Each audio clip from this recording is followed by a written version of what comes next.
are debuffing this cavalry, and the archers will get absolutely annihilated by all these javelin throwers.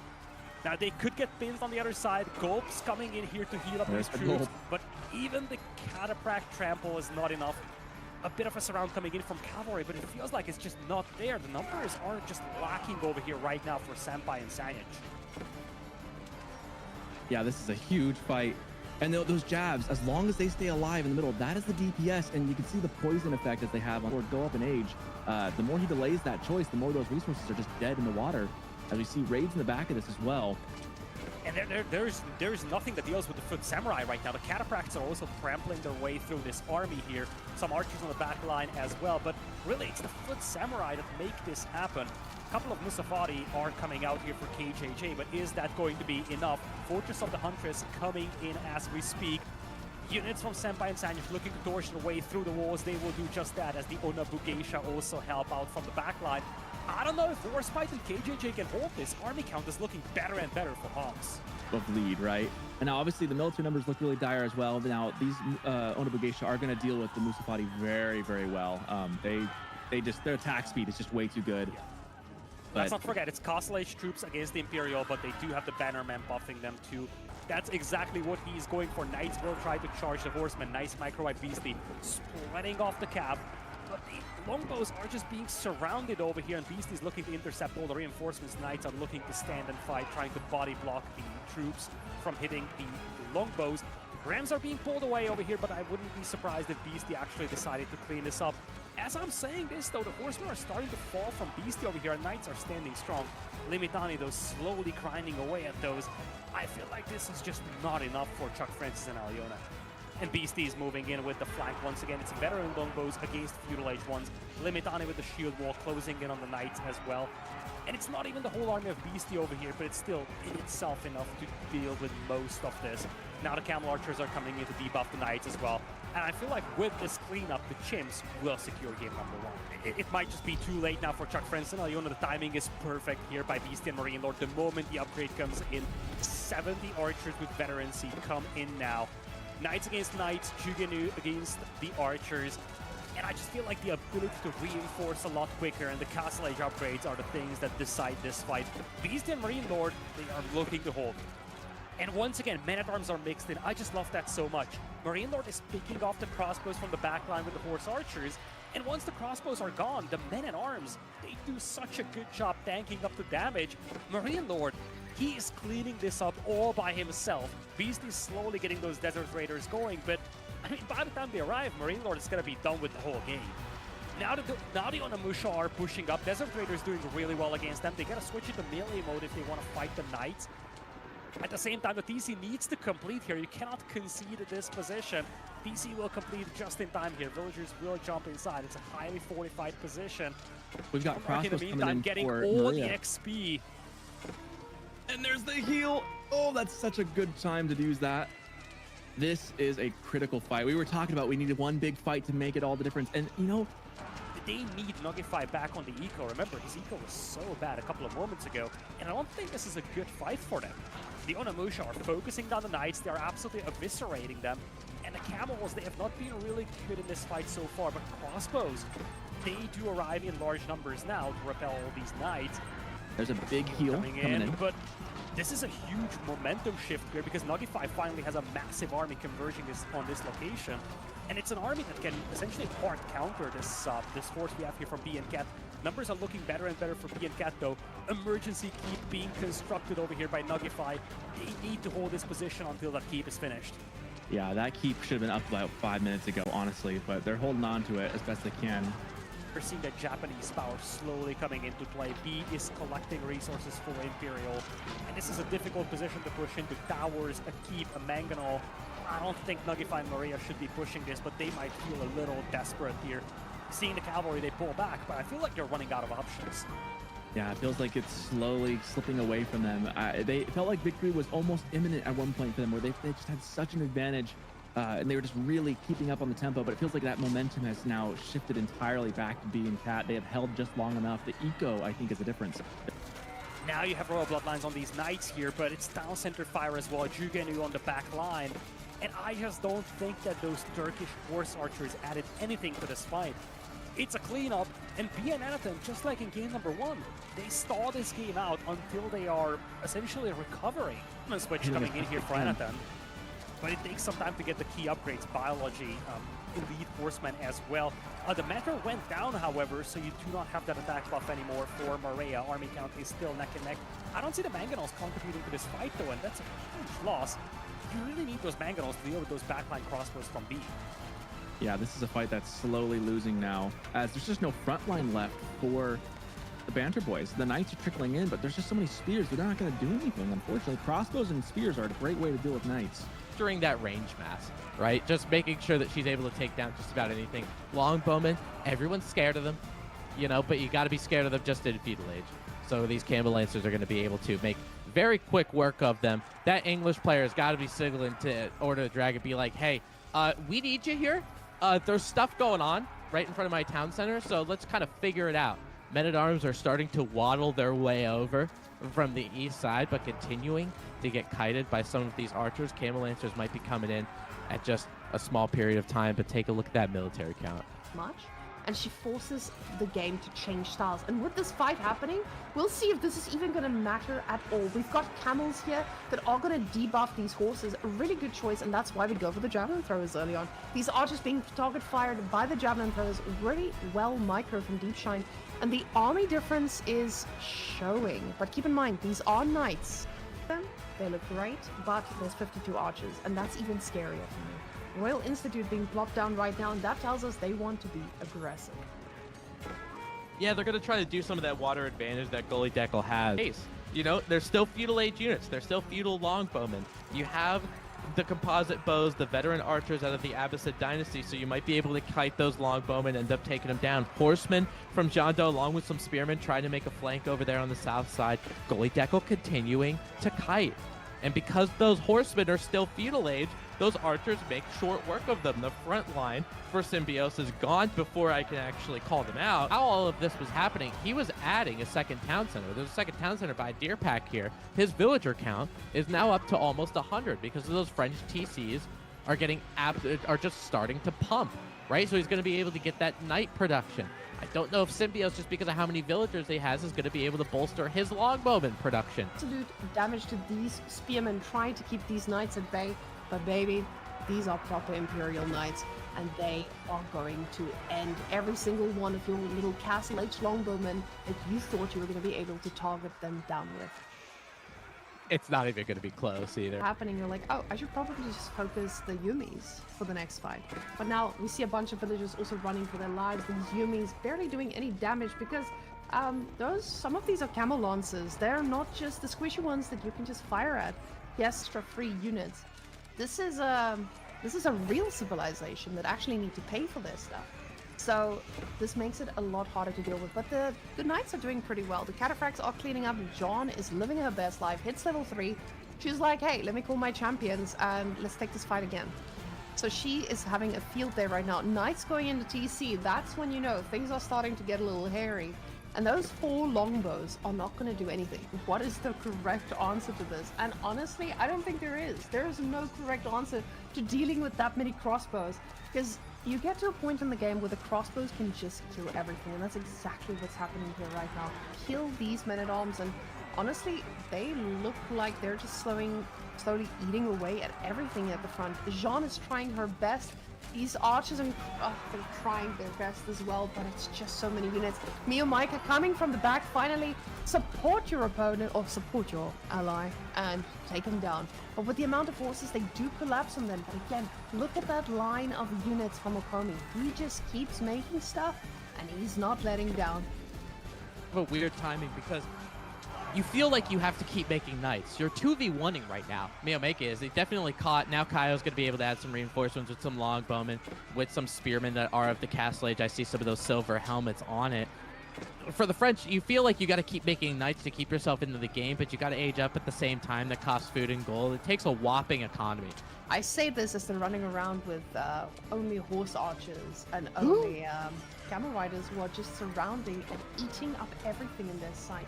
You're not going to be able to take a fight straight up, although Erican does have a couple scholars that could be helpful.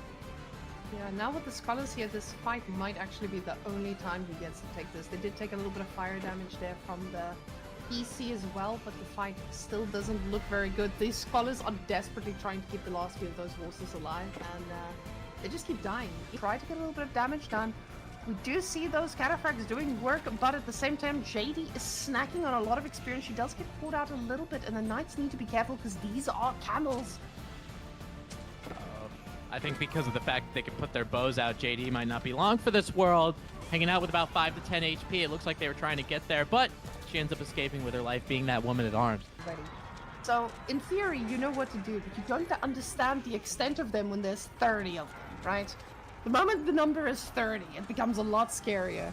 JD healing up everyone. She doesn't care. She's just living her best life. Onamusha target firing away.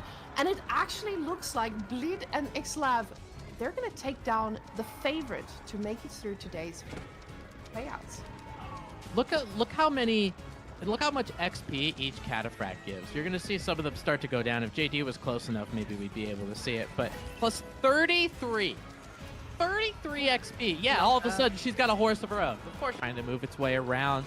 Got to go around those walls to make sure. But that Byzantine lack of mobility, we're seeing it time and time again. These Royal Knights now have Royal Bloodline, so they're able to take a lot of crossbowman hits. They're able to deal with it. Jeanne d'Arc getting continuous amounts of XP. And now, after that 2v1 is over, you're going to see what Blid does after dealing with some of this. You know, you're dealing with the Byzantines now. All you got to do is turn around. Good at survival, you know? These horses take quite a bit before they die.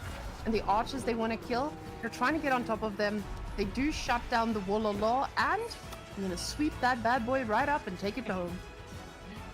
That's a little yoink. We haven't seen a yoink yet, so that was pretty good. You know, these sofas don't do too bad against those limits today. I mean, obviously it's a spearman, it's a counter, but Sofa get +3 damage. You know what's really good about Castle Age with Waffle getting there? He got the veteran javelin thrower upgrade. Look what he's making in terms of mercenary units. He's got his own camels. He's gonna make a couple camel riders, and they're actually gonna be doing pretty well against those Sofa. Maybe Corvinus needs to change and gets away from those Sofa. This push, I don't think the Waffle Boys are going to be able to close this out. They're going to try. They're trying to flank. They need to be careful. Mangonels are not as crappy as they were at the beginning of the season. And they do take a little bit of damage here, but it is still fiery rain, so it's luckily not that much of chaos. And I mean, these Manganiques, arguably the prettiest unit out here, just because of the way they rain fire on it. Their range is a little bit long, or more widespread, right? Because of the fire. You can see these fiery rocks are just getting thrown in every. None of them are going to end up going down. Men-at-Arms are going to go in against those knights. I don't really like the look of the Men-at-Arms at that particular situation. Network of Castles going to be coming up for those longbowmen, so that 20% attack speed is still going to be there. Men-at-Arms get picked up pretty quickly. The only thing we have is an archer mass that's going for the dive. This is a beautiful choke point, absolutely marvelous of a choke point here. And this is just so difficult for Mokomi and Arakan to dive into. They at least snipe the rams here, but I don't know if they want to stay and fight this one. Knights charge in, but they're being debuffed by the camels. Crossbows will pick them apart, and sure enough, you might clean some of these, but I feel like the price to pay is just too much for Mokomi and Arakan. Yeah, there's just too much front line and way too many crossbows in the back line. They just cleaned this up. There's just not, they just didn't have the numbers for it, you know? Like, and it looks like Blid lost track of all of these knights. Love the way that Lash is using that scout to acquire targets. And this is the one raid they needed. Perfection from Lash. The first time he gets a raid going, it's a dozen villagers going down. Compensate for the loss of those dervishes.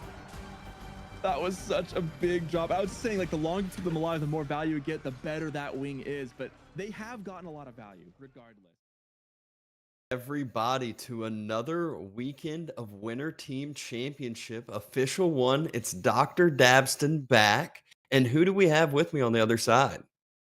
Hey, everybody. It's Beal. Happy to be here. First time casting for EGC.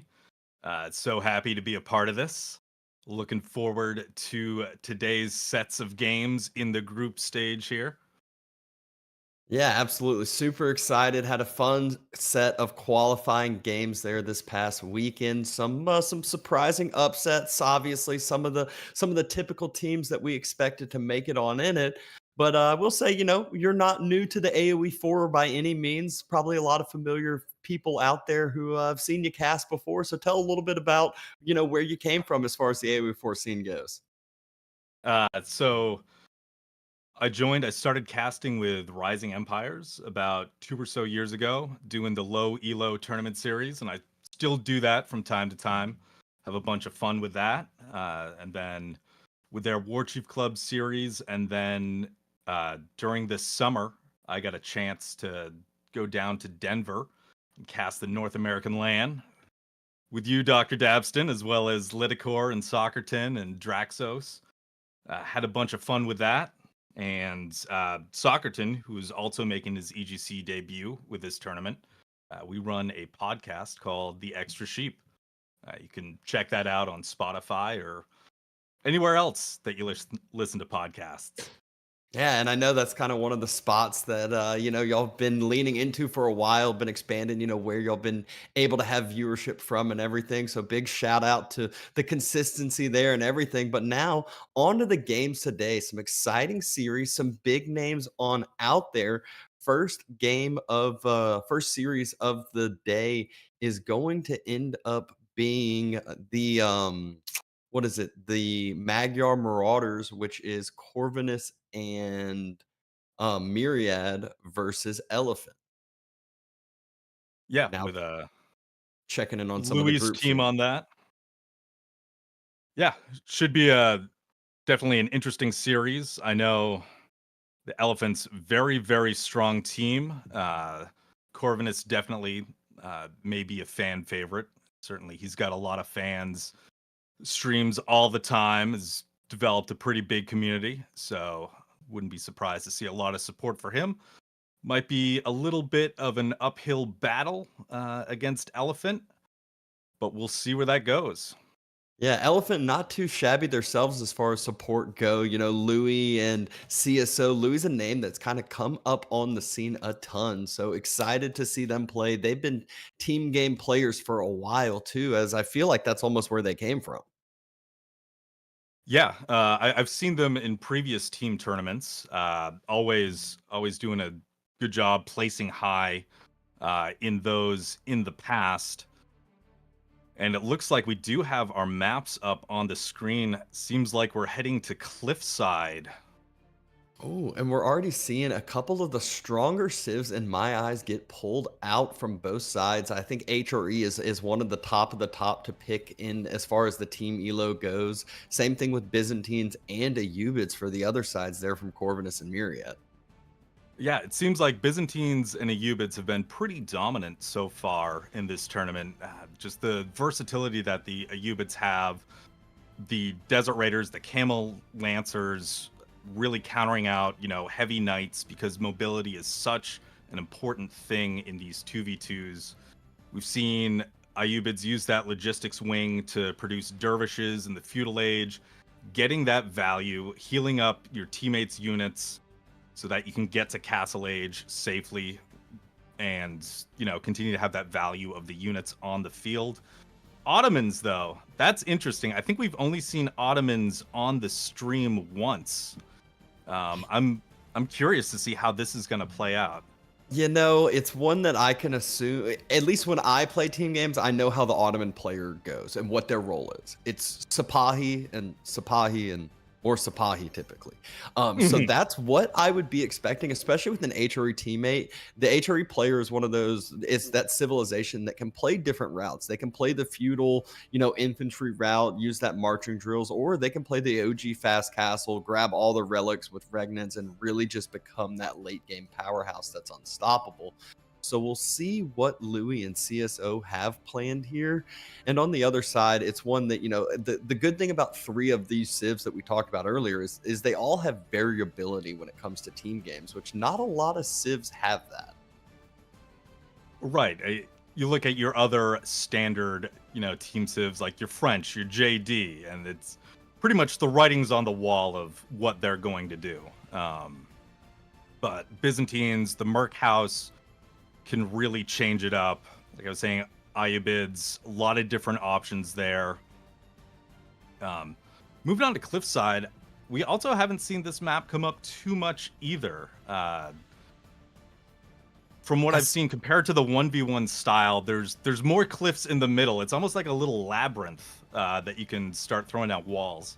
Yeah, it definitely is easily wallable as far as making, you know, your teammates, your opponents cut off from yourselves. As far as teammates, it's still pretty easily to, you know, able to get to each other. However, that opens up a very easy positioning point from your opponents. If they're able to get through the cliffs to where, you know, that early feudal pressure, they easily can just attack right in between both bases, and it can become very, very dangerous for the players, especially with the amount of resources from cliffside that are really spawned forward, I feel like. Yeah, it does seem rare to have those back berries, back golds, not a lot of back resources. And I've noticed that with a lot of the maps that we have today. A lot of them, resource generation right in the middle, forcing players to move out into more contested areas, keeping the games exciting. I see Bald Land on there.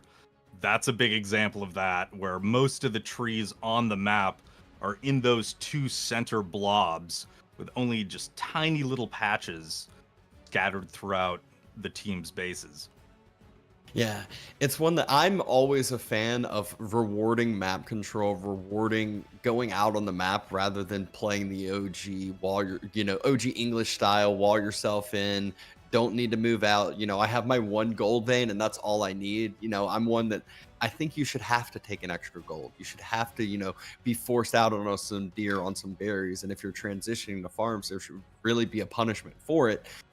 They've started to make that a little bit, you know, harder and less efficient. I still feel like farms need to come a little bit down further though. Yeah, I mean, these maps are more open in this tournament, but we have seen, you know, a couple players playing English, just going defensive 2TC, and having that work out for them. Right now on the screen, we've got our player cards, taking a look at the Magyar Marauders. There's Corvinus and Myriad on there for you. Yeah, you can see they qualified on the last day. They beat Honk Honk 3-1.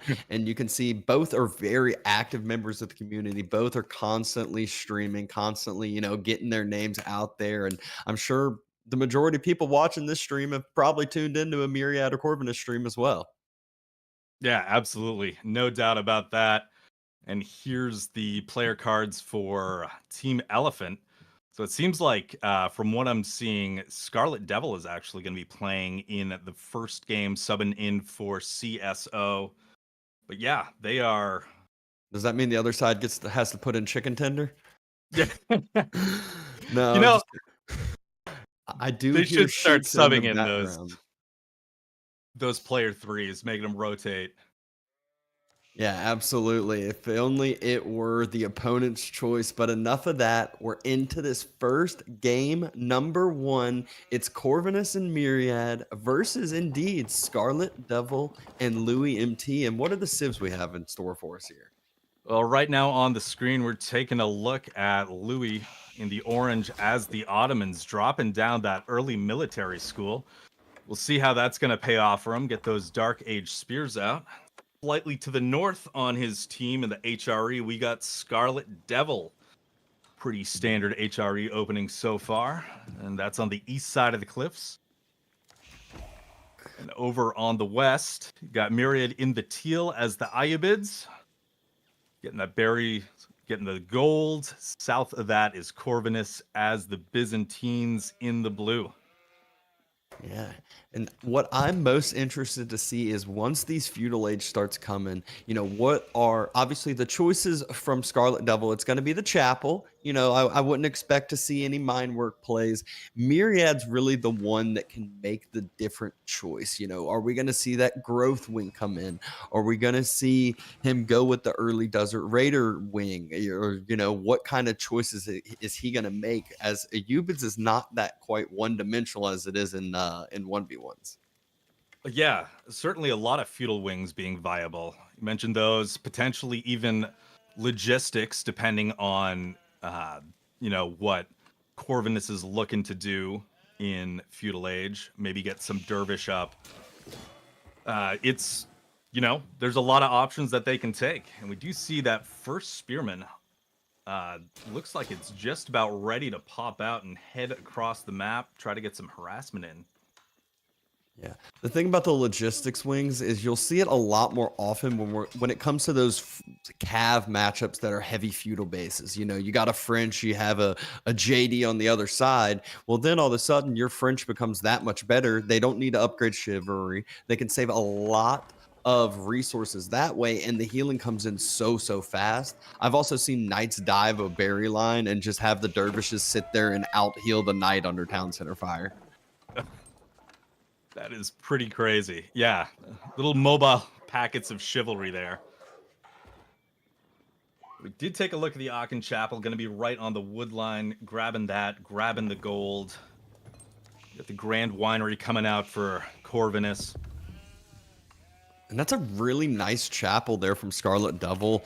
I believe we just saw Louis use his spearmen to start pushing in the deer here, as you know, just saving that APM. You know, you can't really get that much damage on these high elo players by moving the spears across the map. They'll pull the shivs out with their villagers and do more damage than the spearmen will do. So the value he's going to gain is the long-term economic play. You know, to get those deer in a nice, safe spot and a very, you know, low drop-off point where there's no walking time for yourself.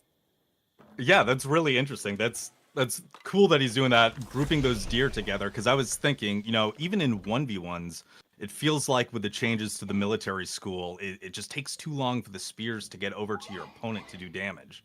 And on bigger 2v2 maps, seems even more difficult. So grouping up that deer, getting them in one spot, really good use of those early spearmen.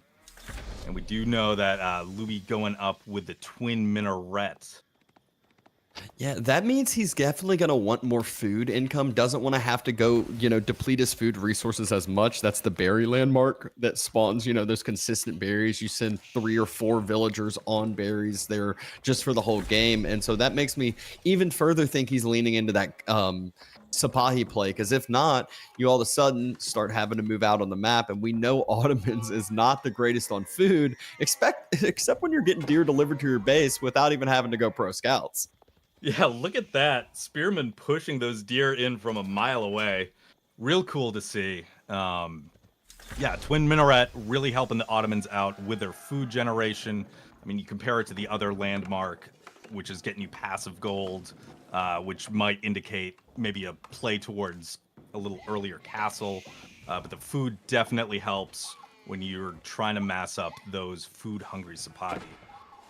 Yeah, HRA playing the feudal game as well as playing a little conservative with the outpost. So archers and more archers is going to be the name of the game for Scarlet Devil, whereas Louis still yet to get up and online. We see the first Merc house being built from Corvinus, and we'll see what contract he decides to choose. We have a gap in those. That water doesn't look like it's flowing too well there. Oh, there you go. He spots it out right as I'm talking about it. There it is, finishing up the aqueducts there and taking a look at Myriad's current resources. It looks like he's certainly gearing up for a fast castle based on what he's got in the bank right now. Yeah, so going Dervish into Fast Castle, we'll be able to snag those relics very, very quickly out on the map, unless the other side can really start getting in those feudal pressure. And just like the deer get pushed in from the spears, the Dervish are going to find another use for themselves in feudal age. They're going to be pushing in some deer. Really, really cool to see the long distance deer delivery to the TC. And it's not the gulp build. It's not this, you know, the typical cataphract immediate stuff. We're seeing more of a feudal age play from Corvinus, which makes sense. You can't both go greedy fast castle. One person has to kind of pick up the slack, continue to make military, or all of a sudden you're going to get significantly overrun. And you can already see the numbers starting to play into the favor of Louis and Scarlet Devil, because that archer mass is building on up. I love this play from Scarlet Devil too, not allowing the deer to get pushed in easily, making this a little bit harder, making Myriad spend a little bit of extra APM. And now all of a sudden, maybe he should have those dervish moving on out and grabbing relics, where now they're having to go ahead and kill the deer now. Yeah, he is on the way with the growth wing. Gonna get that eco bonus of those villagers appearing out of nowhere. Will allow those dervishes to start taking the relics. So Corvin is moving out. Got a group of jav throwers. Scarlet Devil going really heavy into archers. We'll see how that affects the HRE here. And we do see Castle Age now coming out from Louis with the Imperial Armory. Yeah, MIA still getting the choice, even though some people think, Siege isn't what it used to be anymore. Louis still says, hey, free Siege is free Siege. You can start building that number, just kind of sitting it at home. I will say Mangonel upgrades once they hit Imperial is quite wild. And Louis, he might not be playing Sipahi. It might actually be the Knight play with the Fast Castle coming on in. It looks like... that definitely makes sense. Scarlet Devil saying he has the numbers. Going ahead, going down with the archers, has a little bit of the spear help, and what great micro from Scarlet Devil, able to take out every single spearman. There were not enough javelin there to deal with that many number of archers. No, it was an absolute cleanup, and they might get a dervish in passing. No, Scarlet turns around with that army. Dervish out on the map, likely looking for relics at this point. Yeah, the MIA, the Imperial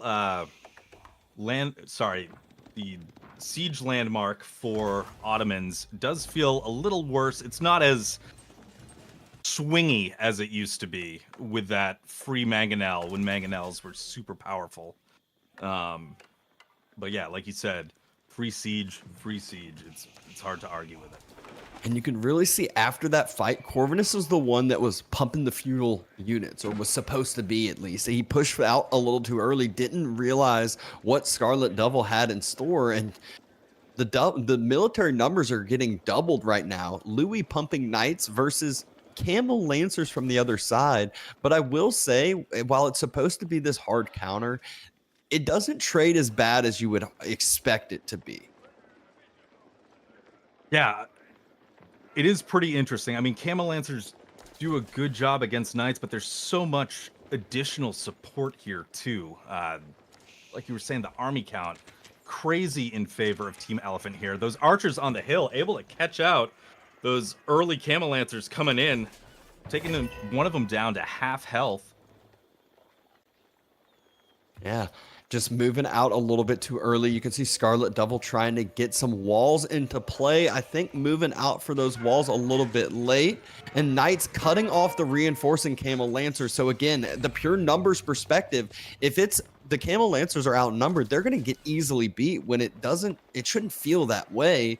And the other Camel Lancers just get chased out and about by those archers. You heard that correct? Archers chasing down Camel Lancers. Yeah, it's a huge archer mass, really putting on the pressure there. Camel Lancers, just seem split up. Those two not going to find any value in the back of Elephant's base right now. Corvinus, though, pushing in to Louis here. Likely see a rotation soon. Couple of Vills down. That first Mangonel just popped out.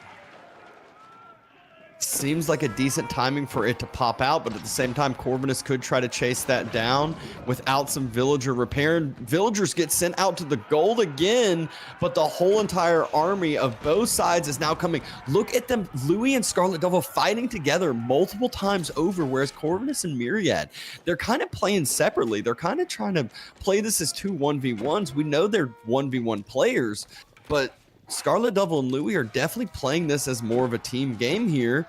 Good raid coming in from Myriad onto the base of the HRE, though. Yeah, looking for some value there, picking off a couple of villagers, getting into that wood line.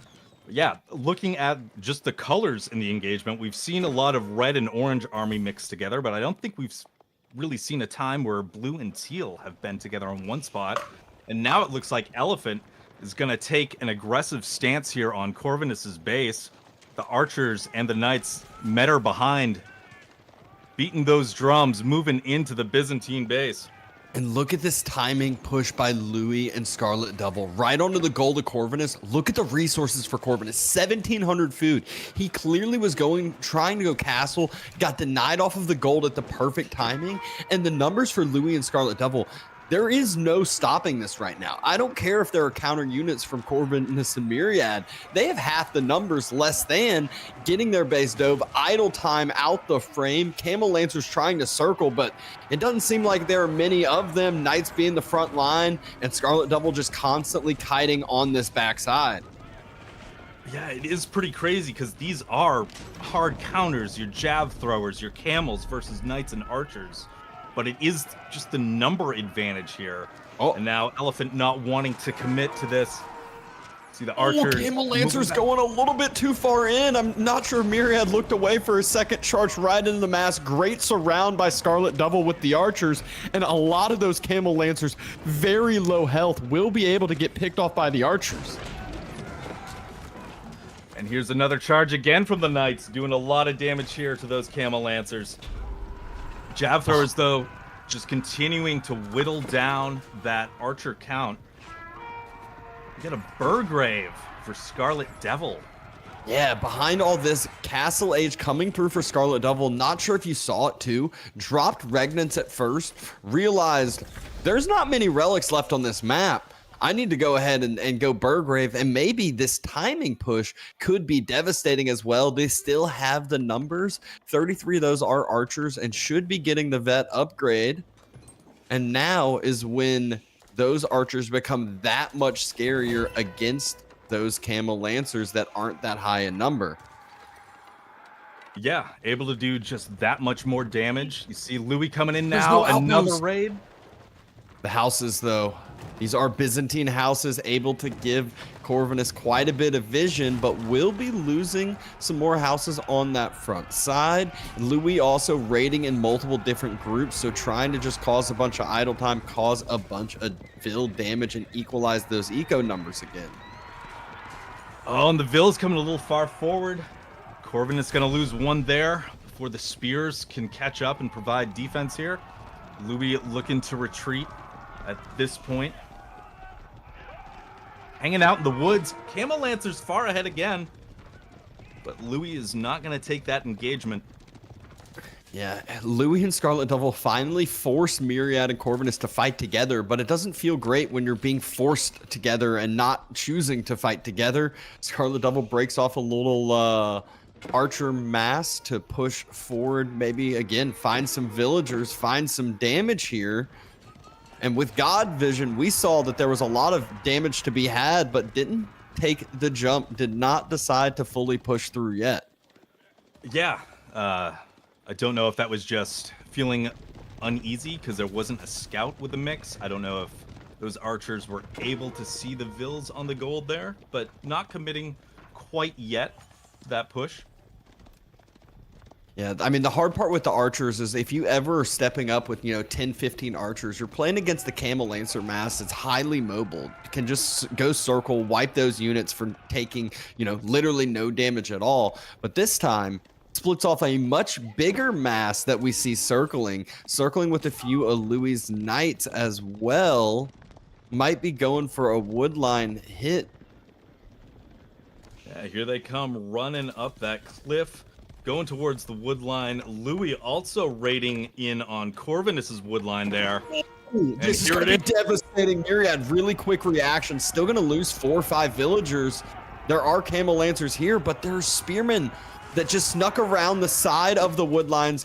Veteran archers going to be able to escape with their marching drills, and Louis is going to come help with his Knight Master. Actually, he's going to come circle into the middle. Oh, no. Oh, no. Oh no is right. This is an absolutely devastating raid right after Myriad just got hit on this wood line. Louis comes circling, takes all the gold villagers. We might not get them all, but damages a ton, causes a bunch of idle time. And now Scarlet Devil and Louis are doing the team game meta, the exact thing you're supposed to do. Attack in between the bases. Don't allow the armies to stay grouped together. Make it difficult for two, and do not allow the two to fight as one. More raids coming around the backside. Great micro from Louis and Scarlet Devil to be able to do both of this at the same time. Louis might just be taking... No, okay, I was about to say, having to save the reinforcements, doesn't want to take the engagements into the Camel Lancers. Don't see a ton of spears here for Scarlet Devil yet. No, they're just dancing back and forth, trying to keep as many archers alive as possible. Decent mango hit, though, on the jab throwers. And that's what they were waiting on. Didn't want to take the full head-on engagements until the mangonels got there. Now that they did, you can see Louis basically just A-moved into the frontline mass, allowing the archers to do everything they want to. Javelin throwers are not firing on the archers. They're firing on the knights. While they have that high base damage, they don't have mangonels on their side. Yeah, and Mango's moving ever more forward, still whittling down that mass of jab throwers. Now the archers feeling pretty confident here, moving up, starting to pick off some of the low HP jab throwers. Yeah, it's just the numbers that Scarlet Devil's been able to keep up. You can see yet again, Myriad and Corvinus having their military numbers doubled, but this time they don't have the eco to show for themselves as well. Louis and Scarlet Devil have been able to take the lead there with the great raids from Louis MT, and now they're attacking in the heart of the eco. It's going to be much harder to move out, take resources. It's going to force farm transitions. Camel Lancers going for the circle on top of the mangonels. Louis and Scarlet Devil not paying full attention. However, there's still going to be, what, 4, 5, 6 Camel Lancers that went down for that. Yeah, and those mangoes have already provided just such a great value. Yeah, baiting out those Camel Lancers, taking down a few. So many injured Camel Lancers in the mix there. You can see the spears connecting, trying to hit the injured ones to take them down. Another mango stepping up, but it really can't commit here. It needs to get back to safety. There's still 23 knights for Louis MT that are alive, whereas Corvinus and Myriad have 25 total units. So Louis MT just needs to make sure that those knights can get to full health if any are low, and then just stay grouped up, and they're going to be a mass that becomes unstoppable. Scarlet Devil continuing to kite. Myriad, nice circle around with the Camel Lancers, but he's still getting chased around. Javelin throwers now attacking spears. They have so much overkill that's just, it never feels good once you get to that late game mass of mass, not really even a big mass, but you're firing your javelins into spears. Yeah, just the amount of like attacks per second that they can do. You take the mass, you right click a spear, and like you were saying, there's so much additional damage that's not split out across the rest of the army. Yeah, Louis MT has just been able to keep his knight numbers alive and healthy so well, as we just look and see a knight taking a fight against a spear, but doing it for good reason. Takes down one, runs away from the mass, and just keeping those numbers thin. Now you can see, you go back to the base 2, he's healing up the low health knights with imams under his base. Yeah, great use of that vizier point, getting the value out. Like, one of the keys to the game that I've seen so far is just keeping that military number up, and being able to heal up those damaged units so that you can rotate them back into the fight later has really helped out Team Elephant so far in this game. We talked about the resources being forward on Cliffside. Now is when it gets that much worse. We're 20 minutes in. You're starting to run out of those initial resources. Myriad has dropped a second TC at this point, and still they are lacking in the eco numbers. And he is running out of gold that is safe. He needs to move forward to a gold vein and can't find one that is safe and secure with how much raiding Louis MT is doing. You can see great night charge again, gapping himself away from those Camel Lancers, able to create a little bit more spread and take down a few more villagers for it. Yeah, these raids have been great so far. Just so much pressure has been put on the Magyar Marauders. Those knights being able to just kite those Camel Lancers around forever, potentially opening up another area to raid somewhere else on the base. We do see that big mass from Scarlet Devil looking to push into Myriad sometime soon as Elephant begins to muster their forces outside that base. Yeah, I mean, I laugh. Louis MT is just distracting the whole entire armies of both Corvinus and Myriad. And so this allows Scarlet Devil to just walk right through the front door. They left it wide open, forgot to lock it, and said, I don't even need a key. Let me just come in and maybe burn a town center, take down some vills, you know, definitely cause a significant amount more idle time. Every time I look at the mini map, it's Corvinus and Myriad having like a group of villagers just running into the like oblivion because they don't know where to go. That's actually safe. Yeah, running from the farms, just trying to get out of the way of the knights that continue to circle around the base, that are also almost Benny Hill style, dragging camel lancers and spearmen in their wake. But we've got a big engagement now near Myriad's base. And Louis MT circling around. Both of those knight masses can join together and decide to take the fight after Scarlet Devil has thinned out that front line of spears. There's not too many left, if any at all, there in the fight. Maybe 5 to 10 left over. Camel Lancers just now arrive, but not before Corvinus's army is basically gone. Yeah, where did that army go? Camel Lancers coming in now to try to pick off those knights, try to defend here. Jav throwers doing the best they can to thin out the archer numbers. But Team Elephant just continues to mass, and they are raiding. Look at that. Look at all those dead raid vills on the backside onto the deer. Just tons and tons more villagers. And look at the mid map. Look at the red line just streaming across the middle of the map. It's just unit after unit after unit of Scarlet Devil. It's that late game Burgrave that has fully been on action, and that's not going to stop with the farm transition HRE's been able to put into play. Tons and tons of food into the bank. Oh, just you're not stopping your unit production now. And Corvinus and Myriad, you can see the farms trying to come down now. You can see some of those olive groves, they're not being worked because they have knights on top of them. How do you stop the push now when you're at this point back? You're just totally on the back foot. Yeah, and it feels like every time they're able to mass up some amount of army, Louis and Scarlet Devil do such a great job of picking off one player, isolating them, taking that army out, and just never really letting the Magyar Marauders get to a large army count.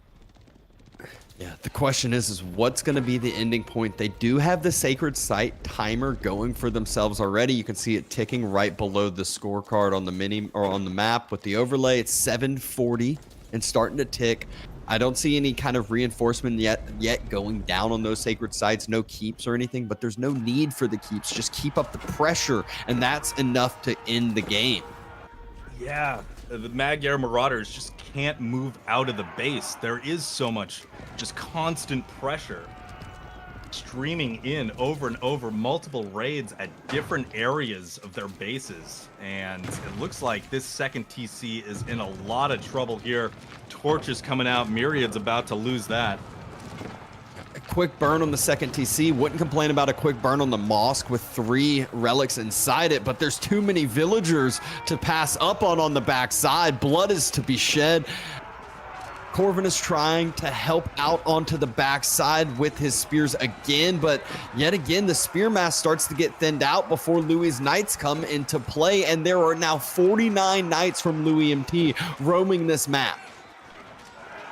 Yeah, and that number, I mean, it's gonna just continue, and Louis been doing such a good job at breaking off little parts of that night mass, either distracting or raiding, getting value in wherever he can. And it looks like, yeah, those jab throws are exposed now to the knights. Yeah, more and more spears coming into play for Scarlet Devil. So even when the Camel Lancers come into play when it feels good, you're like, oh, Myriad and Corvinus are finally fighting together. It's like when you uncover the blinds, there's still a ton of spears in that mix that the Camel Lancers just walked into, and now there's not too many Camel Lancers left at all. Yeah, and the military count is pretty crazy at this point. Triple the count Elephant has. Torches coming out on the mosque. Gonna stop that passive gold income. More villagers in harm's way of those raiding knights. I mean, Louis yet again has more knights than the Magyar Marauders have military numbers. All those villagers on the farms are dead. Actually, Myriad's whole base looks like it is dead. I'd be scared to flip over and see what his population count number is himself, but both of the Magyar Marauders are struggling here, and I'm not sure how much longer this game has in sight. TC of Myriad starting to be burnt. This is not the second TC. This is the original one, and surrender comes in. Game number 1 goes over to Team Elephant. Yeah, great game there. Great game. Really interesting because you did have those hard counters. You did have those jab throwers for the archers, the camel lancers, the spearmen for the knights. But the way that Louis and Scarlet Devil were able to take fights, able to isolate those units, not letting Corvinus and Myriad build up a big mass of them, they were able to actually trade pretty well into what should be counters, just because they had so many more on the field. Yeah, and while that villager graph tells part of the story, the military graph is really what's going to tell the full story. As early on, you could see Scarlet Devil's number climbed up to 50 and just stayed at the top of the graph the whole entire game. That is the whole entire story of this game. Just too much military for the Magyar Marauders to deal with. It's the power of HRE Aachen Feudal. Get that huge eco boost, invest all of that right into, archers, for example, and just cement yourself as having the military lead very early on in the game. Yep. Really, really fun first game to watch of this series, but that's just the first game one. And we'll see what is still going to end up being in store next. You can see some of the resource counts over at the side of Louis and Scarlet Devil. Very, very favored by the end of their gameplay. And some of the replays coming on in. This was that big fight onto that mid cliff side right when Louis did a great job waiting for the mangonels to take the full on engagement.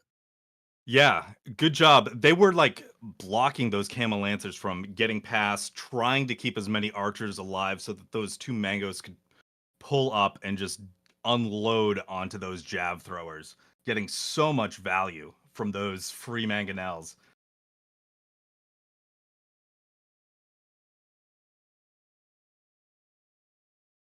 Taking a look at other raids, knights coming into Myriad's base here, taking their torches out. See them coming around, trying to support Louis and Scarlet Devil's archers here. Just so much of this game took place on Corvinus and Myriad's side of the map. There was just pressure ever since the beginning. And That's where the fights were. You could really tell Elephant side had played a lot of team games together for a significant amount of time. Every time Scarlet Devil was taking a fight with HRE, Louis was on his way with Knights, or Louis was right there with the Knights already. Whereas the other side, it felt like they were just a step behind consistently every single fight. And while at the beginning, that might only be 2 units, by the end, that's 10, 15, 20 different units that really snowballs the game. Yeah, absolutely. Absolutely. And we take a look at this fight right now. Just Camel Lancers trying to get something going here, but there are spears in the mix. Knights moving them around the tree line.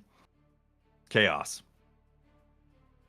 Absolute chaos. And game number 2, we are seeing map number 2. It is Kurlager, which is I would say, I mean, it's a newer map to this tournament. It's if you've played some of the other Age series games, you've seen this map before, though. Really interesting map. I didn't really play a lot. I think it's from Age of Mythology originally. Yeah. So this map, new to me in this tournament. Pretty interesting. You can see there's 3 little strips of land, the center and the 2 lanes on the wings. Both players spawning pretty close to each other on the center area. Those rivers are traversable by land. We've seen, early Dark Age dock trying to get that fishing eco going, but you can take your land feudal units and just start torching those. Your fishing ships are not safe from land units. You don't need to make naval ships to really contest fishing here. Yeah, it's definitely one where whenever you see a mini map that has the water on it, the first question is always, is there deep sea fish? How important is the water? There's not deep sea fish, and just like Beal said, the docks and the ships are torchable by land units, so that makes it a little bit easier to do some land aggression, to potentially just skip water as a whole. That's why Japan is very, very heavily picked on this map, and we see it sniped out because they are able to do that easy build where they have a dock, they only do a few fishing ships, and they still have that really, really clean timing because their fishing ships are so cheap and really able to expend that eco throughout the game. But instead of Japan, we're seeing the Chinese Civ and the Chinese variant Civ for one side of China and Zushi against ABBA and English. Yeah, our Chinese players picking the two Chinese civs. Interesting seeing Abbasid and English here. So far in the tournament, I've seen both Abbasid and English play more defensively, try to get that eco boom going with two of them, and on a map where it's fairly open, raids are definitely possible. You're not too far away from your opponent. We'll see if that's the plan or if they've got something else cooking for those two civs. Yeah, ABBA's great for some of these hybrid maps where you don't necessarily have to take water because one, they can take water for very cheap. Their docks are half price, but also they can just say, I don't need water. We all know how strong the ABBA eco boom is. They can go 2, they could go 3 TC and just boom on up. And all of a sudden you look and it's like, yeah, you may have, 10 shoreline fishing boats. I have 20 villagers already, and I'm about to have 20 more villagers in the next couple minutes. So that is where we'll see ABBA go at times and still be able to contest water also. All it takes is a dock drop, and it's that easy. Now you can start just pumping 1 or 2 galleys out, and it causes a lot of reaction by the opponents. For sure. And I am curious what the approach is going to be for Zushi and China here. Is it going to be full aggro out of the gate? I mean, they're both civs that have better docks. They're going to produce those fishing ships. The docks are going to work faster for both of those civs. But it could just be an overwhelming... Bases are not that far apart. Could it be just mass Jugnu, maybe some horsemen in there? I don't think the mass Jugnu makes sense because you can't forget how good some of these high elo players are. Longbows and their range can just absolutely demolish some Jugnus, especially if they're trying to be aggressive. While, if the Jugnus are able to close the gap, take the fight, and a straight up, they both A move and we sit there and just watch it, yeah, one side will win. But with range, that's where the longbows really will show their value. Mm-hmm. Yeah, I just have recurring nightmares of being flooded by Jugnus. Always on the lookout. I've seen multiple water maps where it did end up being, like you said, one person loses water and all of a sudden there's 70 chooks. It doesn't matter that the opponent's castle, there's so many, and they just kill every single unit that pops on out. So it's something that nightmares are definitely warranted. There's good reason for that. Mm-hmm. Yeah, really interesting. So in the other games that have been casted last weekend on Kurlager, not a lot of movement onto the outside resources. It seems like the games have typically just stayed into that center lane with not too much expansion. There's a lot of stealth forests, some resources towards the middle on those outer lanes. We'll see if our players are gonna go for that. It's really interesting. I feel like when I've seen docks come down as well, there's never really been a huge investment into fishing from what I can see, just because it seems so exposed on this map. Yeah, it's usually 2-3 fishing boats and just like, okay, I'm going to have that extra eco. If you don't deny that, well, now I'm essentially up 3 villagers for the rest of the game kind of thing. If you do, well, now you've you've forced a lot of resources yourself, and now it's a numbers game. Have those fishing boats been working long enough to pay off the resources I put into those? Yes or no type of thing. So it just kind of creates that extra element. But you're right. We don't see a lot of exposure into the outside, except for, going to grab the relics. Where the rivers do come into play, though, is Imperial Age. Yeah, you get those big gunpowder ships coming on up and down those rivers, just unloading onto buildings, onto armies. Super powerful units. Really fun units to watch just annihilate some of the squishier land units. Yeah, especially with those Nesta B ships that we know the Balchads have on them now. It's super, super cool to see those just start firing on off. But if we're getting to a point where we're seeing those in this game, I think both people's game plans have gone wrong. I don't think a game plan going into Kurlager is, let's get to Imperial Age. At least that's not, maybe that's just my mindset as I'm not an Imperial Age gamer. Yeah. I'm not seeing it either, but it is like, if the game does get to that point, it's must have been a completely chaotic mess to even get there, with crazy stuff happening on both sides. We'll see. I'm not expecting an imp game here, but I would love to see some of those Balchads come out if we got there.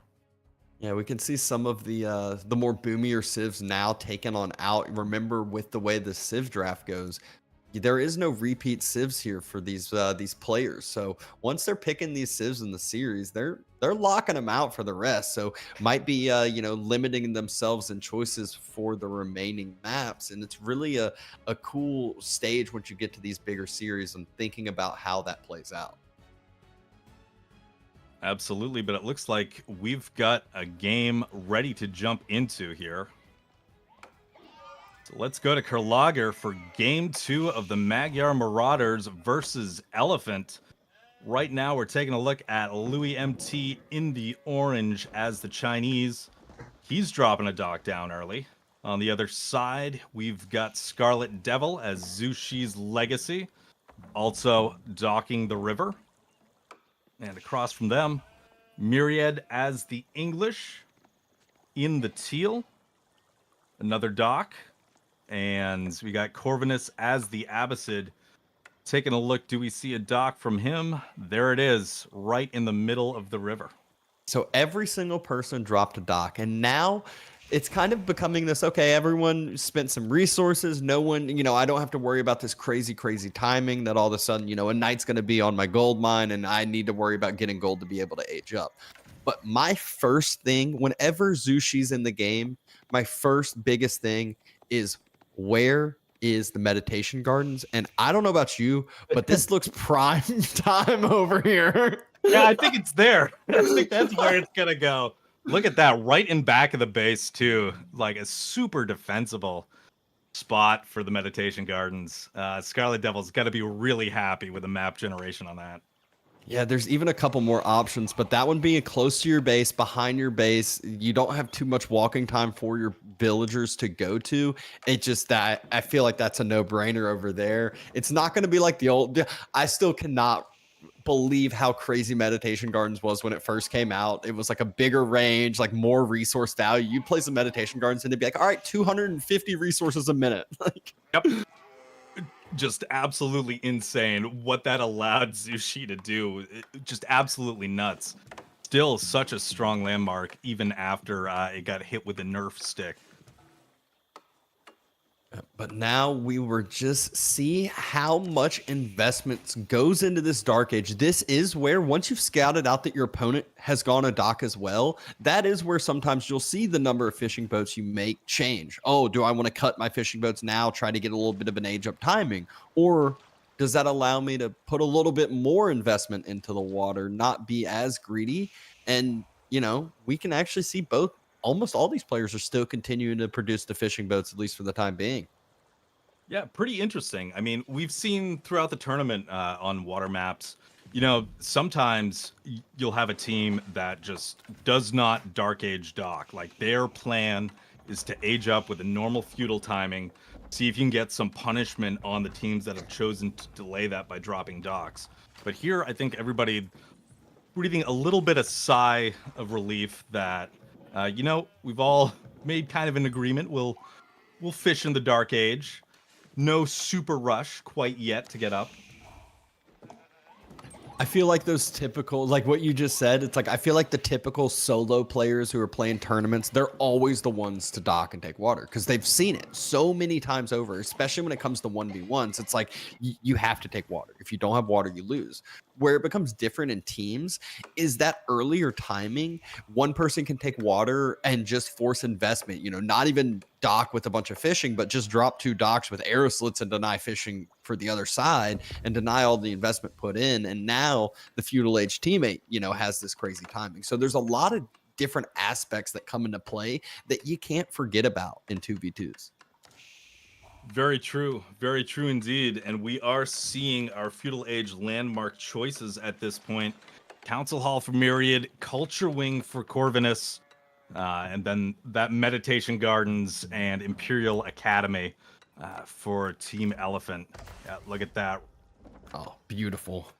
All those berries, the stone. I feel like stone is one of those things you always just like having in the Meditation Gardens because it allows for arrow slits upgrades or hand cannon slits, I guess, or dock upgrade later on if they wanted, where it takes that much less of an investment to, you know, go gather it up. So I feel like having stone in there is really, really nice. Yeah, passive stone, always a boon. I know devs have started to, you know, nerf the different ways that you can gain passive stone, but it is really nice to beef up those outposts. Don't even think about taking a villager over there to mine a couple of times to return. That's not in your brain. That's not taking up APM space. You just let that trickle in and invest that into some defenses. Corvinus doesn't want to have to worry about any ships moving across the map from Louis, going ahead and walling up his river. I always laugh at this because later on you'll always just kind of see some like land units run on past the wall and you're like, the wall seems so stupid at that point because it's just like a random wall over the water. Not blocking too much. Yeah, exactly. Those military ships gonna run into that wall if they head down there from Louis. Meditation Gardens, lovely. See the first naval unit. We got Myriad with a galley, it looks like, coming out of his dock. A couple initial longbows from the council hall as well. Yeah, and Scarlet Devil doesn't have another dock into play, so won't be able to garrison all of those fishing boats once Myriad's galley arrives. And as we say that, I believe it just now arrived. It was another fishing boat in queue here, so great timing here from Myriad. Scarlet Devil just going to have to start running away with the fishing boats. Myriad needs to be careful, though, because if you chase this, Scarlet Devil can just queue up a sprinkled ship and get a free galley kill. And how many fishing boats are you going to be able to take down during this? Usually you will see some splits. We'll instead just running right back to the dock. Yep. Oh, man, so hard to hit that. But as this is going on, Corvinus able to fast castle here. Went Culture Wing, now going Military Wing to age up. No pressure coming out down onto him right now. So he'll be up into Castle Age very soon here. Louis drops the stables, but doesn't prep anything in Feudal Age out of it. So I know what this means. Louis, you can see the resources in the bank, won't be too far behind with his own Castle Age. And if we saw last game, I'm gonna guess Louis is just gonna go Castle and go Lancers, just like last game. It was so effective last game. He had such good control, so good at breaking them out into little groups, getting those raids in all across the map. And we see on the screen right now, just like you were saying, create that one sprinkled ship. You've trapped that galley with no retreat, able to take that out. Yeah, and now you got one fishing boat for your galley. You caused some idle time, but now you have to worry about a sprinkled ship coming to your side. So you've essentially cause yourself more of a trouble by chasing those fishing boats too far. It's what I see a lot of times. Like, I compare it to a knight diving a town center. It's like sometimes you can get that vill, but losing that knight will usually cost you more than that vill loss. Yeah, absolutely. Knights and naval units, pretty expensive as they come. We do see a Shaolin monastery on the way for Scarlet Devil, and a demo ship going off. Just gonna injure those fishing ships. The Springald ship a little further back. And once again, we see Camel Riders this time versus Lancers. The question is will Corvinus keep pumping Camel Riders, or will he change into a different unit? I love this Imperial Palace positioning because we're gonna get a fog of view vision in a little bit, and it gives literally a full mid-map of vision here. It's impossible for nuts. Scarlet Devil and Louis to get raided.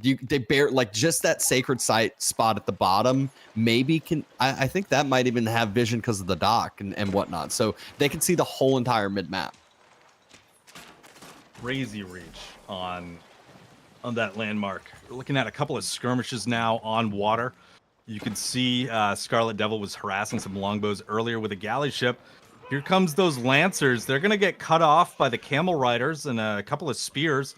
Myriad coming around that wood line, looking for those longbows to deal some extra damage onto the Lancers. They threw a few toothpicks that way. Yeah, you know, with them having 15 or so of them, they at least did 15 damage with their volley. Dealing a little bit of damage, but forcing those Lancers back. See Myriad still giving chase with a couple of spears, but Louis knows he's got some reinforcements here, and he can easily clean those up. And we saw Louis do this a lot last game. You know, while his knights are getting chased, it's like, okay, you didn't send enough numbers to chase, or your unit mass split up because of the different move speeds, and now I'm going to kill those 2 spears for free and then just run away with the rest. And so slowly just eking out these better and better trades. But reverse swap from last game, Corvinus and Myriad, they're the ones with double the military numbers, and Louis and Scarlet Devil are ones that are a little bit more eco-focused. Scarlet Devil's castle as well, whereas Myriad has been pumping longbows, has been making spears, and been staying feudal a little bit longer. Yeah, still in feudal, taking a look at the amount of wood and gold, potentially looking to catch up with everybody else and hit the castle age. Taking a look at what's going on with China and Zhu Shi. It looks like both players committing into Lancers for the time being. I mean, I will say mobility is king, because now the big problem for Myriad is there's going to be so many times where Scarlet Devil and Louis might have their knights and Lancers joined in together and fighting together, or running around similar spots, or raiding, and Myriad's just going to have this positioning point where he's like, I'm trying to go this way. And then he tries to go this way. And he gets pushed this way. And then he pulls back this way. And then he pushes that way. And he just will never be able to find good fights to take. He'll have numbers. He'll have a big army. It just won't ever be able to connect that well. Yeah, very true. English, very notorious for having a slow army, those longbows. Some of the slower units in the game. Myriad, though, on the way up to castle, dropping a King's Palace. Pretty interesting here. Don't see too many of them anymore with all the changes to the White Tower. Will turn into a 2TC English with that King's Palace. Do you see Corvinus trying to wall off the northern side of the map as well? And as he is trying to wall, he's defending it up with some Camel Riders right then and there. So defends that wall perfectly, forces the Lancers away, and Scarlet Devil not able to connect into Myriad's base because the massive spears that he had as well. So the all cav play from Louis and Scarlet Devil not working as well here, especially when walls are starting to get finished. Yep, walls coming down, and we do see the start of a switch. Louis adding looks like some Jugnus and crossbows to the mix. Here comes a push into Myriad's base. Spears are there, though, for the brace. Spears are there, but Castle Age just came out. Don't think those veteran spears are there. Don't think the veteran spear upgrade was finished yet. And so it was more of this timing that they wanted to just take and have some better trades before the upgrades came through. But Scarlet Devil has been forced back, especially right as Corvinus arrives with some camel riders. Yeah, good timing there. You see the teammate coming in to reinforce. You know your time here is through. You picked off a few spears, maybe a couple of longbows in there. You did your damage. Time to get out. Now we see Louis kind of trapped on the back side of that wall. Wall's not complete yet. Camel Riders there, and now another charge into spears. Camel Riders will reinforce for the Magyar Marauders, and that is going to force Elephant back to the base. But once again, it seems like those units just being left forward. It's happened a bunch with Corvinus and Myriad, where some of the units retreat, but they don't all retreat together. And Scarlet Devil or Louis are able to identify that and just turn around and start picking off those stragglers. Yeah, able to just pick off a few here and there. Myriad got to the point, though. Only 4 spears left in that mass. Is starting to swap onto crossbows, but that crossbow number has not built up to a safe spot yet that I'd feel comfortable taking these fights, especially when he is about to get surprised by this army composition swap by Louis. I don't think they've been able to spot this spear chook swap. No, I don't think so either. I think the only thing that they've revealed so far are just those mass lancers, and that's all that they've dealt with for the moment. So that switch hiding back at home, you can see Magyar Marauders starting to muster some forces in the middle. I am curious if like Imperial Palace is just picking all of that up with the sight range. They know what's coming. They can see the troop movements. They can see all this. They see the army starting to group together. That's why Louis already has his slow mass down here ready and waiting in front of the outpost. One Lancer does get picked off, but that's where now Corvinus and Myriad, they're starting to dive, and they see a couple orange units. They're like, wait, what? Oh, okay. We see spears and chooks now. Maybe we need to worry here. And Louis and Scarlet Devil look like they should easily be able to hold this.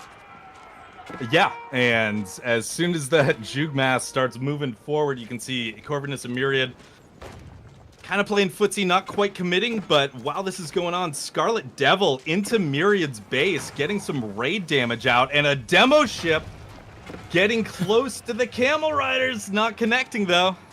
Oh, they're all, I mean, demo ships are all, and Wololos are always a scary spot, but doesn't look like either's gonna end up connecting. House and production just slowly starting to be torched down.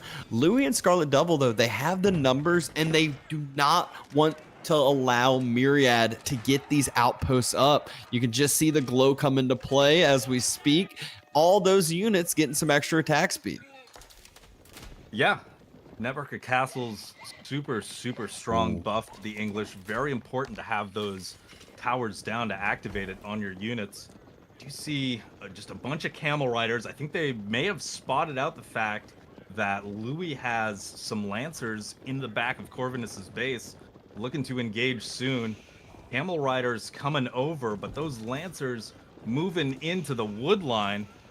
We are going to see if Corvinus is able to get those units to safety. He's trying to quick wall. Corvinus spots us all. He's going for the quick wall. He's going to get this down. Oh, yep. What a block. Great quick wall, great block. Those Lancers have to turn around and will get blocked off. So that's six or seven Lancers right down the drain. Yeah, good heads up play from Corvinus, moving those units back, able to trap them, able to get that quick wall and block. See now Camel Archers in the mix for the Abbasid. Scarlet Devil coming down, trying to break through that wall, but nothing doing so far. A few other Lancers trying to torch down in the north. I'm so scared of Louis' army. I just like looked over and I was like, okay, he's starting to lose his Lancers, and I'm like, he has 61 chooks now and a nest of bees. Like, what? Yeah. So he sacrificed those Lancers, and he's got just a huge blobs of Shugs moving in, supported by that nest of bees. That is a big orange blob on the map. Getting those towers down for Myriad, denying that vision, denying the network of castles from outside of the base, just continuing to add military. I mean, Myriad, it seems like he should have the same type of numbers being English, especially now having that 2TC be online for a little bit of time. I'm sure he's got some English farms around his TCs like we can see, but Louis is the one with the true mass. Louis is the one to be worried about. I think Louis is hitting max pop here. Yeah, he's getting close to it. Military count 117 right now for Louis. That is just crazy. You can see some of those camel riders looking to disrupt the fishing ship. More camel riders just chasing after those lancers, getting the riders kind of out of position. We'll see if this is going to be a push in. There are just so many riders here that the lancers are in trouble at this point.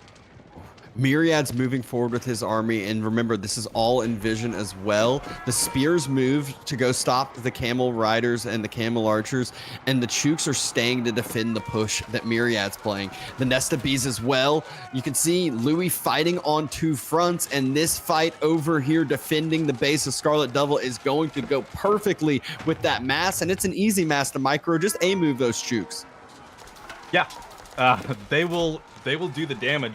Camel Riders, though, on the other side, holding their own, thinning out these spears. You can see the reinforcements coming in right behind that. Myriad wisely not going to commit to that push anymore after seeing that big blobby mass of Zhug News. But these riders now into Louis' base, forcing out some idle time, able to pick off some more Shugs as they get created. Riders now splitting out to hit the eco.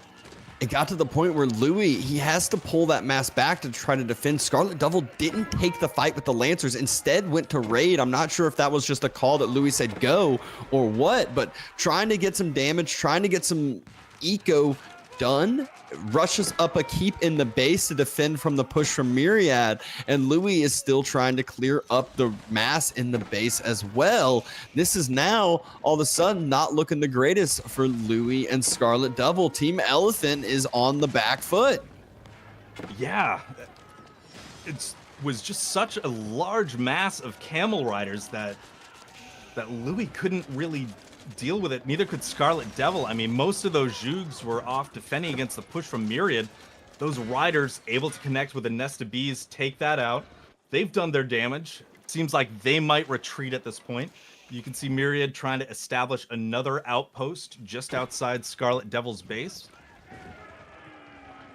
I'm not sure how much damage those Lancers for Scarlet Devil ended up doing, but I can assure you they didn't do as good as they would have done if they had just helped defend the base and take the fight with all the spears that Louis had sent that way, because that's why Corvinus took the fight. He knew he could wipe the spears and then wipe the rest of the base, and this is looking good for the Magyar Marauders. Yeah, absolutely. Just able to, because the fights were taken that way, there wasn't enough to defend, so Magyar Marauders really able to reduce the military count for Team Elephant here. Now those Camel Riders looking to just open up that gate for easier travel into Louis' base. And we've got Myriad setting up outside of the Chinese base here, taking map control in the center, looking for that large gold mine. But we've got another big mass of Zhug News and a nest of bees looking to defend, stop those riders from coming in.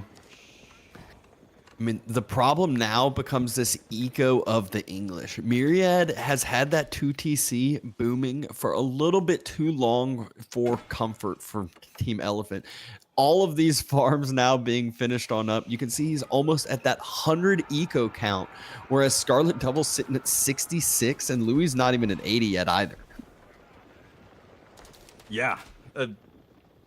Good investment from the King's Palace there. Just taking a look at the resources in the bank for everybody. There's so much gold out there just floating right now. I don't know if we're looking to maybe start to get into Imperial, keeping that in the bank. But Myriad Certainly. Those villagers are moving forward for a reason. Yep. It is going to be a Berkshire drop, and look at where the front wood lines are. This Berkshire, if it's right here in the middle, it's just going to be so much control of the front side of the base. It will be in vision, but there's nothing that Louis and Scarlet Devil can do to stop this. Yeah, isn't that painful? I mean, sure, you can be surprised by a Berkshire placement, but to just see it in your vision, see it going up, knowing that, hey, you can't really do anything against that right now. You're going to have to let that go up. Find a fight somewhere else. You can see Louis doing a good job trying to thin out these Camel Rider numbers. Myriad looking to push into the Chinese farms. And we can see those flaming arrows now starting to fire across. Crossbows, longbows, men-at-arms into the Chinese base, the Zushi base. It will be scary for Team Elephant to hold this. I'm not sure how they will, because just like last game, we had the non-stop trickle of units just spreading across the map. Myriad's going to be able to do the exact same thing, if not on an even better level, being Imperial Age English now. Yeah, and we'll see those men-at-arms, likely men-at-arms crossbows coming in. Good job bringing back Louis' army to the range of the Berkshire. Those flaming arrows just annihilating those squishy units that Louis has. Longbows just took out the nest of bees. Insane. Oh, wasn't paying attention for the next step of nest of bees as all of those crossbows got fired down upon, lost 3/4 of the mass, and the rest of them are left at low health. But all this time, men-at-arms have been in the back wood line of Scarlet Devil and doing a lot of damage and just letting those villagers keep working, because don't know what else they're going to be able to do. Just get as much resources as possible. Third TC now being dropped. More men-at-arms running on through to the ranks. And Louis MT and Scarlet Devil actually holding this pretty decently. Yeah, they do continue to hold. I mean, Corvinus has most of his units just being chased around by Louis on the outside here. Corvinus actually going up with the Eco Wing, so he'll be in Imperial pretty soon here.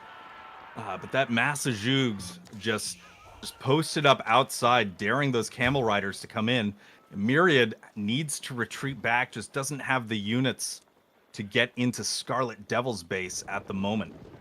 Scarlet Devil just sent 200 stone to Louis. I'm like, Louis, you need to send some food to Scarlet Devil over here, as he was sitting on 4K and Scarlet Devil's over on 32 food, both trying to do the best they can. They just need to hold these next couple pushes, and one great way to do that is the Great Wall Gatehouse. This is going to take away so much of that APM from Louis. He won't have to worry about the granary eco as much on the backside.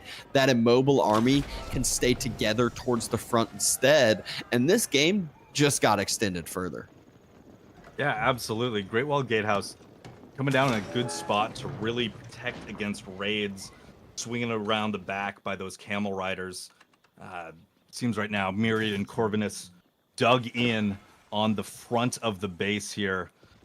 Preb's coming out to take down houses. Camel Riders looking for a way through. Camel Archer's going to find that demo ship. No shenanigans happening with that.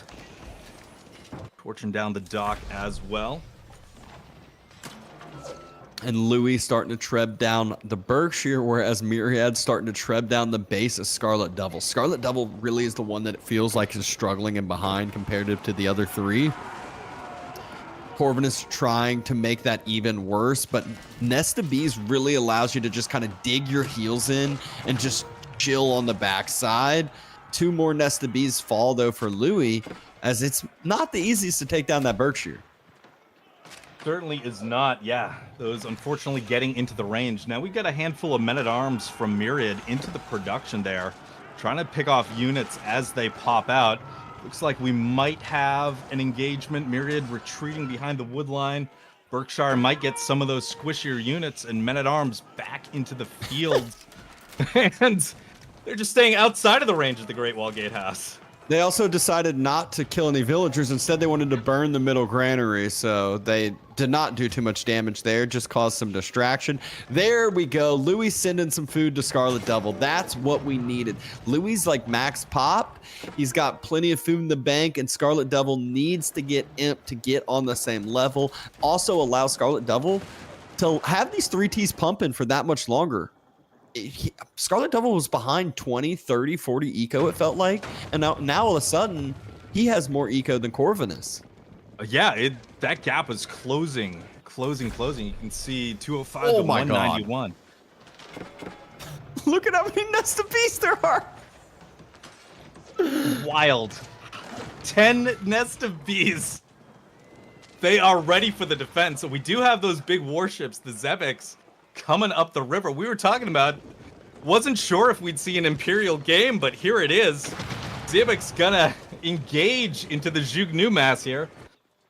I feel like of all the Imperial Age ships, that one's kind of one of the meme ones that you don't make.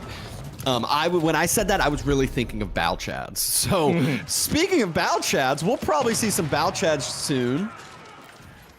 Chooks, though, just moving into that front line. Camel Lancers are a great unit to go into that. Camel Archers, not so much. We saw Flaming Arrows come into play super quick, and oh no, Nest of Bees. There's 10 of them here. It doesn't matter that those are melee units. The just pure AoE damage, the base damage that it's going to do, you can't dodge those fires. You're fighting at a choke point as well. That is insane. Nest of Bees getting a lot of value in. Did see a demo ship come around, try to defend here. Another one's out, but that's going to get taken out.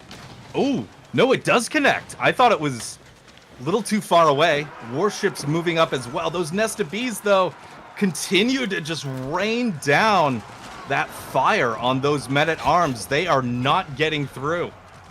No, they are not, but the keep fell from Scarlet Devil on the backside, it looks like. Berkshire is still fine and healthy. Remember, it takes wood to repair that. It's nice and easy to just stick a few villagers on that and just perma repair 2 Trebs out. You're going to need a few more than just 2 Trebs. Yeah, it is quite an investment to get rid of one of those Berkshires. So Scarlet Devil holding that choke point. Those Nest of Bees doing work, but can't progress any further than the Berkshire right now. Krebs coming out. Was Trebs looking to counter siege the Nest of Bees a little bit. And now the Nest of Bees a little far forward, taking shots from the Berkshire. Every time those Nest of Bees turn, though, they just get so much damage off. Frontline now is into the mix. There's only 6 Nest of Bees left instead of the 10, but back wood lines are probably running low for Scarlet Devil and Louis, if not completely out. Yeah, and that wood line in the front of the base is not a comfortable one for Scarlet Devil. Right in the range of the Berkshire. Every time Myriad gets vision on those builds, they're just gonna melt. Outpost could really use getting taken down. Villagers come up to help repair the outpost. Immediately get fired down upon again. Outpost so close to going down. Really need to deny that vision. But the Imperial Age ships, I said they were a meme ship, but there were still 4 compared to 2. And Louis has not sent enough to deny that. Floating a ton of resources, has 5,000 food, 1,700 gold in the bank, but doesn't seem to be spending it and throws in the towel. Series tied 1-1. Amazing game there. What a fun one. A lot of back and forth. Love that switch into mass jugs. Just wasn't enough to hold them in there.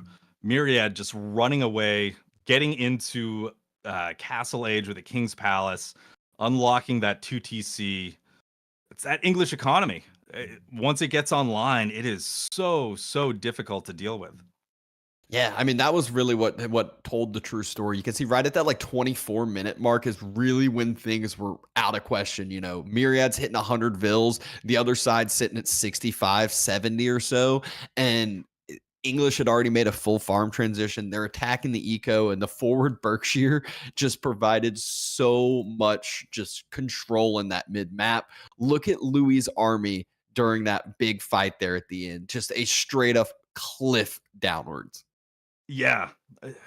All those camel riders uh, camel archers and the warships from Corvinus just blowing through that mass of Jugnus, able to take out those squishy units. Love to see those warships move also into the granaries a little bit, start putting pressure on those farms. But yeah, you see spike up, Louis ramping up, and then after that Imperial fight just drops off a cliff. Game number 2 finished on up, and we have a tied series. Maybe not the way that everyone would have been expecting this one to go, with Elephant being probably one of the favorites teams in this tournament, I would say. Although CSO not showing on up, but that is why you got a third teammate for a reason. Scarlet Devil has been holding his own pretty well. We did see a little bit of some gold float there in that game during the time he was getting raided, though. Yeah.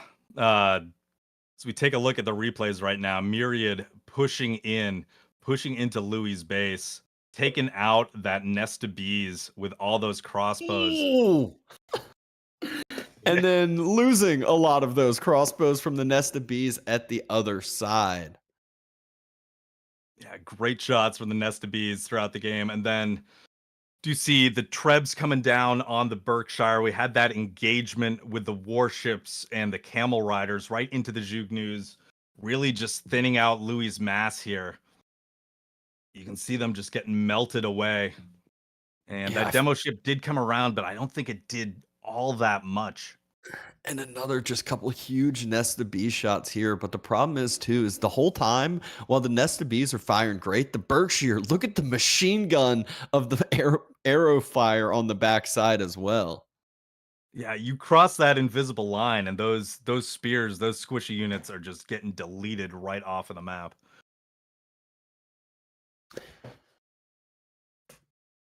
Yeah, Trebs for Myriad were able to provide so much more value too, because they're not firing on something that's easily, built up and repaired with wood alone. Right, yeah, the stone cost to repair that keep. Yeah, Berkshire, just a crazy, crazy defensive landmark, because, I mean, English typically going pretty heavy on wood. We'll have that in the bank. But we're going back to the lobby screen here. We're going to Himeyama next. Yeah, Game 3. The later stages of the series is always when it gets that much more exciting. Are you now onto some of your back civ? You're not on your primary civs. You're on your secondary ones. You're on the ones you got to kind of pull out of the back pocket. Might not be as comfortable on. You kind of got to maybe wing some builds a little bit. You don't know exactly how to react to what you see.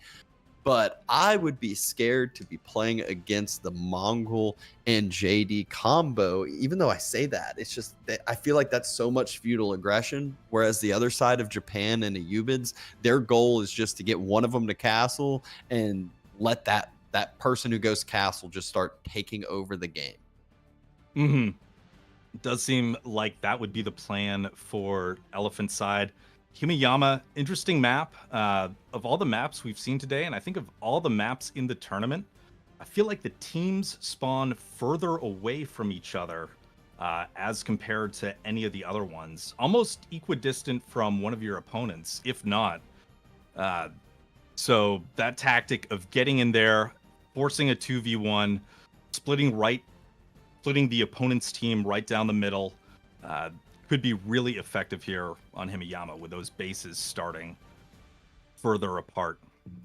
Yeah, I laugh. This is one of those you'll start scouting right off the bat, and you're like, "Oh my gosh, TC, right, I gotta watch out!" You're like, "Oh, that was a little bit closer than I was expecting." So a lot of aggression. Sometimes you're kind of be sitting your two lanes, but yet again, there is water on this map. No deep sea fish, but Japan was allowed. So I would not be surprised to see Japan dock that middle, spend a few resources into some fishing boats, not overspend into it, but just enough. And that also might allow Japan to be that one that says, hey, Ayubids, you be the sacrifice, go growth wing, start just going feudal age desert raiders. And use that mobility, keep the other side on the back foot. Don't allow JD and the Knights to come across. Let me get to castle, and then we will have my mounted samurai to take over. Yeah, for sure. I'm trying to think of previous games casted in this tournament on Himiyama. How many players have actually chosen to take the center? I feel like Japanese is really one of the only civs where that might make sense, just because it is close to your enemies, like it's far forward. But with the cheaper fishing ships, it pays off faster. And I was looking at the map earlier.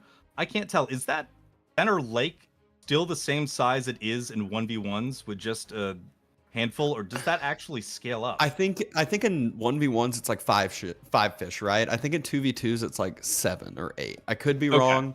But yeah, I want to say there's a few more there, but it's still nothing that's like, I'm gonna dock and I'm gonna make 20 fish. You know, it's like you dock, you make 3, 4, maybe 5 fishing boats, and then you're like, call it quits. You know, let that pay off. Let that be your little, you know, vault up into castle, especially for a civ like Japan. If it doesn't get denied and the Ayubids is able to, you know, play that defensive game for them, and then all of a sudden now you're a Japanese civ that has extra eco and a clean castle age. So we'll see if that's how it ends up playing out. That's all being said, you still got to deal with a Mongol tower rush throughout all of that. So it's not the easiest to take that water in the center. Yeah, and thinking about that, this map where, you know, your opponent spawns fairly close to you as well, really allowing for the Mongol tower rush, not needing to cover as much distance as you would have to on some of these other 2v2 maps. Certainly making that an option. But we will see what the feudal aggression looks like on the side of the Magyar Marauders. We'll see if Elephant, if they're going for a defense into castle play. We've got a game coming up very shortly. Yeah, as we speak now, game number 3 is beginning. We have Louis MT and Scarlet Devil on the west side of this map. Louis is a Ayubid, Scarlet Devil is Japan. Corvinus and Myriad, they're the feudal age aggressive team. They're the Mongols, they're the JD on the east side. And let's see if Corvinus will be dropping that early barracks here after not this drop off, but the one right after. Yeah, I believe we saw Louis drop an early barracks, anticipating some pressure, potentially getting that up in the Dark Age, having some spears to defend if there is that Mongol tower push. Yeah, and it does. I mean, it's one of those that when you're going against the Mongol and you're going like, I need to defend this tower rush, if you don't respect it from the very beginning, you're going to be behind in spear numbers. So this is why Louis has to do this. He's going to, you know, obviously see here in a little bit that a barracks is indeed being dropped. So it's good that he's already started to drop his spears. He might actually even just go over to Myriad's side and spear rush Myriad and force Corvinus to try to defend his teammate rather than going over to Japan. Yeah, absolutely. And as soon as those scouts get over there, they'll see where Jones' gold is and how close it is to Louis' base. Super far forward. The spears incoming right now. And this is a huge net win for Louis and Scarlet Devil, because if Corvinus reacts to this, there's no tower rush, there's no bounty bonus coming in. It's all about defending Myriad, who is getting idle time caused, you know, having to have some extra walking time with these villagers.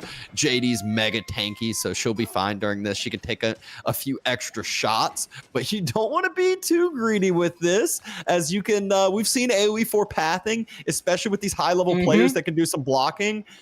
Louis not quite able to do exactly that and starting to burn the mining camp of Myriad. Myriad had 1 gold into the bank, just got enough to age up. I was really nervous. It looked like Joan might have got stuck on that mine for a second, but she was able to get out of there, get back, start that school of cav. Corvinus's reinforcements coming in, just 2 spears. Looking to see what they can do against the Ayubids' 4 spears here from Louis. And you don't want to take this Corvinus. If he looks away, there you go. You can already see it. That little bit of damage might not seem like much. It adds up very, very quick. Myriad trying to move back out onto the gold mine under this pressure, taking whatever gold they can. Corvinus and Myriad trying to work in concert here, having the spears defend pressure tower bills. Oh, this is bad. You never want to be dropping a pressure tower here. You're outnumbered in the spears, so you're kind of forcing Corvinus to take this fight. And Louis, I would actually like to see Louis take this, as it just would force even more damage, even more idle time. I guess he doesn't want to walk under TC fire potentially, but Myriad is very, very late onto the gold. Yeah, he's been denied for so long. That outpost finally going up. Villagers free to mine that gold in peace for the time being anyway. Kura's storehouse just about finishing up for Scarlet Devil. See if they make a play towards that pond in the center. But Myriad and Corvinus still in the Dark Age for the time being.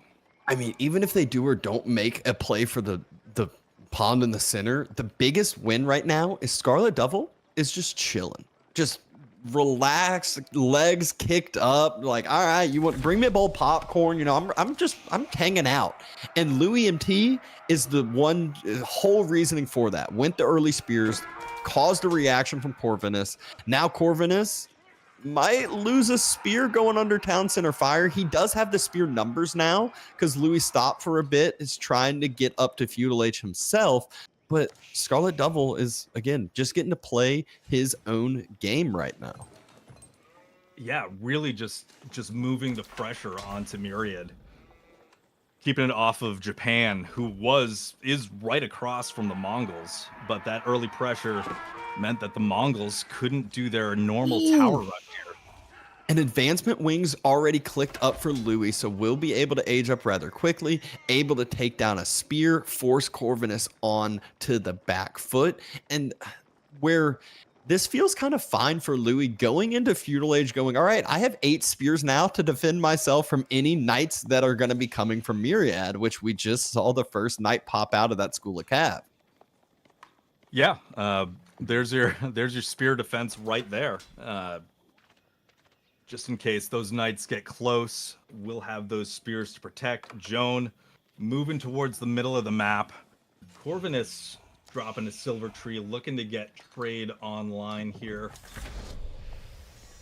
And that's really the thing to now worry about. Corvinus and Myriad, we talked about them being the aggressive Cids. It would have been a lot better if they got an outpost up forward, because then, it keeps that aggression up. It keeps it something else that the opponent needs to deny now. Well, now, all the opponent needs to deny now is the other side's eco. Just try to do some raiding, which they already were going to be doing as a whole. Trade's going to be the thing to slowly build up. And how much investment is Corvinus going to put into it? We will see that for sure, but now Scarlet Devil under pressure for the first time in the game. Outpost firing on that knight. Spears torching it down. It looks like Corvinus and Myriad really just crashing down into that tower. Another pressure tower coming down. Louis, though, comes over with his knights. The outpost gets put on fire. Villagers should jump out and just heal it. Oh, it gets taken down. Loses the tower, but even still, it doesn't feel like Scarlet Devil and Louis lost that much during it. JD, though, getting some extra XP. Another tower will need to go down. Corvinus sending more spears forward for this. Just going to go for a circle on the Vills. Don't think they're going to be able to do enough damage, and all the spears will fall for Corvinus here. That is quite a few spears getting taken out there. Doesn't feel good. I don't know if there's looks like one villager body underneath that tower, and 5 or 6 spears for one Vill just does not feel good. Not by any means. Scarlet Devil as well.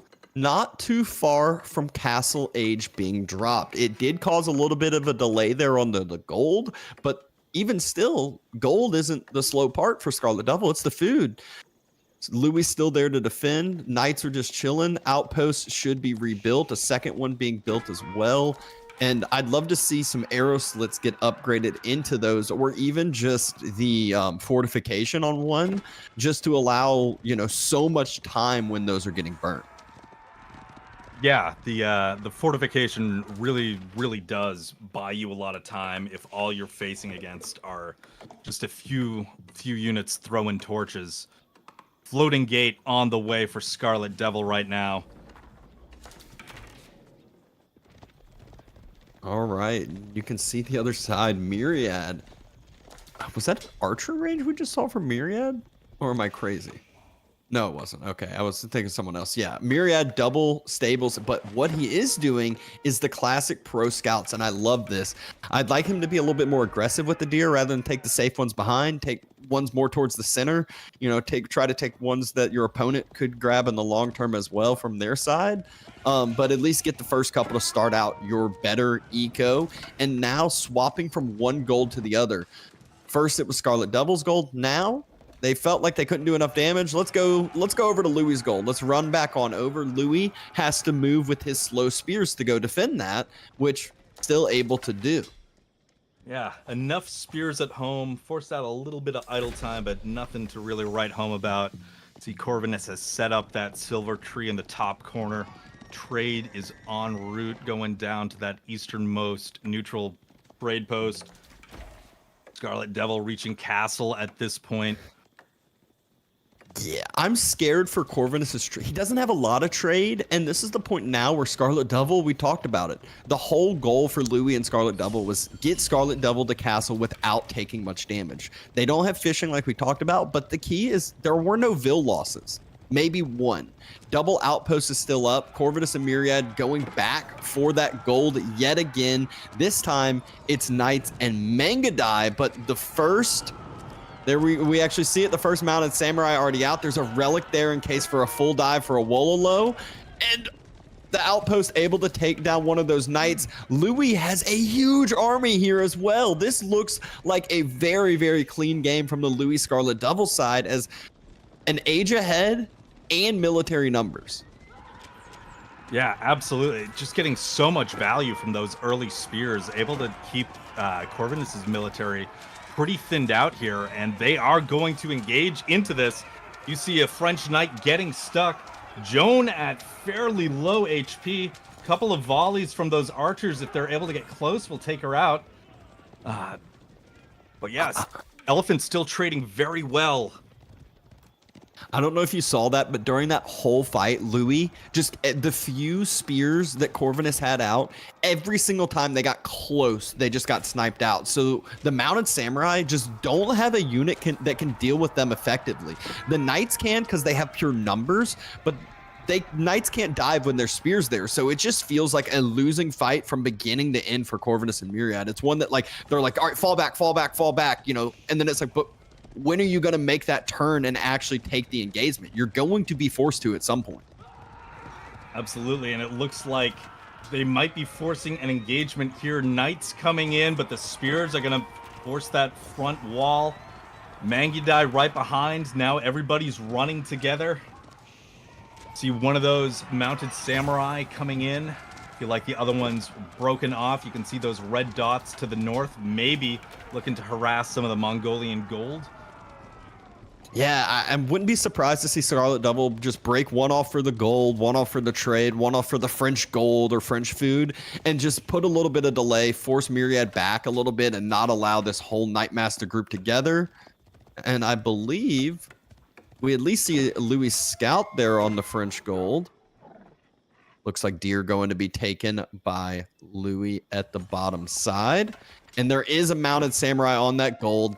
We see a villager dead body on the ground and idle time. Also picking up a knight here in this mid map. Scarlet Devil and Louis, look at where they're attacking. Right in between those TCs of their opponents, not allowing Myriad and Corvinus to be able to stay grouped together and fight as one.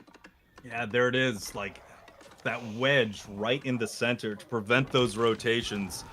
Louis and Scarlet Devil staying together here. Mounted samurai coming up, spears in the mix. Those French knights needing to retreat, falling back into Myriad's base, and Corvin's backup is pretty far away.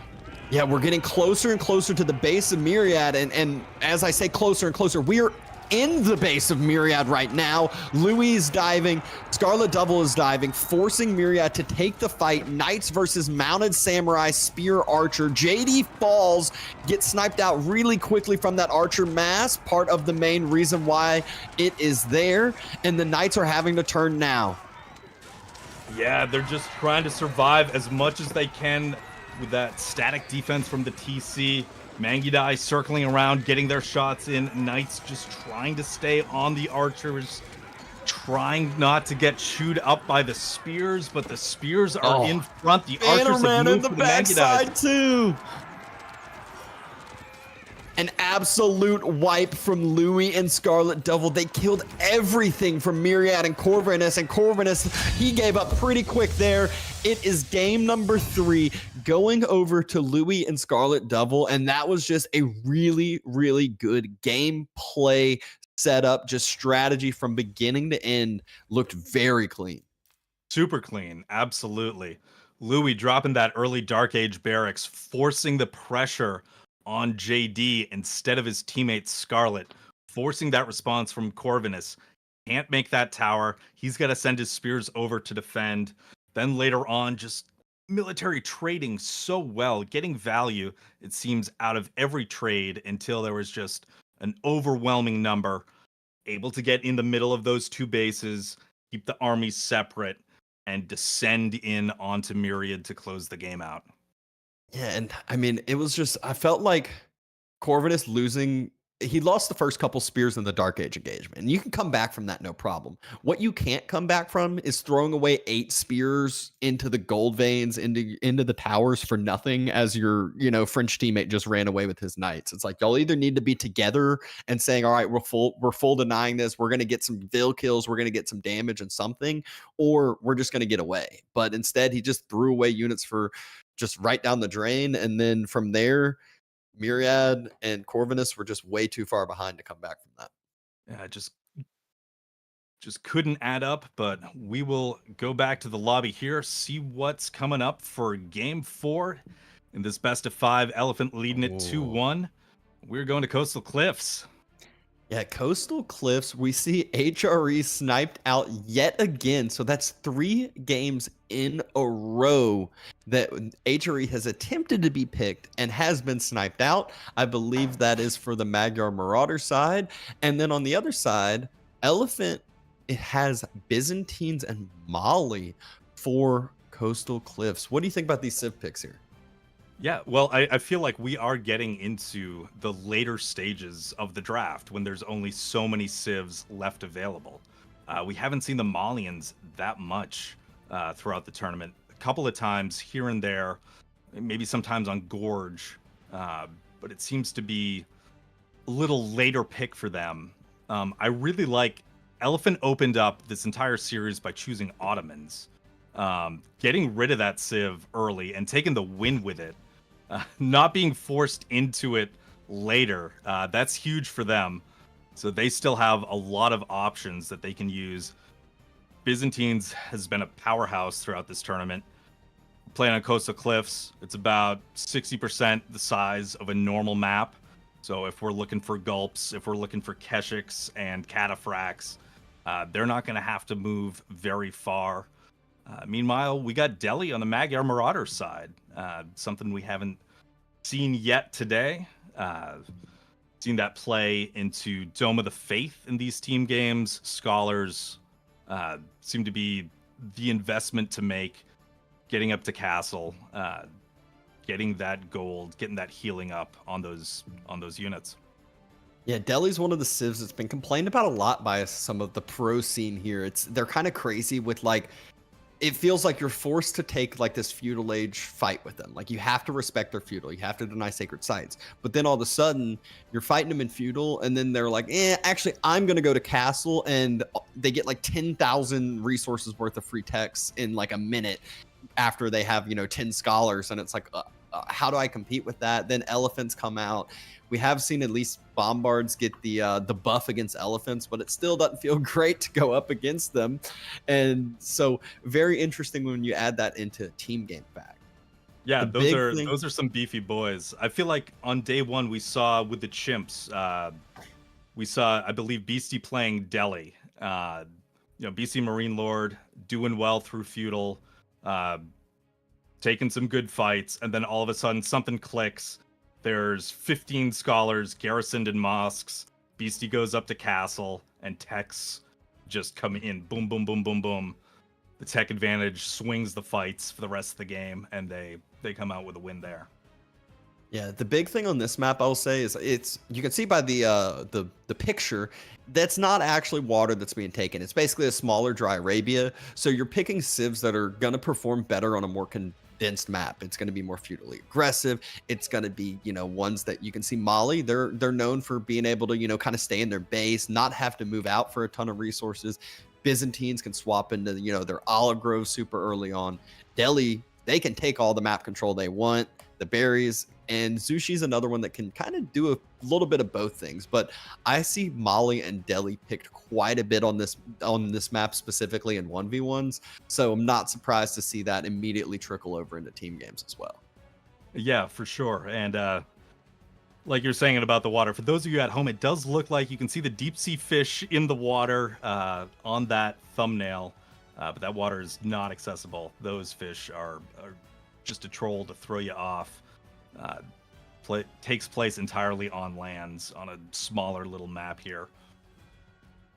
A few minutes till game start, so I think we're gonna show y'all some of the groups just in case y'all aren't up to date, want to see what's going on, what y'all have in store for the rest of the day, rest of the tournament as well.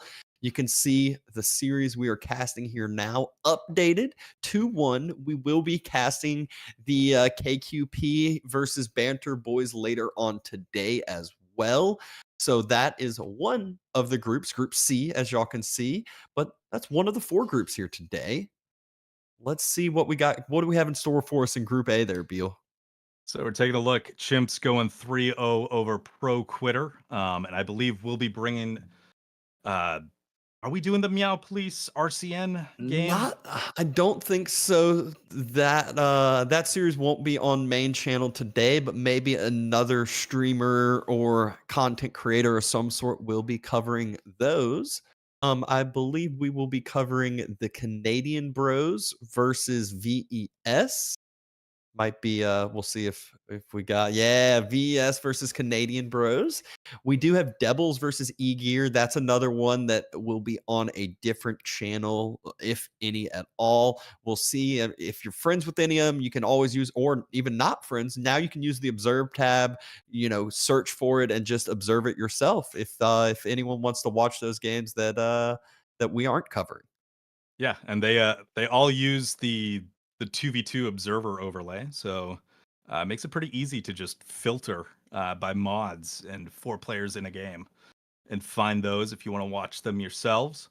Taking a look now at Group D, we got 3 Deta, 3D versus Scatter School, and Oiling Boil and Core Alanya as That well. is the next series we will be casting, I believe. Oiling Boil is Sass and Balltune with Bella as their third, and then Core and Oyona. I'm actually not sure who their third is. I think it's Chuck Francis. I think he made Oh yeah, it is an Chuck Francis. appearance in the open qualifiers. So there's the updates of all the groups for y'all, and hopefully we now have our game 4 prepped and ready. So we will see if we will get to a game 5 or see if Team Elephant will be able to complete the series here today. All right, let's jump right into it. We're taking a look right now at Myriad's base in the teal as Delhi right on that north side of the map. Next to him in the blue, his buddy Corvinus as Zushi Legacy. And now across the map, we got Louis as the Byzantines in the orange and Scarlet Devil as the red Malians. And as always, whenever Zushi's in the map, I'm going to talk about it. We're always going to be looking for Meditation Gardens locations. And if I'm Scarlet Devil and I'm on Zushi, there is a unbelievable one with double stone. Yeah, vodka's about that one right up there. Looks unreal. I don't think Corvinus will be moving out for that, considering he's on the complete other side of the map. His map looks a little bit more barren, not quite as consolidated. I think he might just go for double berries in the woodline here. It depends, it kind of depends on what his main goal is and what his strategy is. Is he going to be more of like a fast castle where you're trying to get food and gold? Or are you going to be more of this feudal? It really depends what you want to do, what resources you want to focus on with that Meditation Gardens. Yeah, kind of a shame he didn't spawn in on one of the north sides of the map there. You can see all those clusters of resources, even outside of Myriad's base as well. Yeah, could have had triple gold if he was Myriad, but instead, we will see where he places it in just a little bit of time. Feudal Ages should be starting in the near future. Scarlet Devil has a ton of gold flowing because of the pit mines with that early molly. And I'm also excited to see what build Louis is going to be going for. Will he be going for the Gulp build? Some people call it the Jiggly build order. Or will he be going for, like, I would say the OG Byzantines, which is more of the longbow, Limitanai, just, slow infantry group, but their numbers build so fast? Well, I think we might be heading to Gulp at some point because we're opening up with a Imperial Hippodrome. Some early horseman pressure out of the Byzantines here. That's always exciting. Gonna really set the pace there. Across from Corvinus, we do see a Tower of Victory from Myriad. So Delhi looking to play in Feudal here. Keep it aggressive. Montequari, of course, for the Malians. And now we do see that Meditation Gardens, and he went all the way north. He did. He's making the trek. He wants that triple gold, so he is going to go for it. Louis spots it out, though, so they know where this Meditation Gardens is going to be. They don't have a military mass to deal with it yet, and those villagers will build that quick. So even though he's going Hippo, it's not going to be able to be finished, get a horseman across the map and over to actually damage this in time. He might be able to scout block this. Yeah, let's see. It seems obvious where he'd want to put that. So Louis setting up in the prime location. He's all good. Just outside. Oh, yeah. Foundations have been laid. They spotted on out. Hippo about 80% of the way up. But again, I don't think we'll have that timing to have the horsemen come all the way across. The question will be is where will Corvinus's villagers go after it, as they will have to make a trek back home or maybe go to the wood line of his teammate Myriad. Yeah, they're going to have to figure something out, drop a camp somewhere over there. That is such a long distance to hike. Yeah, especially with 3 villagers too. Yeah. Yeah, that is a lot of idle eco if you are looking to send them back home. So we'll see if it goes to maybe a gold mine or maybe that wood line there. And let's see if Myriad does the classic Delhi. I always crack up at this. You'll see Tower Victor dropped, and the first thing they go is a stables into Ghazi's. And I'm like, all right. It is what it is. So it is maybe for more the middle and later stages when you're not just on that Ghazi mass. But I have seen it plenty of times when it is just Ghazis and more Ghazis after the Tower of Victory. Yeah, Ghazis are a great unit. No surprise if Stable comes out first, but they do not benefit from that landmark at all. Tower of Victory only affecting infantry. But we'll see what Myriad's plan is here. We do have that Imperial Hippodrome starting to churn out. You can see, looks like 4 horsemen. No, sorry, that's Corvinus' side. We already have 2 on the field for... Yeah, Corvinus has 4 in queue. He just realized he canceled that to just 2 now. But they're going to pop out. They're going to do a great job of denying vision, pushing scouts away. But Louis has triumph for his horsemen. So if it's a head-on-head horseman engagement, Louis wins. And Louis also wins over the course of time unless Myriad goes and heals the horsemen of Corvinus's with his scholars. Yeah, very true. Pretty interesting here in this game to see, the mobile unit in Feudal just being a bunch of horsemen from all the players. We've typically seen a lot of knights, Keshiks, all that stuff, but this is going to be a horseman duel. We got a Musafati creeping across the map here. I think just wanting to put some annoyance onto that meditation garden, not make it as peaceful as what it could be. And also what you're doing there, even though Delhi don't care about gold, you're also getting, just in case we saw that scholar boom build up, you're not allowing it to happen because no gold can be gathered and still no sacred sites have been grabbed yet. Yeah, that's very true. Those sacred sites right in the middle of the map, you can see on both wings, in between both players, basically. Myriad committing to archers, so we'll get that tower victory bonus. Corvinus supplying the horsemen here. Has enough to force Louis to back off a little bit. Louis did go for the Keshiks, though, and does look like he is building those resources up for Castle, or at least attempting to do so. Scarlet Devil went and built a pit mine, it looks like, on the back gold behind Louis' base. Going to allow his teammate to defend that back gold up nice and safe, make it easy on his life. Yeah, And I was looking at the gold spawn earlier, wondering... Oh, we're good. We're good. Sorry, All right. nervous wreck there. Archers started to Corvinus move out gonna without catch him protection. on the back here, dealing some damage, forcing Louis away. At the start of the game, I was looking at the gold mines, wondering where Scarlet might be thinking for their second pit mine. Everything seems pretty exposed, except for that one, like you were saying, right in the back of Louis' base. And Louis getting chased away here, but the Keshiks coming in. Now they turn around to engage. Corvinus lost one horseman, may lose a second one here, low HP.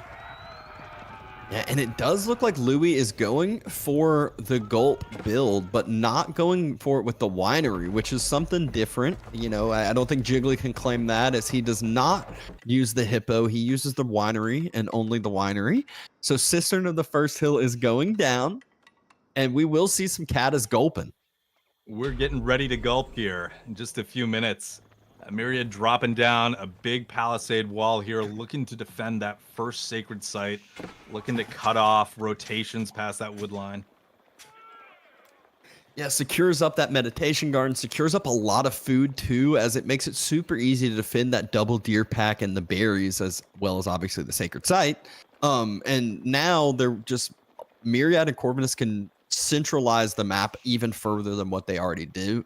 Scarlet Devil, though, that's what I'm questioning, is how many cows, if any, has Scarlet Devil been able to build up himself? Has he been booming behind this at all? Or no, he's just been pure military. And I kind of get this. A lot of villagers idle right there. I kind of get this, because you can't have both players go greedy. You can't have a cow boom and a fast castle. Like, you gotta have more of this investment. Now that Louis is castled, that's when I would see Scarlet Devil starting to add in some more cows, starting to build up that eco more for himself. Yeah, you absolutely need to respect your opponent's military, especially when you're facing down Delhi. Don't want to be caught without a military in Feudal to defend. But yeah, Scarlet Devil really hasn't been bothered that much this game. Hanging out, doing their own thing. You can see that military mass now starting to move across the map as Delhi looking to take that other sacred site. Corvinus coming in to reinforce that location. And we've got a Mount Lu Academy for Corvinus as he moves to Castle. Yeah, they're trying to get more and more walls down, not just on the sacred site, but also in the mid-map. And Keshiks and Horsemen have found that location out. Fortunately for Corvinus, they don't spot out where the landmark was being dropped, because if they had V-line straight for there, that's a lot more there's a lot of eco just in general that's out and about in the midst of nowhere. Horsemen cannot defend against Keshiks, especially Keshiks with Gulp. Villagers yet again denied off of gold. This is such a crucial timing. Corvinus hits Castle Age and has 130 gold in the bank to do stuff with. I don't even think he has the Horseman upgrade in queue, but he is forced to take this so he can get enough gold to do things. And I don't think he's going to kill any units here. No, you can see that amazing micro from Louis. He's pulling away those injured ones. We saw a Horseman get out of there early, take a gulp, get back into the fray. Insanely clean fight from Louis, my word. And I mean, that just shows you how strong Gulp can be. There's other cataphracts helping out the side of Scarlet Devil. Myriad taking the fight, archers with Tower of Victory and spears. But the cataphract, look at how tanky it is. It's just taking spears, taking anything and everything at the front. If those spears get cleaned up, Myriad Actually, even if the spears are there, Myriad's struggling to hold this. All we need is like one more cataphract, if any. There's only archers left, and it's all javelins. Meanwhile, on the other side, Keshiks are diving the base of Corvinus. This is a great timing push from Louis and Scarlet Devil, and I don't know if Myriad and Corvinus can hold. Yeah, absolutely. Really preventing Corvinus from getting that value out of Castle Age, and those jab throwers, the perfect unit to take into this deli mass of archers. You can see one scholar going down, forced off of those deer, forced to retreat. God. The Magyar Marauders seem like they're in a very, very tricky position at the moment. Yeah, while we may feel bad that Louis lost those horsemen and Keshiks, the whole plan was to swap to cataphracts anyway. The horsemen were there to do as much damage as possible. He caused a ton of idle time, did not allow Corvinus to get onto the gold at all during all of that time. So this also should mean Louis building up relic number, I would hope. Oh, actually, he doesn't have winery. He'd have to drop a moss, but he still should be, able to grab these relics if he wants. And Scarlet Devil is on the base of Myriad, not allowing Delhi to do anything. Yeah, getting that delay on the Meditation Gardens, just hanging out. You can see those jab throwers moving up to engage into archers, just picking off those units here and there, thinning out the spear numbers, making it easier for the Cavs to engage later. Yep. Cataphracts, though, they're debating on if they want to make another dive on the TC. Corvinus is going Lancers against Cataphracts. That is a recipe for losses. Eventually, the numbers of the Lancers will be a lot because of, they cost less resources, but Corvinus doesn't have Gulp. And the Cataphracts are so tanky, and Gulp is just so effective because of that exact thing as well. Yeah, we saw that in an earlier fight with that one singular cataphract that seemed to be soloing 10 spears. And when it got to the point that it got down to half health, took a gulp, went right back up to full, and just stayed in that battle for so long, absorbed so much damage from the spears, and it's like a pincushion for the archer fire. Yep. And now we finally see the wall get burnt down. We're starting to see the second sacred site be denied. And the initial spot we thought was going to be safe for all the food, the deer, and the berries that we talked about was not safe because the army numbers just were not enough from Corvinus and Myriad. And they have to respect these cataphracts knocking on the doorstep. Myriad's pushing forward with his army mass. And this is a bad idea. The cataphracts could literally just turn and kill this whole army themselves. So, and that might be exactly what he does. Yeah, it seems so dangerous. No support from your teammate, running in just with your army into your enemy's base. You can see Corvinus looking to catch up with a few Lancers, and they will combine right there near the sacred site. So he's not going to push in by himself. But we're going to have an engagement at the Malian base very shortly as that Grand Fulani Corral starts to be constructed. And if the Grand Fulani was the choice, I was about to say, that means the cow boom is full. And that was, I love this kind of balance that Louis and Scarlet Devil had. The Scarlet's like, all right, I'm going to, make the sacrifice early on. I'll create units and not have cows and not have this eco. But then now that you've taken all this pressure off my back, I'm going to boom up behind it with this cow boom. Exactly what happened. The numbers at the top aren't even telling you the full story, as Louis and Scarlet Devil have so much extra eco behind this because of that exact thing. Yeah, it's pretty crazy. And just like you were saying, the trade-off, like, hey, I'll build the military units right now. Once you're in the castle, once you've done your thing, I'll know, and then I'll switch into eco gear. You take over military with your techs. Just that back and forth. They've been playing just so well together as a team, as a cohesive unit today. Yeah. And now Myriad, once again, kind of being left alone at the mid-map. Corvinus moving around with his full Lancers. I'm just not sure what damage those Lancers for Corvinus can do. You can see the full walls from Louis. He's got cataphracts to be able to defend himself if need be. More walls attempting to come down. This time, just Myriad saying, all right, let's protect the whole entire middle of the map here. Yeah, walls just continuing to come down. Long palisade wall cutting the map in half, giving some breathing room for the Magyar Marauders for the time being, but the economic engine is just turning on for Team Elephant. I mean, that cow boom now going to start kicking into gear with the Fulani Corral being complete. Cisterns providing such an eco bonus for the Byzantines.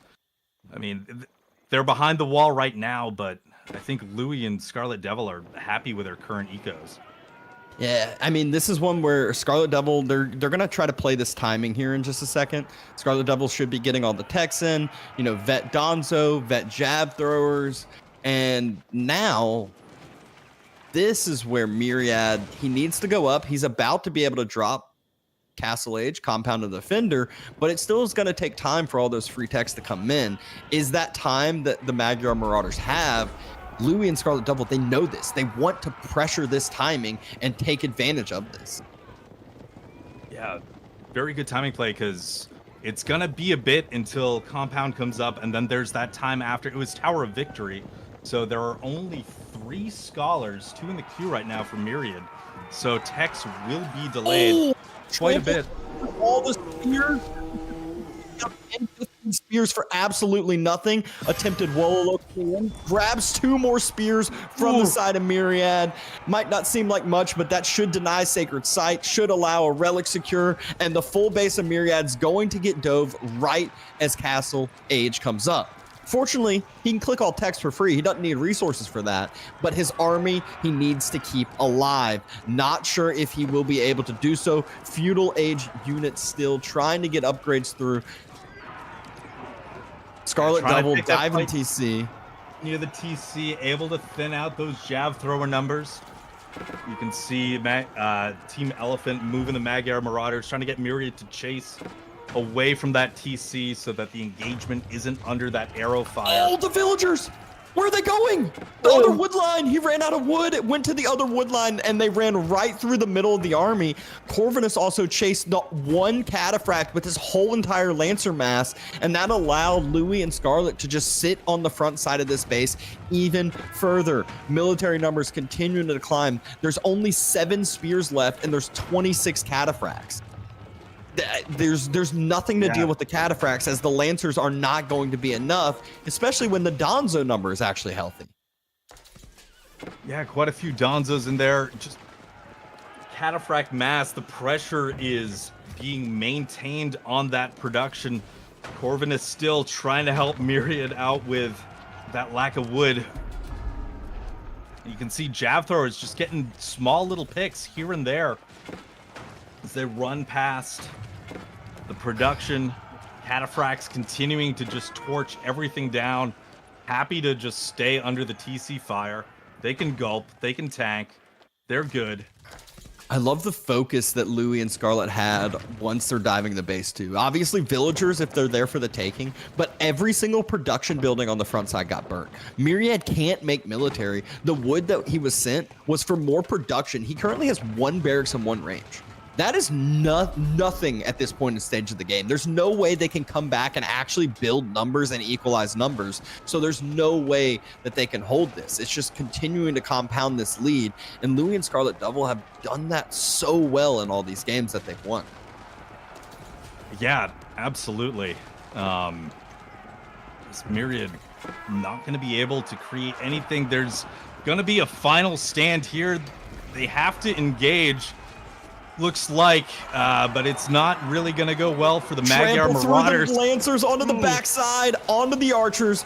Archer mass now has cataphracts in the middle. It makes it so hard to micro, makes it so hard to actually get good damage out. And you can see how the numbers get affected by it.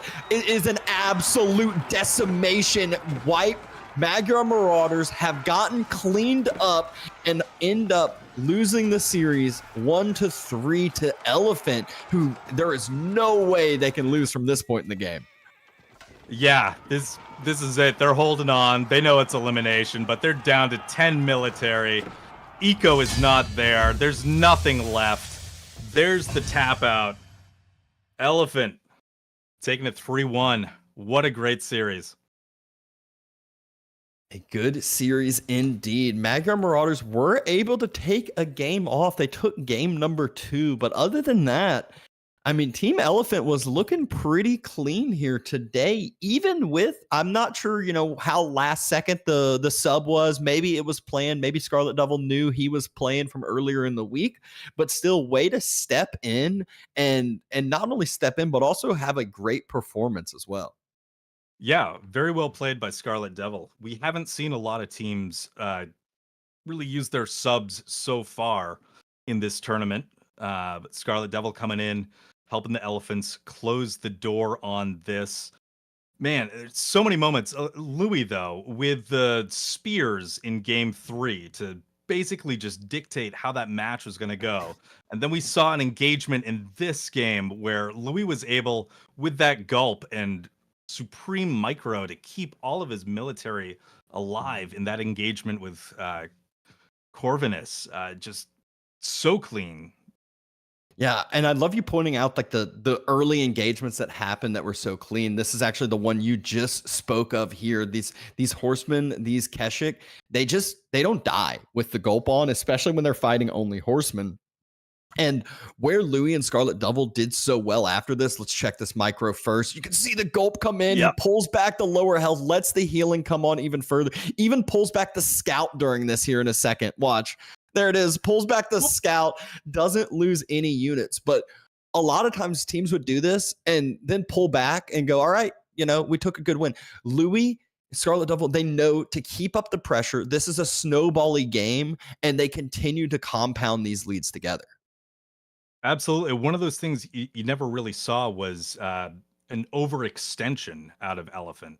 Like, they'd come in, it would just clean trades throughout the match and coast on that to victory. I mean, the only difference we did see on Kurlager, where Magyar Marauders able to take a game just mostly by splitting up, keeping those Jugnus somewhere else with the map control that Myriad had in the center there.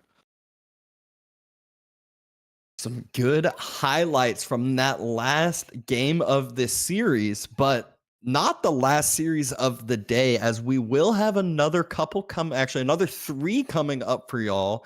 Next in line will be Oiling Boil versus Cor Elyona. I think we might take a little small break first, allow the casters here to refill some water, make sure we're staying fresh and whatnot. But what an exciting first series of the day. And if we're going to keep it like this level, I mean, we got some exciting stuff here left on over. Absolutely. I've got a good sense that the next series we're going to see is going to be even closer, even more of a scrappy back and forth between the two teams. Something really exciting. So don't go anywhere. We're going to take that short break and we will be right back. Going for the dive. This is a beautiful choke point, absolutely marvelous of a choke point here. And this is just so difficult for Mokomi and Arakan to dive into. They at least sniped the Rams here, but I don't know if they want to stay and fight this one. Knights charge in, but they're being debuffed by the Camels. Crossbows will pick them apart. And sure enough, you might clean some of these, but I feel like the price to pay is just too much for Mokomi and Arakan. Yeah, there's just too much front line and way too many crossbows in the back line. They just clean this up. They just didn't have the numbers for it, like. And it looks like Blid lost track of all these Knights. Love the way that Lash is using that scout to acquire targets. And this is the one raid they needed. Perfection from Lash. The first time he gets a raid going, it's a dozen villagers going down. Compensate for the loss of those dervishes. That was such a big drop. I was saying, like, the longer you keep them alive, the more value you get, the better that wing is. But they have gotten a lot of value, regardless. It does feel bad, but they have gotten value. But man, that was a big pickup for Blid and Xlob right there. Well, as you're saying that the villager casualties are now mounting up here for Blid. We talked about this. You know fully well how important this position is, because that's like, Blid committed 20 plus villagers to wall this off. And now they have to stand and fight to preserve whatever few villagers Blid still has left. Hey, it would be ambitious, but you never know. That's a lot of camel riders as well. And one thing that I don't really see right now from Sanyush and Senpai are spearmen. Camel Riders are debuffing this cavalry, and the archers will get absolutely annihilated by all these javelin throwers. Now they could get pinned on the other side. Gulp's coming in here to heal up There's these the troops, Gulp. but even the Catapract trample is not enough. A bit of a surround coming in from cavalry, but it feels like it's just not there. The numbers are just lacking over here right now for Senpai and Sanyage. Yeah, this is a huge fight. And those jabs, as long as they stay alive in the middle, that is the DPS. And you can see the poison effect as they have on go up in age. The more he delays that choice, the more those resources are just dead in the water. As we see raids in the back of this as well. And there's nothing that deals with the Foot Samurai right now. The Catapracts are also trampling their way through this army here. Some archers on the back line as well. But really, it's the Foot Samurai that make this happen. A couple of Musafati are coming out here for KJJ, but is that going to be enough? Fortress of the Huntress coming in as we speak. Units from Senpai and Sanyage looking to torch their way through the walls. They will do just that, as the Onabugeisha also help out from the back line. I don't know if Warspite and KJJ can hold this. Army count is looking better and better for Hobbs. Of lead, right? And now obviously the military numbers look really dire as well. But now these Onabugeisha are going to deal with the Musafati very, very well. Their attack speed is just way too good. Yeah. Let's not forget, it's Castle Age troops against the Imperial, but they do have the Bannermen buffing them too. That's exactly what he's going for. Knights will try to charge the Horsemen. Nice microwave beastie, splitting off the cab. But the longbows are just being surrounded over here, and Beastie's looking to intercept all the reinforcements. Knights are looking to stand and fight, trying to body block the troops from hitting the longbows. Rams are being pulled away over here, but I wouldn't be surprised if Beastie actually decided to clean this up. As I'm saying this, though, the Horsemen are starting to fall from Beastie over here, and Knights are standing strong. Limitani, though, slowly grinding away at those. I feel like this is just not enough for Chuck Francis and Aliona. And Beastie is moving in with the flank once again. It's veteran longbows against feudal age ones. Limitani with the shield wall closing in on the Knights as well. And it's not even the whole army of Beastie over here, but it's still in itself enough to deal with most of this. Now the Camel Archers are coming in to debuff the Knights as well. And I feel like with this cleanup, the Chimps will secure game number one. It might just be too late now for Chuck Francis and Aliona. The timing is perfect here by Beastie and Marine Lord. The moment the upgrade comes in, 70 archers with veterancy come in now. Knights against Knights, Jugenu against the Archers. And I just feel like the ability to reinforce a lot quicker and the Castle Age upgrades are the things that decide this fight. Beast and Marine Lord, they are looking to hold. And once again, men-at-arms are mixed in. I just love that so much. Marine Lord is picking off the crossbows from the backline with the Horse Archers. And once the crossbows are gone, the men-at-arms, they do such a good job tanking up the damage. Marine Lord, he is cleaning this up all by himself. Beast is slowly getting those Desert Raiders going, but I mean, by the time they arrive, Marine Lord is going to be done with the whole game. Now the Onamusha are pushing up. Desert Raiders doing really well against them. They got to switch into melee mode if they want to fight the Knights. At the same time, the TC needs to complete here. You cannot concede this position. TC will complete just in time here. Villagers will jump inside. It's a highly fortified position. We've got in the meantime getting for all Maria. the XP. And there's the heal. Oh, that's such a good time to use that. This is a critical fight. We were talking about we needed one big fight to make it all the difference. And, you know, they need Nugify back on the eco. Remember, his eco was so bad a couple of moments ago.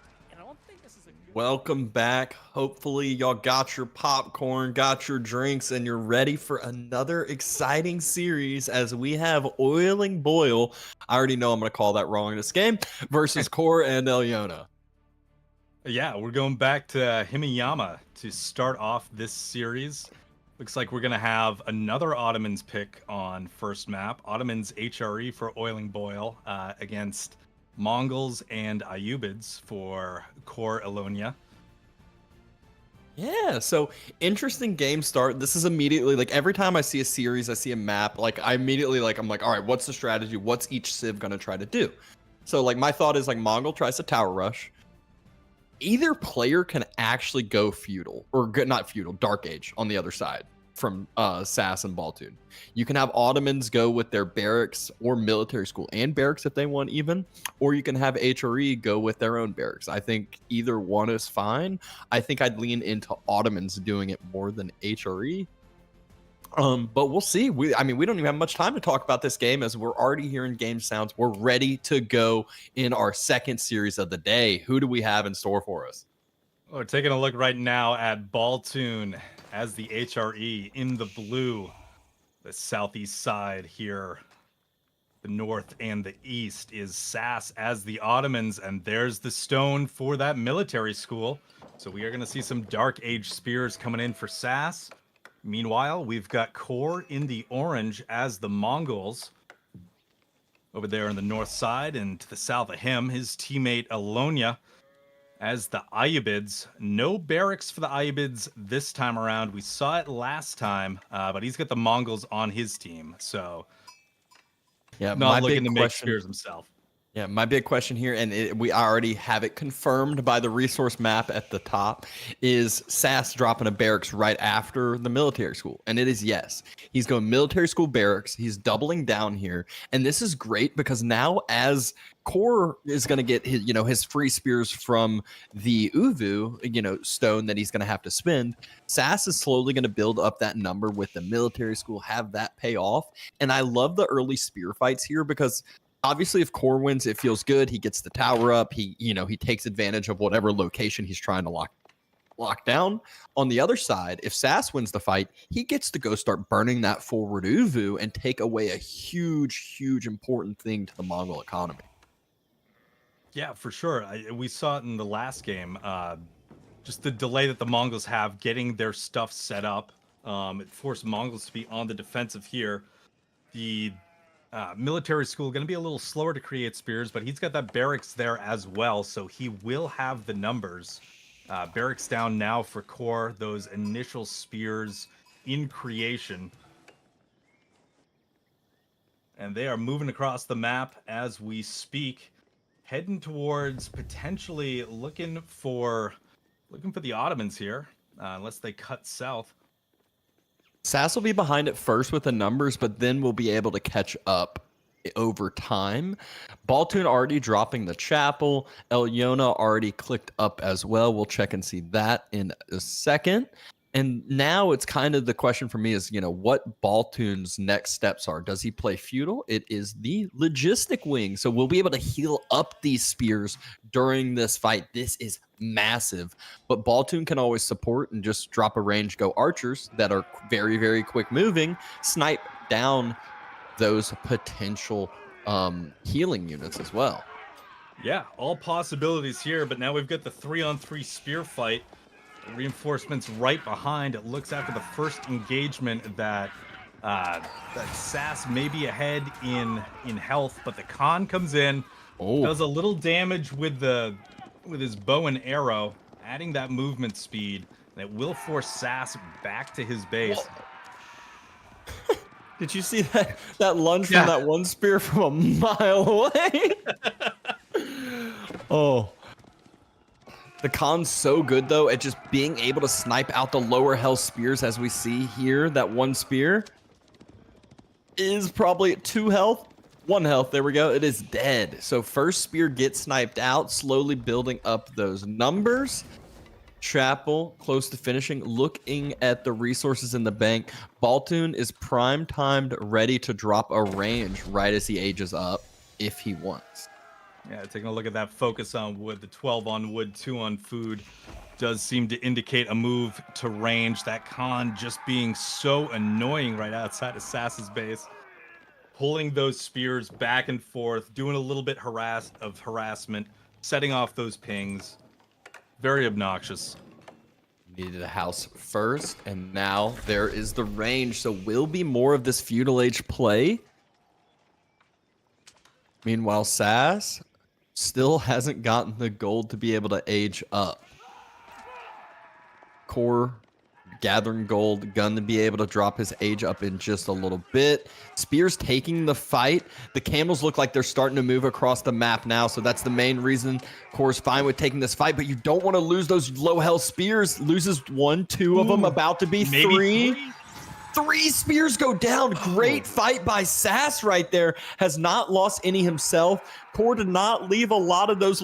Like, those spears all could be full health spears now at this point, with the dervishes just now arriving. Yeah, they're going to heal up what's left, but yeah, 3 of them going down. Great trade for SAS. It looks like they're going to move in for another engagement here.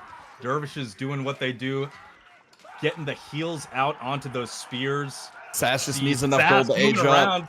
That's all he was going for. He just needed to stall enough gold to age up. And no, Core's diving too far. He's going to lose spears again. Too much town center damage to be able to heal up. That's 3 spears he just lost for nothing. A little too far forward.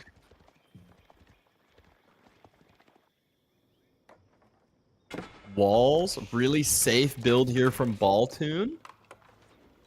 He's starting to build up that archer number up to 4 and starting to move across. So Sass really, really did a great job relieving the pressure there. But Elyona all of a sudden is vaulting himself into castle. Yeah, pretty crazy. Ibids just bring over the 2 dervishes, help heal up whatever's there.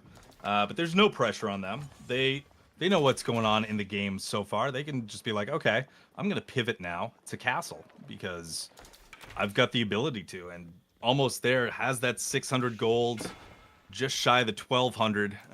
Should be any moment that they click up. Yeah, Baltoon's starting to move across, has his archers, and still producing archers, doubling up there. And the key is, can you deny this gold that Elyona has? Because if Elyona's not only able to age up, but age up with a pretty big bank, enough for a couple Camel Lancers, then these archers become rather worthless in time.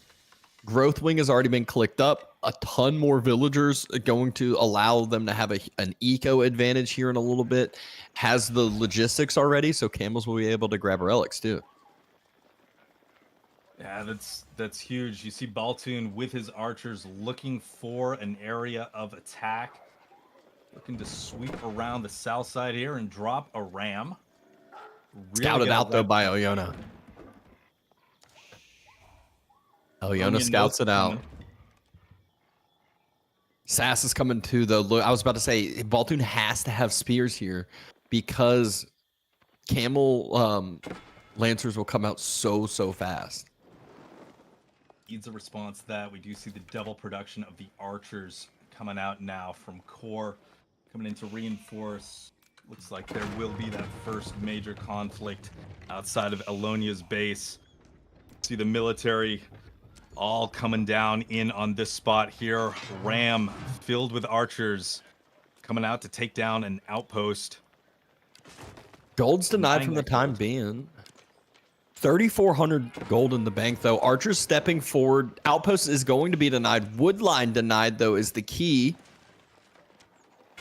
Sass here with his spears. Berries denied as well. So just Elyona fully forced back into his town center, back and forth. But the ram is left alone. It is now a free ram for the taking. Baltoon, though, kiting it on over to his archer mass. Archer mass has enough to one-shot the Vills, so has to be careful. Oh, just kidding. Good play. Not one-shot the Vills, 2-shot. Good play, keeping that ram alive, dragging those Vills, keeping them idle too, chasing it down all the way around, waiting for those archers to join in. But now we got a little skirmish between Sass and Core. Spears spotted out. Villagers starting to get pulled to burn the ram as well. Houses haven't been built yet, so Elyona probably house right now. More and more villagers falling. Camel's just healing instead of grabbing relics too. This is such a good thing for Baltoon and Sass right now, except for the fact that Core comes in with the archers in a perfect timing.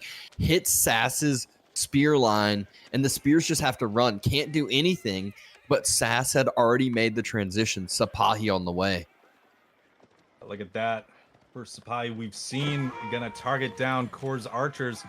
Able to get on there, start dealing damage. Baltoon's right there with archers of his own to start firing into Core's mass here. That count is gonna whittle down. Core's archers falling. Perfect timing fight again. Baltoon and Sass, they're much more kind of on the same page, it feels like. They practice a lot, they've talked a lot, they're fighting together, they go all in together. Yes, Sass loses a couple spears, but in return they bait Core into overstepping with his archer mass, and Core's left with 5 archers after pushing forward. Camel Lancers coming in. Are there going to be enough spears here? They're gonna force a retreat. The time being, the spear's pretty far away, but And see Baltoon still getting value from those archers. Still getting some more spears as we see a friendly gold mine outside of Core's base. Baltoon about to be able to age up next drop off of gold. They're going to clear the rest of these spears as they don't have move speed, and HRE archers do. Those will get wiped up. You can see Camel Lancer just taking out a couple of archers that were left at home, and Regnance is coming down, and man, it's the way that this Regnance can be used, because those dervishes were so busy at home trying to keep those vills alive, not picking up the relics for themselves, leaving a bunch still on the map for Baltoon to stash away. Yeah, I think Elyono was able to secure three potential. Yeah, 3 in the bank already, but there's no way he can secure the other 4. He's trying to grab that one, and you can see Baltoon Sass, they're already prepping for it. They know that's the most contested one. That's the hardest one for them to grab, and the easiest one for Elyono and Core to grab next. So that's the main focus. Keep the armies there. Grab that right as Baltoon ages up, and then the next 3 are going to be free for their taking. Yeah, next 3 look like they're on their side. As we say that. Core moving up. Yeah, this one might actually get snagged on away. Core's army is going to do a great job of securing this one. Baltoon and Sass have their full army, but that means Elyona's base left unattended other than his Camel Lancers circling back. Sipahi going to be here to tank as a front line, at least tank up some of the damage. Spears arriving a little bit late. Burn the moss down. Not able to get the damage in, but yeah, if they can, might be able to burn this moss down with the units that they have there, but they're going to push in, look for some more eco damage. You can see Core set up, looking to snipe out little straggler reinforcements, but the archers into the berries. Alonia's going to have to run for the hills here. They are super exposed. Core coming in now with archers of his own, but Sass is there with the Sipahi. They can't engage into this. It feels like Baltoon and Sass have their units a little far behind enemy lines right now as those camels and archers are closing in on them. Baltoon's going to make a full army swap, I think. He did upgrade the archers, it looks like, so we'll be able to snipe down some of those Camel Lancers if they're in low numbers, which looks like they are right now. Not the greatest thing. Core also still Feudal Age. Wololo coming in. Yeah, those archers are staying alive. They are doing quite a bit of damage to those Camel Lancers. This is the power of HRE movement speed too. Core has not been able to close the gap until now, but Baltoon at this point, I think, just throwing them away. They've caused more than enough damage, more than enough idle time to pay off. And behind this, Baltoon should have 3 relics in his Regnance. Oh, just 2. There's the 3rd. So that is where HRE, if they got, 3 relics in their Regnant, just as valuable as the 4 from the other side, essentially from Elyona.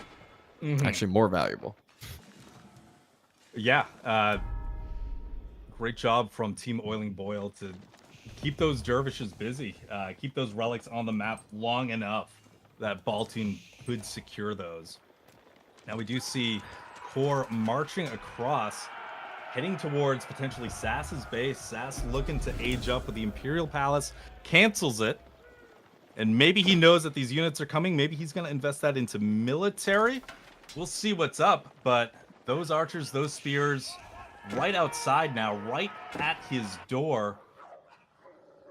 He needs to age up somewhere. He needs to go up. He has the resources for it. But no, you said it. He's making units instead. They need to just hold. So the biggest thing here to think about, Elyona and Core, they both kind of are playing this super all-in-y. Elyona's a super timing sib with the U-bids, castle, no extra TCs yet. Core Mongols with no trade, no second TC either. This is a full all-in right now. Baltoon coming over with his military just a little bit late. Sass taking the fight. There is a TC here to help. The Camel Lancers, doesn't seem like there are too many of them. There's a lot of Sipahi here, and they are on top of the archers. Men-at-Arms able to tank up as well. I believe Baltoon and Sass have an easy hold here. Once they clear this military mass too, I am going to be scared for the side of Core Elyona, they're not going to have much to be able to defend their base. Really, really good pull on over here from Baltoon. Absolutely, those Camel Lancers seem to just disappear off of the map, and now Sipahi in the mix on the Archers to clear that out. I didn't think that hold was going to be that clean. I was thinking it was going to be a little scrappier, but Baltoon and Sass doing a good job, not letting Alonia or Core get much value out of that at all, and now they're losing a lot of army here. Yeah, they just don't really have anything that can effectively fight those heavy mace men-at-arms. Camel Lancers don't have the greatest raw stats. They're okay against their counter units, but if you're talking about fighting those heavy mace men-at-arms and you're not charging in from a long distance, you're just going to get absolutely demolished. Crossbows into the mix as well, sniping down the like watch this Camel Lancer, one shot almost. And they're just absolutely worthless at this point. And archers can't deal with the men-at-arms, and Baltoon and yeah, look at that comp, and we did see that Camel Lancer just lose all of its health.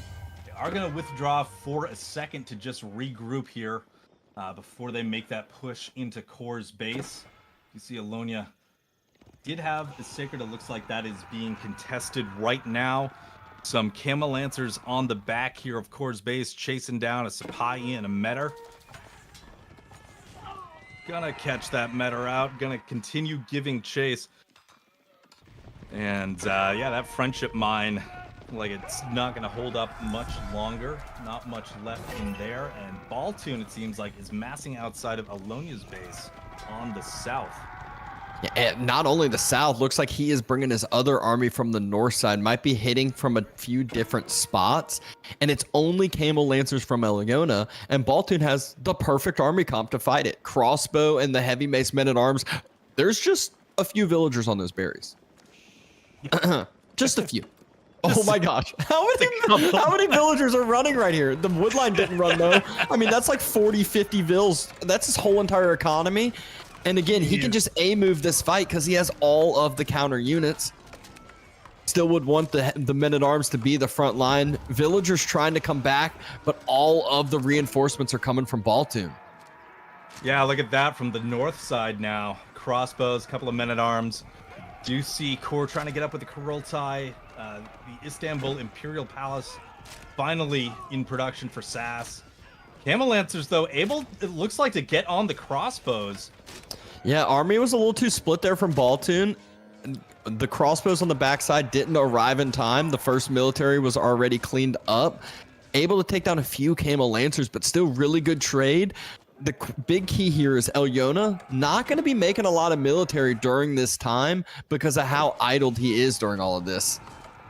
And there's even a few spears into the mix now, and this is where this becomes even easier for Baltoon now. He's making the correct army composition swaps, and Elyona is just playing the I'm making Camel Lancers and only Camel Lancers and making it very easy for Baltoon. Yeah, another good engagement there. You see Alonia starting to retreat. Those vills once again pulled off the berries, heading towards safety. Baltoon establishing himself on the south side of the Ayyubid's base. Meanwhile, we do see Sass building a large wall, trying to secure himself. Resources there. Big Dipper wall formation. I really want Baltoon to just burn that tower. I don't know, like, it's providing a lot of vision and information consistently, and he does have to back away now because of Core, but he could have burnt that tower like a year ago on that gold vein that Elyona was at. Good raids by Sass again from the Sipahi. Able to pick off a few more villagers. Also confirms that trade isn't online. You know, there's no crazy economy. So all these picks that are happening, again, Core and Elyona are very all-in-y with their civs and the playstyle that they're having right now. Yeah, and Baltoon and Sass continuing to just pick up value wherever they can. Another push into Alonia's base here. And we do see the Kurultai getting set up. Try to help out those Ayyubid archers. Gonna give them healing anyway. A lot of spears in the mix, so they'll run, they'll kite as best as they can. Baltoon can't commit to continue attacking there. Meanwhile, Sass has his Sipahi running around the map, looking for the Mongolian pocket eco, putting pressure anywhere he can. I mean, Baltoon almost is at the point where he can take this fight, actually. That's the crazy part, is like once he, that little back mass that he has, once that groups up together, he kind of has enough units to fight that. Well, let's see where he wants to send them. Still, now they're hanging out outside of his base. More walls coming down. Really looking to defend the oiling boil side. Finally, we see the eco investment, though, from Elyona. It's the double TC on the backside wood line just got dropped, so he's up to 3 TCs. And Baltoon is just all in the military at this point. So it's going to be more food going to Elyona's TCs. Still no farm transition. We saw how many villagers were on those berries. He was running all over the place. Now those villagers are going to be mid-map on the deer. This is not a great situation for the Ayubids. They can get punished very, very hard. Essentially get to the point where it's going to be struggling to produce out of the TCs and produce military. And it does look like that is exactly where the military masses are kind of leaning towards right now. You can see that deer pack under pressure right now. We got Sass and Baltoon together moving in. Core is here for some defense, establishing that Kuraltai. Like we've seen all game, those Ayubid villagers running away, running to safety, getting out of this area. But this fight just looks like it's being dominated by oil and boil here. Look at it's just pure numbers. Baltoon has 80 units out on the field. Elyona and Core have 38. It's just, he just has too much. He's even got the prelates here to help and heal. And the whole entire mass of Core Elyona just gets absolutely wiped. 115 units still out on the field for Baltoon and Sass. It's a Mongol TC too. We all know how easy those are to take down. Core doesn't even want that to happen. He says, I'll take it down myself. Game 1 going over to Oiling Boil. Very good game for sure. Just that last stand, all of those military units just melting away. It was complete dominance in that final fight there. We can see on the Vil graph, Elyona trying to get back in there with 3 TCs, taking losses throughout the game, trying to get back up there by the end of the game, but just no safe food, needed to spread out. It was rough. Yeah, I mean, that was just, you can kind of tell that Sass and Baltoon have been playing a lot of practice games together on the same page. They were really kind of cohesive with their movements and their back and forth, didn't really take many fights on their own except for winning fights.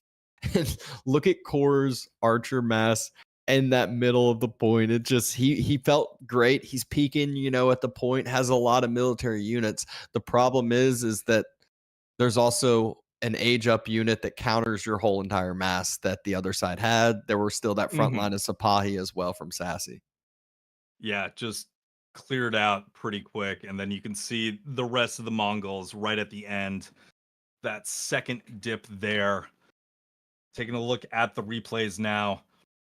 Did see really nice tactics here by Baltoon and Sass to come around, get the Sapai on the archers, then have Baltoon's faster archers in the mix as well, help clean that up.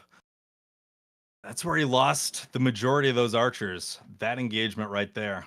Yeah, it felt like a good pick at first, and then this is where they're diving Sass. Sass was about to go castle. You can see the resources, and he was actually up at 1,700 food, decided not to go castle, make more units. And this is where Baltoon, he's just got units that perfectly counter the whole entire mass.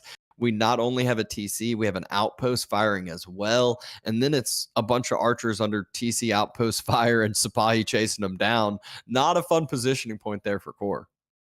Yeah, I mean, Elyona did have a couple of camel lancers into the mix, but right after that engagement started, they seemed to just be taken out almost immediately, leaving those archers vulnerable. And now we take a look at the giant mass of Vils on the berries here, running away. Baltoon putting pressure onto that wood line. Yeah, this is where Oyona has like the numbers here. Baltoon's army is a little too split, so fights went well, but there's still a lot of villagers throughout this that went down and that got idled. Crossbows come up from the backside, and it's also not like it was a full clean sweep wipe. Like there's still a lot of camel lancer arm dead bodies on the ground there. Here come the crossbows again, kiting, and just a fun back and forth for game number 1, but still pretty clean there from Oiling Boil. Yeah, for sure. Now moving into game number 2, I'm excited to see Baldland. Pretty open map here. We got Byzantines and the Rus for Oiling Boil, Delhi and English for Cornalonia. Let's see if we see any cheese from the English. This is quite an odd map when it comes to some resource generations. I know it's been updated quite a time or two, I think, since I've seen it last, so I'm sure it's probably not quite as crazy as some of the spawns I've seen, but there's still some spawns that English probably can take advantage of very heavily, whether it's villagers with a tower or just longbows with a scout positioning that can really deny some forward resources.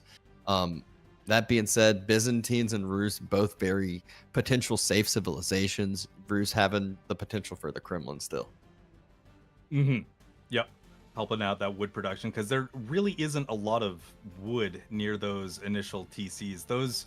It's like little prairie packs of wood lines, really forcing both teams to move out to the center to get any sort of resources. You can see surrounding the map, there are little cliffs. Allows you a little assistance in walling off your side of the map if need be. But for the most part, this is a very open map, and it's likely to get very scrappy here. Yeah, and you can tell with the civs for it too. It's just all these civs are great in the feudal age, can all perform very, very well. Let's get a little bit of some team highlights here. We see Court and Elyona, no pick of Chuck Francis, and both, I would say, all active members of the community. Everyone pretty familiar with all these players, if not, well, mainly Court and Elyona, probably Chuck Francis too as well, if you've been playing ladder or playing some team games and stuff like that. Yeah, definitely recognizable. We've got Oiling Boil here, Sass and Baltoon, Bella rounding out the team. Logo made by Bella. Big shout out there. I mean, honestly, compared to all the other logos, killing it. They're all streamers as well. I would say Baltoon doesn't stream as much as the other two, but even still, definitely go check them out. And first day qualifiers as well, high seeds because of their ladder games. But enough of the team highlights. Let's check in on the teams in the game number 2. Here we are in the Baldland. We got the camera now focused on Sass in the teal as the Byzantines. Very close by to him is Baltoon in the blue as Rus. See how close those two bases are to each other. Other side, we got Elyona as the Delhi in the red, and Core in the orange as the English. And this is where we're talking about those wood lines. Like, at least Core and Elyona have a few back wood lines. Baltoon and Sass, every single one of their wood lines is forward, other than a couple stealth forests on the backside. So if there was some sort of random shenanigans, forward outpost rush, and English villagers just start taking a wood line, proxy, council hall, whatever like that, it could be very hard to kind of get things going. Because remember, wood is the vital thing for feudal age anything. You need production. A lot of players like archers, and it also is a resource for spears and horsemen too. Yeah, it's absolutely vital in the feudal. Can't do much without it, without being able to drop those production buildings. It's certainly going to be a battle over that. Yeah, it's no backwood. Very difficult, but that's why I was saying this looks like it get really scrappy in the feudal age, fighting just to have those resources available to them. Yep. Baltoon starting to get close to the feudal age, as well as Sass. Same thing with Core. I'm assuming a map like this, you go Council Hall and you go longbows, but you never know with some of these high elo players. They always have their own ways to play the game, the things that they like to lean into more than others. Grand Winery being dropped, and it is the Abbey being dropped as well. I will say the Abbey gets some extra usage in team games. We know how good healing is in high elo, where you can micro units back and just come back to full health. Yeah, it's like generating free units almost. So Baltoon is going to choose the Golden Gate, his landmark of choice. Seen a lot of that recently. Not as many games with the Kremlin we've seen so far in the tournament from our Rus players. Could see them maybe trying to be more defensive with the Kremlin on this map, but I don't know. Golden Gate just seems to allow so many different strategies from the Rus. I mean, really enabling that fast castle, but the ability to exchange resources and get them for free, resources that you choose actively from the Golden Gate, is huge. Yep. It is one landmark that I feel like some players have always loved, even when the Kremlin was in its dominant phase. Dome of the Faith, we finally get to see, as it is still talked about being the OP landmark, but we saw Tower of Victory earlier. And once Feudal Age comes, this is really when the game's going to start to open up. We're going to see if some of these players are going to go play Feudal Age, or a lot of times when you see Golden Gate, it might be for a potential Castle Age play. Although SAS might go with the... It's funny, we see in chat, everyone's like, oh, is it Gulp? Is it Gulp? Jiggly Build incoming? I feel like SAS is the player to play more of the normal game, you know, go with some Limitanei, go with some longbows, and just play his own game, and then maybe let Baltoon go up to castle with the Golden Gate, go Horse Archer, or go with some knights. Well, we do see it looks like we got a stable coming down for Baltoon, so we'll have some knights in the Feudal Age for him. We'll see what that opens up, what that will allow SAS to do, whether or not SAS is going to go for some feudal army himself, or what his plan is going to be. Making sure deer don't get pushed in on the other side. And we saw some deer pushing on the side of Baltoon and SAS, though. Deer fairly close to the TC, kind of out there. Now not right next out. door, but we do see, Core just pushing that away. It's always so awkward when that happens, and it's like 7 deer spread all out, and you're like, do I drop multiple mills? Do I even go for this? Do I go, you know, pro scouts now? Like, I don't like. It's so awkward, especially with, you know, how far some of these pros can get deer spread apart from each other with like the most minimal micro. It feels like it is a very annoying, almost passive aggressive tactic to just disrupt those deer packs like that. So we have Baltoon going knights. Do we think that SAS is going to go Keshiks into Cataphracts with Baltoon going knights? I don't know about that. We do see the mercenary house finishing up. We do see the knight charging in onto the Byzantines. I was about to say, I'm surprised we don't see a little bit of activation there. A lot of villagers, and King quickly goes down to half health, causes a good bit of idle time, and half health, like a quarter health now. Scout, though, will get taken out. It is Roos, though. That's one of, what, 3 scouts probably? Yeah. Maybe 2? No, yeah, that was 1 of 2 scouts. He's still got another. No big deal there. King taking so much damage from the Akratoy defense. Not able to pick up a Vil kill, and now pretty injured. Might have to wait just a little bit before he wants to reactivate and put more pressure on some of the Oiling Boils villagers here. Oh my gosh. Vil coming out? It's going to be Gulp. It's Keshiks, and SAS is going up to castle based off of his resources. Yeah, look at that. Okay, so we got Roos Knights, we got Gulping Byzantine Cataphracts. We'll see what Alonia and Core can do in the meantime. It's going to take a little bit for that plan to come to fruition. We can see Ghazi Raiders, those numbers starting to add up. Middle of the map, outside of the Byzantines, looking for some sort of raid here. I'm scared for Sass as he has a big army knocking on his doorstep. It's not just Gazis, it's not just longbows, it's not just spears, it's also the king there with it. I mean, it is everything. Baltoon really needs to relieve some pressure with his knights, and relieve some pressure he did. There's 3 villagers there, and he'll probably start to kill some more reinforcing units, try to take out some of the Gazis as they come, maybe take out some of the longbows, but that's where the Gazis fight really well grouped together. They can actually pick off knights themselves. Yeah, doing a good job of taking care of that reinforcement, but those knights from Baltoon gonna force Alonia to pick a different wood line here. Engagement, I don't think much is happening outside of Sass's base. I don't think Alonia and Core have been able to do that much. Now Sass is able to get some Keshik onto the field.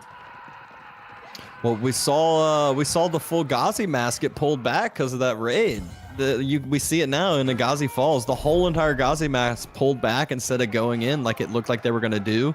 It's not the Gulp build, though. It's just the Golden Horn. Wanted to go with Keshiks as the Merc contract, though. And we talked about those knights relieving pressure, and that's exactly what they were able to do. All of a sudden, Sass is dropping his Castle Age landmark with no army knocking at his doorstep, with nothing to worry about. Everybody's been pulled away. Yeah, now they're gathering outside of the Roost base. Golden Horn Tower just about halfway up. You do see those initial plays for the sacred sites. Alonia able to confirm those 2 right now. Get that timer started.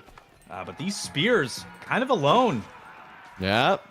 And this is where, I mean, players are so good at taking these fights when they know they can win it. It's like, yeah, it's a counter unit, but I have way more unit mass than you, so I'm just going to take it. Lost 1 or 2 knights, but kills 10 spears. And that feels like kind of a big loss there. I know the army numbers are still in Alonia and Core's favor by far, but you just threw away 6 spears for really nothing, and you know the opposing team is just going what seems to be a full cav comp right now. Yeah, and the Keshik now are able to come in, support Baltoon, and all of a sudden Baltoon's going to be able to pull back with this Night Mass and either go up to Castle or just continue on, and they're just going to go with the good old Cataphracts and Keshiks, but without some gulping. Yeah, they will stay thirsty as the military clashes in the center here. Looks like Alonia and Core now on the back foot. Those archers are so exposed. Ghazi Raiders trying to get some sort of value on these damaged knights. This is over. Off a little bit, but yeah. Like, Core and Iona are now stuck in Feudal. Iona looks like he's starting to try to build up to Castle Age, but Cataphracts are about to start coming, and you need like 4 spears per cataphract. I guess there's no gulp for Sass, so that's the key here. But you need about 4 spears per cataphract. And they just killed like the whole entire masses. Baltoon's continuing to thin out that spear number and take good fights here. Yeah, look at that micro again. Able to pull off one of those really injured knights a second before that spear would have got it. Keeping that army alive. Now trying to revert those sacred sites. Alonia and Core don't have much in the way of anything. Alonia's close to Berries of Castle. Iona. Uh-oh. More raids coming in. Good block off with the pathing. Able to get a few more hits in. It takes down 3 more villagers of Iona. Iona's sitting at 30 vills right now. He has pro scouts, but also is so food needy. He's having to take some of those pocket resources. Is on the other back berries with the Keshik still roaming. Yeah, and you could see, like, taking a look at Alonia's resources. Oh, no. Oh, no. Alonia was so close to Castle for a while, but had to just keep spending that food to create more units to do something to defend here. Still continuing to lose vills, and now Baltoon dropping down the high trade house. I wanted it to be on one of the middle wood lines. Right in that little pocket. Yeah, come on now, get it tucked in there. Do something for the viewers. But it's with that many Gazis, that'd be so risky. You'd have to pull your whole military mass back and play it safe. And they're doing so much damage with these roams right now, with those Keshiks roaming. And Baltoon now has his knights in the base to follow up as well. So it's so hard for Core and Iona to not pay attention to where these units are tracking, and they can just keep splitting them up into different groups. Yeah, look at that. Those pro scouts taking the heat from the Keshiks. Keshiks still can basically do whatever they want in the back of Core's base. We do see some Gazis maybe coming over, but we got Knights threatening as well. The Keshik at this point are great because first they're castle age, so they're a little bit tankier than typical, feudal age Keshiks that you see. And then they're also able to heal up at this point off of a lot of easy things. There's a lot of gates, there's a lot of random mills, there's a lot of unit scouts that they're hitting. A scholar gets taken down and some villagers there to follow. There's another raid coming in the north side as well. I mean, there's just raids all over the place. Villagers falling everywhere. And now it's not Elyona's side. It's Core losing villagers. And yes, that's English getting dove. They don't care at this point. They might not have the unit number, unit count. They have the unit quality. Yeah, and they're absolutely keeping that pressure up. You did see all those spears from Core like moving in from the middle back to the base. I don't know why they were out on the map earlier on. Could have maybe used them at home to defend. We do see the Gazis trying to take down those raiding Keshik and Knights. They're gonna mix it up a bit, and you can see just the unit control there. You pick off a couple of Ghazi raiders, keep them by themselves, take those fights, heal up, and don't lose anything of your own. There's so many spears here now from Core, though. He's got 30 spears splitting out and about. So, but this is all of the military from Core and Iona now just to deal with that cav mass. And the Vil lead is built up quite a bit now. The eco lead has, and I'm sure the relics at this point are very, very favored for Baltoon and Sass. That's just my guess. Second TC's even been dropped behind this from Baltoon. Yeah, there's 3 relics in the winery. Nice. Surprised they don't have more relics. Yeah, I'm taking a look at the map. I don't see relics down anywhere. It must be. It must have been the Delhi Moss. That is the power of the Delhi. Could have swiped up the relics. Really, yeah. There's the power of the Delhi. Core is leaning into the King's Palace for his age up. There's the. I was wondering where the cataphracts have been this whole time. But now I feel like they shouldn't move out when they're by themselves. Like, I feel like this was the first time we saw Baltoon and Sass kind of just throw away units, but I felt like it was for raiding. I don't know why there weren't a couple cataphracts in there doing a ton more damage. Yeah, I'm not sure where they were the entire time. It was like 2 Keshik in the back, certainly causing a lot of damage, but no cataphracts for support. Looks like they might start to be massing right outside of their own base. I do see, looks like a bunch of teal dots, and they're going Gulam crossbow. You can see the composition swap. Baltoon's massing crossbows, and Sass is massing Gulams. And it's, yeah, I mean, they were all calves, so Iona and Core are like, yeah, we need the counter cav, let's go spear crossbow, let's go Ghazi still, and let's go with, those elephants. And Baltoon and Sass are now the ones making the swap. They have really denied those cataphracts from doing anything. Core doing a good job bringing in some spears. Ooh, one gets picked off. Nice, great job by Core. This is where Baltoon and Sass, though, they're fine with just chilling. The relic count's even, but English is 1 TC, which is very, very underwhelming, and all spears and in a team game. That's super underwhelming. Meanwhile, Elyona's a Delhi that is just now getting back on the sacred sites. And Balton's Roost 2TC, Sass is probably a nice old oil groved up Byzantines. Will be tricky. I think unless Core switched, he might have gone up with a King's Palace. So there is a little bit of eco help there. English. But yeah, Alonia and Core been on the back foot for mostly the entire game. Just starting to stabilize now, but yeah, Baltoon and Sass certainly have their own economic advantages at home as a Scholar gets caught out in the middle of the map. And they're just massing up together. It looks like Baltoon Sass might be going for this timing push. Core and Ilyona still have a lot of military numbers just from earlier. Core had so many spears, and they were just kind of chasing Cav around the whole time and never really... I mean, they got some connections there at the end, but for a while they weren't doing too much, so kept that number built up high for a while and just continued to transition that into castle. Yeah, it did seem like for a while that blob of spears kind of in no man's land, not doing much, but was able to engage at some point, and like you're saying, very important that they didn't actually die, so they're still available to be used against seeming like a pretty heavy Cav-centered composition here. Keep drop coming down for Baltoon, gonna secure that gold.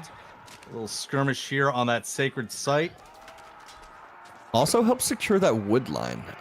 And the wood lines are really the key when it comes to start being in this transition into this mid game. If you don't secure one of those massive wood lines for your team, or you start getting denied from a keep all of a sudden from chopping through when you thought you had one secured, it gets really scary. And Baltoon's making sure that he's got that side for themselves. Not a lot of wood on the map besides those two big spots in the middle. Cataphracts being run back into the base, going close to the keep, trying to bait out those Ghazis to come closer. Elephants in the mix here. Baltoon and Sass maybe looking to push out now. Core's blob is not near Ilyona's It's running the other way. We'll see if they meet up. A bunch of men-at-arms for Sass. Looks like right outside of his base. Looks like Core's making the move now, though, trying to collapse on the army, and the Ghulams aren't there. Sass has been massing them, but they've just been chilling. Crossbows, spears moving on forward, starting to go under the keep fire and just tanking it on up. It is just one keep, though, and they have 135 units. Sass running on here with the Ghulams. They want to take this fight. It's a good spot to take the fight. Cataphracts are watching, about to do a nice trample through, I'm sure. Watch for the trample. Units are so together. Crossbows onto the backside. The elephants are starting to get focused down, though. Yeah, there they go. There's two down. There's one left, and it's just dying under a hail of crossbows. Core and Alonia's army looking like they're getting swept up here. Those spears that were the bulk of Core's army look like they melted pretty soon. You see the last few remaining on the south side of that keep. Alonia's still trying to push in. Those crossbows, though, doing quite a bit of damage. Ghazis and Knights. Oh man, this fight has gone on for a long time under that keep. Yeah, Sass backed on away for a second, and all of a sudden his Cataphracts and Ghulams weren't attacking. Left Baltoon's crossbows over kind of by themselves, but overall fight went in the favor, I think. I think overall, at the end, numbers are in the favor of Core Ilyona, but I think they already started that fight with like 35 plus units and like 3 or 4 elephants. So I think that still goes better for Baltoon Sass.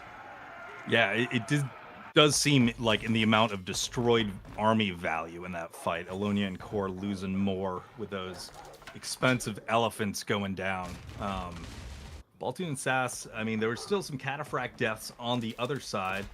We're getting to the point in this map where the walls are coming out. Teams staking their claims. And the cool thing about this one here is like we were talking about the wood lines again. Look at where the wood lines are for SAS and Baltoon and the walls compared to like to Core and Ilyona.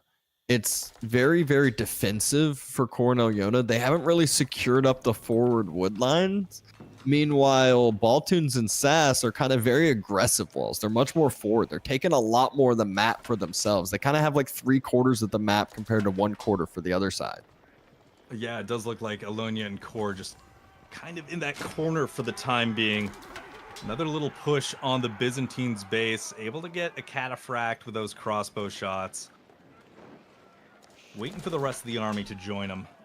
Looks like we're going to see an outpost in the stealth force provide that network of castles bonus vision as well. Constant thing this game has been Baltoon and SAS has a little more eco, Ilyona Core, a little bit more military number, a little bit more military mass. But the eco thing might get a lot worse here because I see a trader now starting to pop out. Fight going down, though. There's a lot of elephants knocking on the doorstep. I am somewhat worried for Baltoon SAS. Another TC has come down for SAS. All right, well, where are those elephants? Okay, finally looking for a spot. They were busy knocking down a wall, not committing to the engagement here. Those spears having to run around. Meanwhile, the elephant looking to take on those ghulams. Great brace by the spears.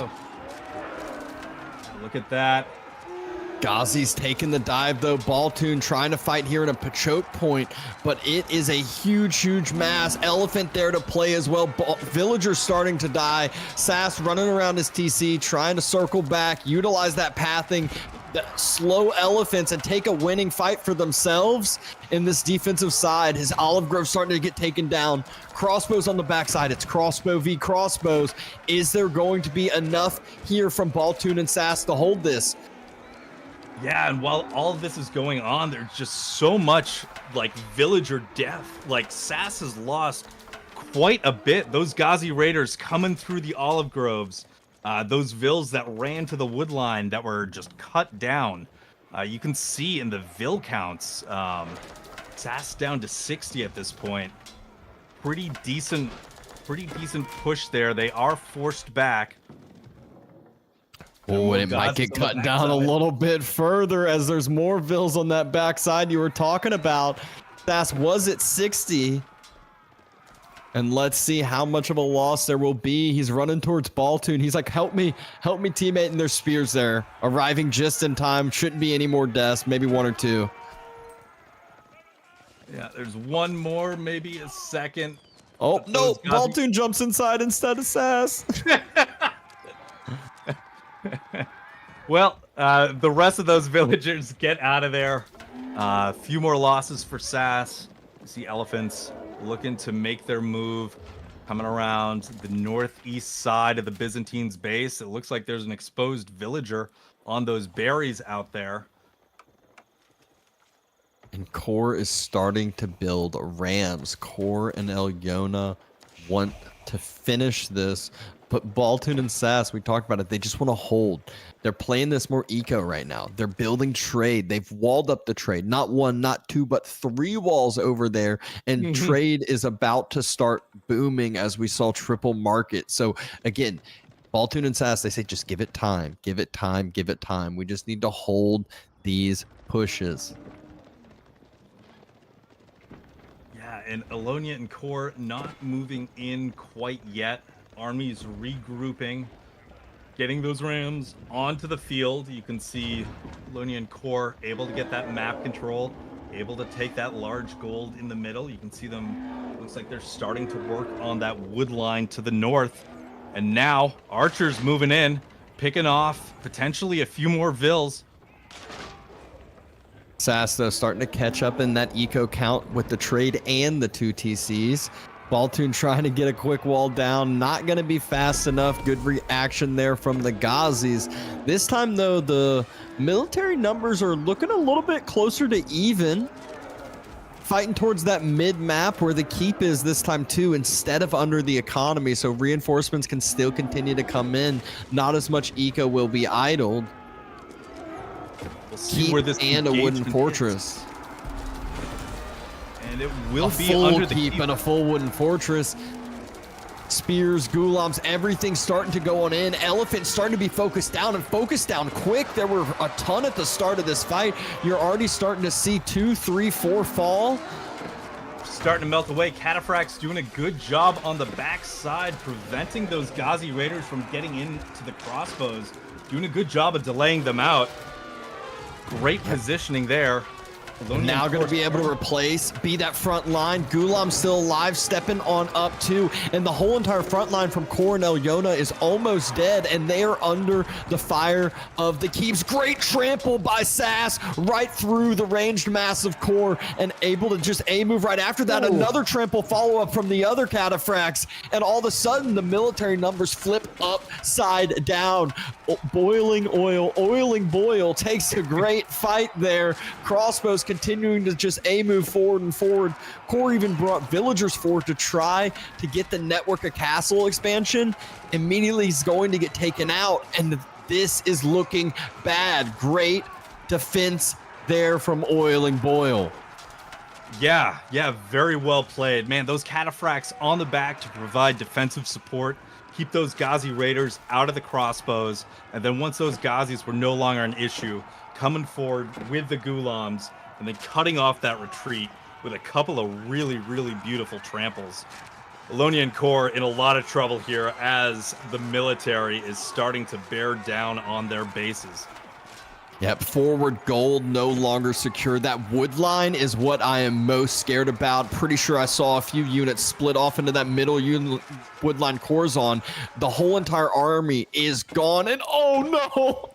Oh, that is what I am worried about. Core's gonna look on over and just know it's game over.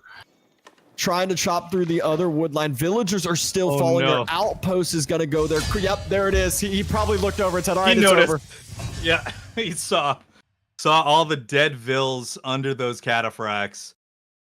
Man, Baltoon, Oiling Boil, Baltoon and Sass able to hold on there. Had some good raids in the middle from Elonian Core. Elonian Core actually did a pretty good job of holding on in the mid game. Stabilized, started to come back.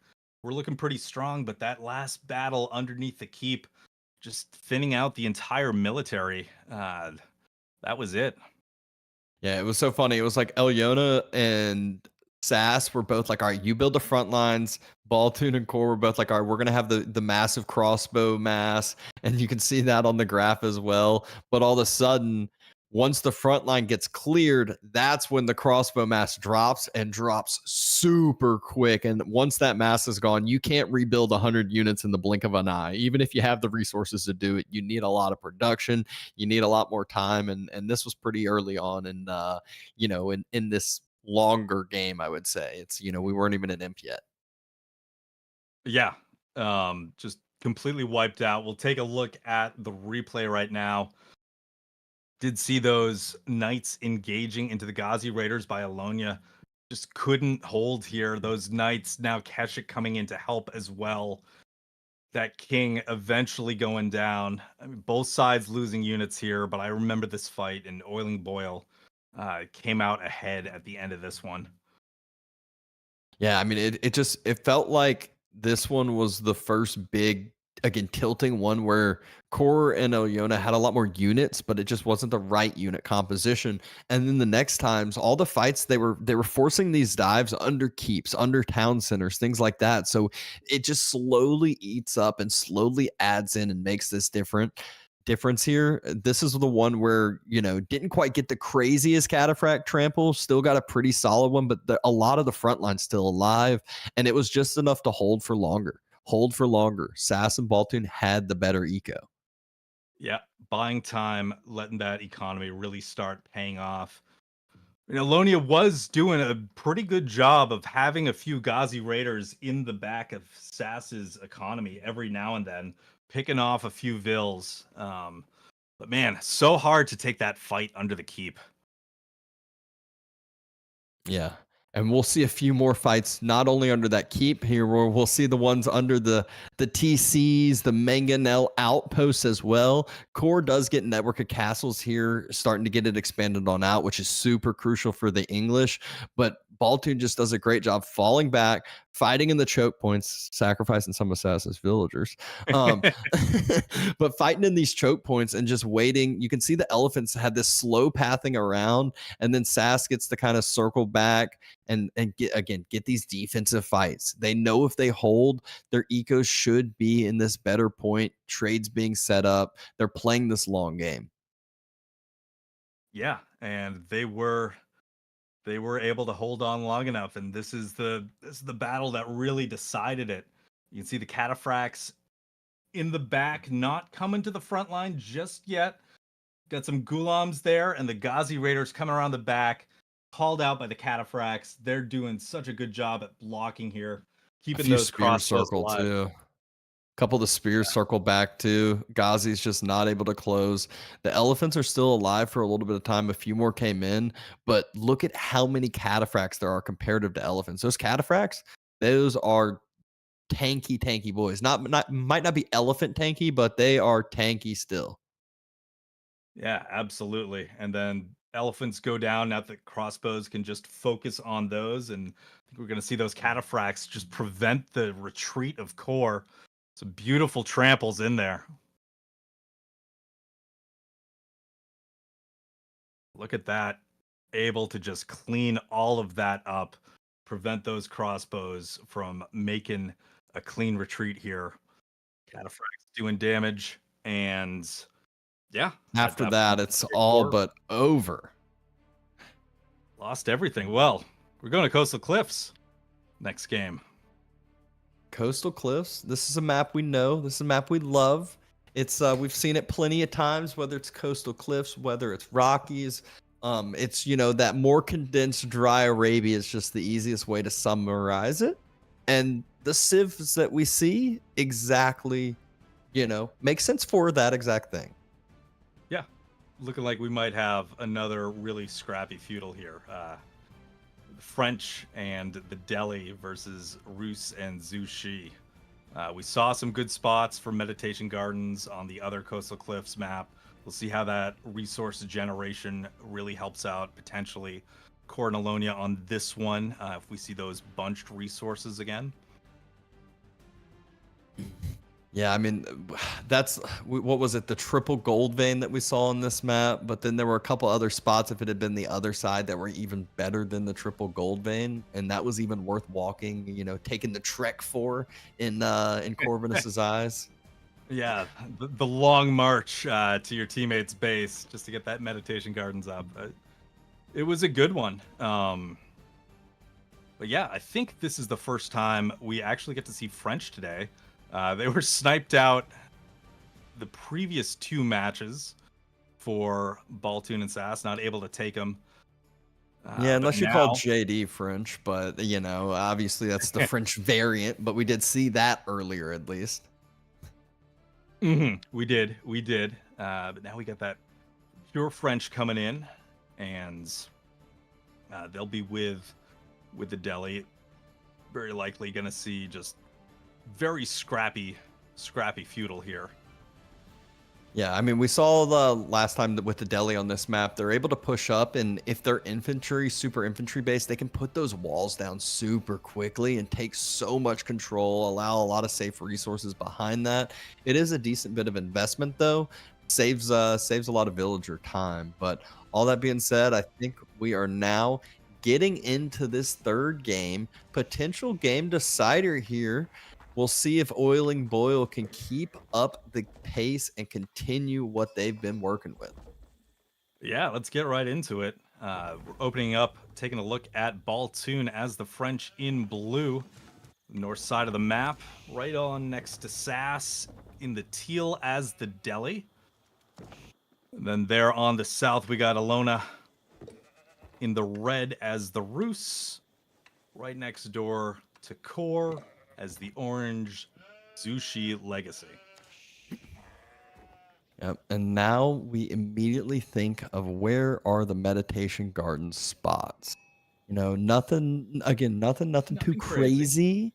Maybe on Baltoon's side, we could see one with the double gold, double berries in the wood line. You might even, yeah, I think you could get a solid one right there. But I don't think we're going A to see a little risky. proxy. I don't think we're we're talking about maybe if only the spawns had swapped, he'd be happy about that.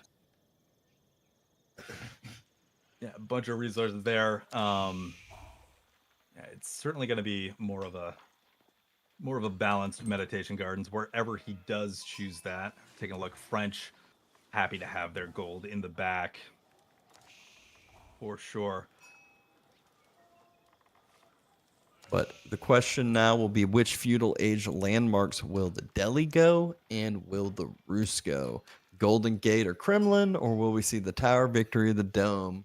I think, it's a map that Dome or Tower of Victory could either one be justified. In this current meta, I am a Dome of the Faith enjoyer. Yeah, it really just does have that huge power spike once you do make that transition into Castle. Having the scholars to get those texts researched faster, and then also able to maybe secure some relics and provide healing to your mass with just all those scholars you get. Tower of Victory helping you out with big feudal archer balls from the Delhi. We'll see if they want to go that route. We'll know for soon, though, as SAS is just getting enough resources, and it is going to be Dome. Alona's going to have the Golden Gate, and, I mean, there was no question that Baltoon would drop the School of Cav. Yeah, not really any good neutral markets to trade to on this map. The one that there is just dead center and right close to him. So he'd probably have like a nice 17 gold trade route if he dropped dropped the chamber. I mean, he could go to the other corner, but very, very risky trade route at that point. Just a nice and safe meditation gardens. Mm-hmm. Nothing wild. Got your berries, got your gold. Not writing home about it, though. I'm wondering if Baltoon already went with the early wheelbarrow build. I think he did, if I had to guess. Yeah, he did. So, this is one of those, he gets it right off the bat at the very start of the game. And with French having their cheaper techs, it's super worth it. Doesn't really lose that early night timing with the way it works. Mm-hmm. Yeah, able to get that pressure out there. It's those cheaper techs, really allowing French to get wheelbarrow early. It's such a nice bonus to them for their eco with their faster vills. It all works together very well. But feudal age landmarks are coming down, and I will say there have been so many games with French in it that get decided rather early, and French looks like an unbeatable civ, and then there are so many games where French seems like a pretty worthless civ.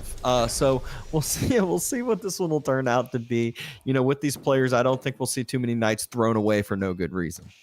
It does seem a little feast or famine with the French. If you're able to get that pressure on, keep those knights alive, start whittling down their vills, starting that snowball, they're brutal to play against. But if you take good fights, prevent the French from getting any value out of those knights, maybe sniping one or two, puts them in a pretty bad situation, because that's a lot of investment. You see that first Royal Knight, though, charging across the map, heading towards, it looks like, the Rus base here. Yeah, and it's not being tracked either. Core a little distracted. He's making sure those deer didn't get pushed in, aren't, in a nice, easy gathering point, which wouldn't be too surprised to see Baltoon go for a Pro Scouts build or SAS go for a Pro Scouts build later on, just because they both are civs that can do it very, very easily, and it's super worth it. Especially on this map, you can steal a lot of deer from your opponent, and that's double valuable when you're playing against a Rus. Yeah, you get to deny that bounty if you're able to prevent the Rus from going on that. Do you see Baltoon's scout under pressure from some of Core's spears here, but that knight still circling, still looking for targets. Second one on the way as well. Alona keeping those scouts on that side of the map to see what is going on, and Baltoon gonna find a Rus Knight. Two of them on the gold mine. Not going to get any damage there. Good defense, had a knight chilling and had a wooden fortress to do some extra damage. Forces that first knight of Baltoon's back, and not only forces it back, takes about half health off of it.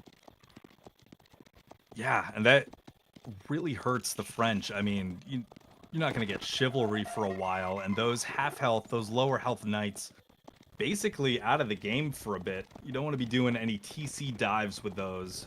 So either they join in with a friend and try to stay alive, or you keep them benched until you can heal them up. Yep. Meanwhile, Core playing the nice defensive safe game. I see so many people make spears and they think that's just enough. It's like you can't only make spears, you also have to cut off the location that the knights can circle and run to, make it difficult for them to, free roam the map. And the easiest way to do that, some nice short walls in between wood lines. Exactly what he's doing. Yep. Cutting off that maneuverability, really key. And then those walls getting established, so one of the only places that the knights can be, filled with 5-6 spears. And you do see Baltoon starting to leave, taking those knights, trying to get around the spears, actually. Gonna lose a scout. That doesn't feel good.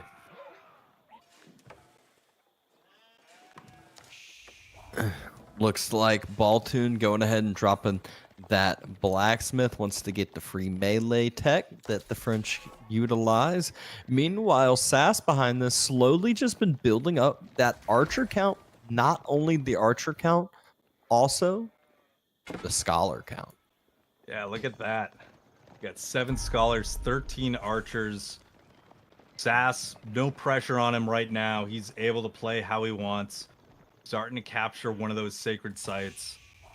Baltoon's early pressure with the knights, really taking any sort of pressure off of Sass. Can play on his own terms, basically. And we do see those archers creating a wall, walling off that sacred site, looking to defend it there. Scouts proving to be annoying, denying the other sacred site capture. Boar's also going to be walled off, so nice, another additional denial there. Sass, what I just noticed is he has 3 scouts in queue. I'm pretty sure that means he is going to go with that pro scouts and potentially start trying to steal some deer from the other side, probably, on the side where Core is pushing near the sacred site. Yeah, for sure. And I mean, Core's all walled up there. There's a chance you could get those 2 deer right in front of the base. It just depends. Core's moving his units out now, looking to disrupt that sacred capture. Spears and jugs descending in. Those knights forced to run away. That sacred site's not going to be captured. And I just love the army controls by both teams. They're so just standoff. They know what fights they can and can't take. They know they can't overstep too far without knowing exactly where the other person's army is, or that could just lose them the game. Absolutely. I think we've seen games decided today just by somebody being careless, losing maybe 4 or 5 units that they really shouldn't have, and that sort of spiraling into an eventual loss, just not having the army numbers, and the other team starts to run away with it. Delhi, though, continuing to mass archers in the middle of the map here.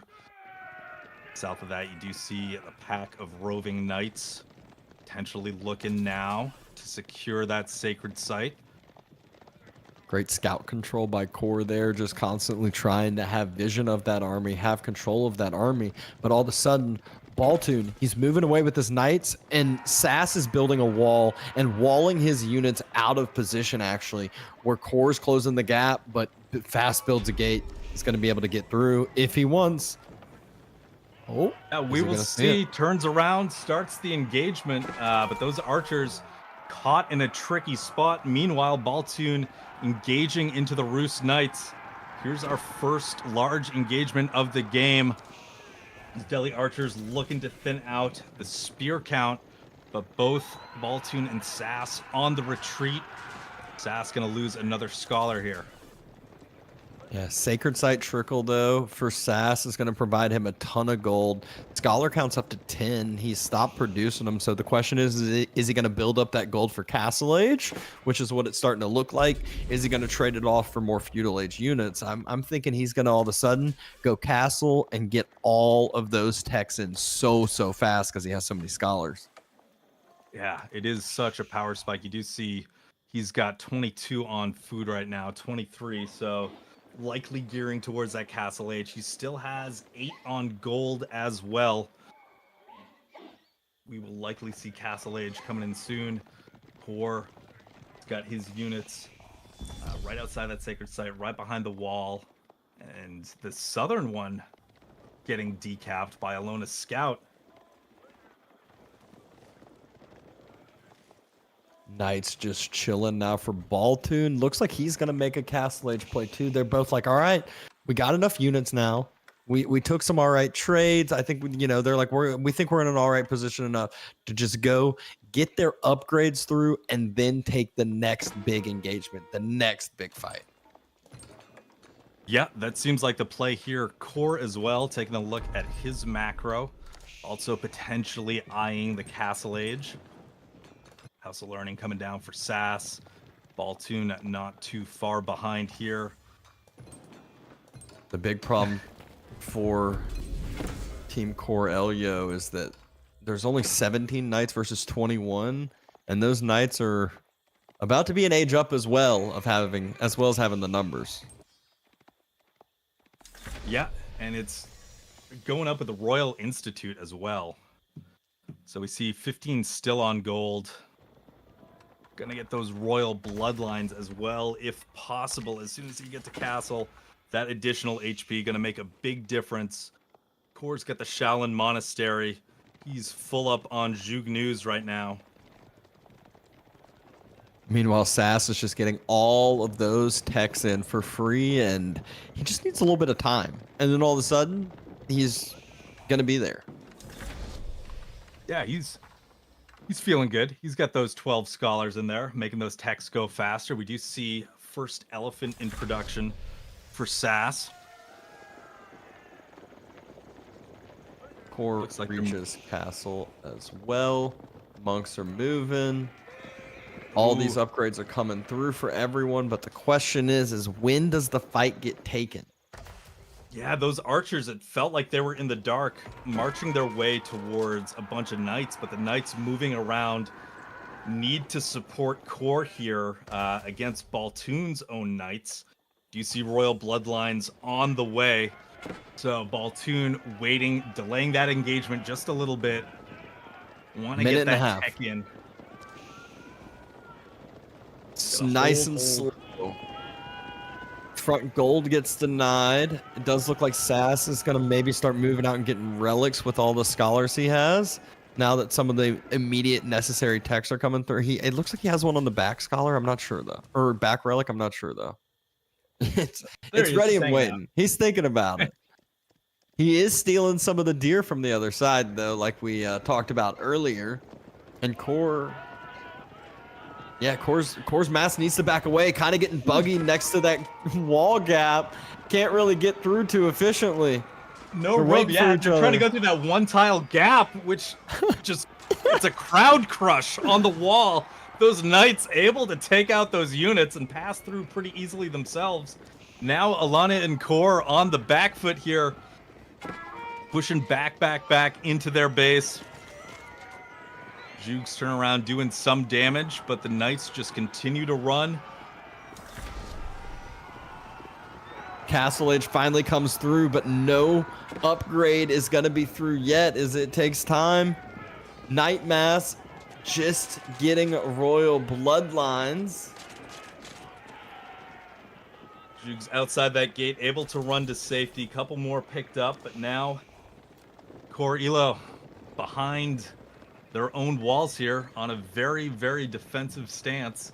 While Baltoon and Sass looking for an opening to get in there. Coming around the wood line now. Trying the best they can. They're trying to pull something. One archer. There we go.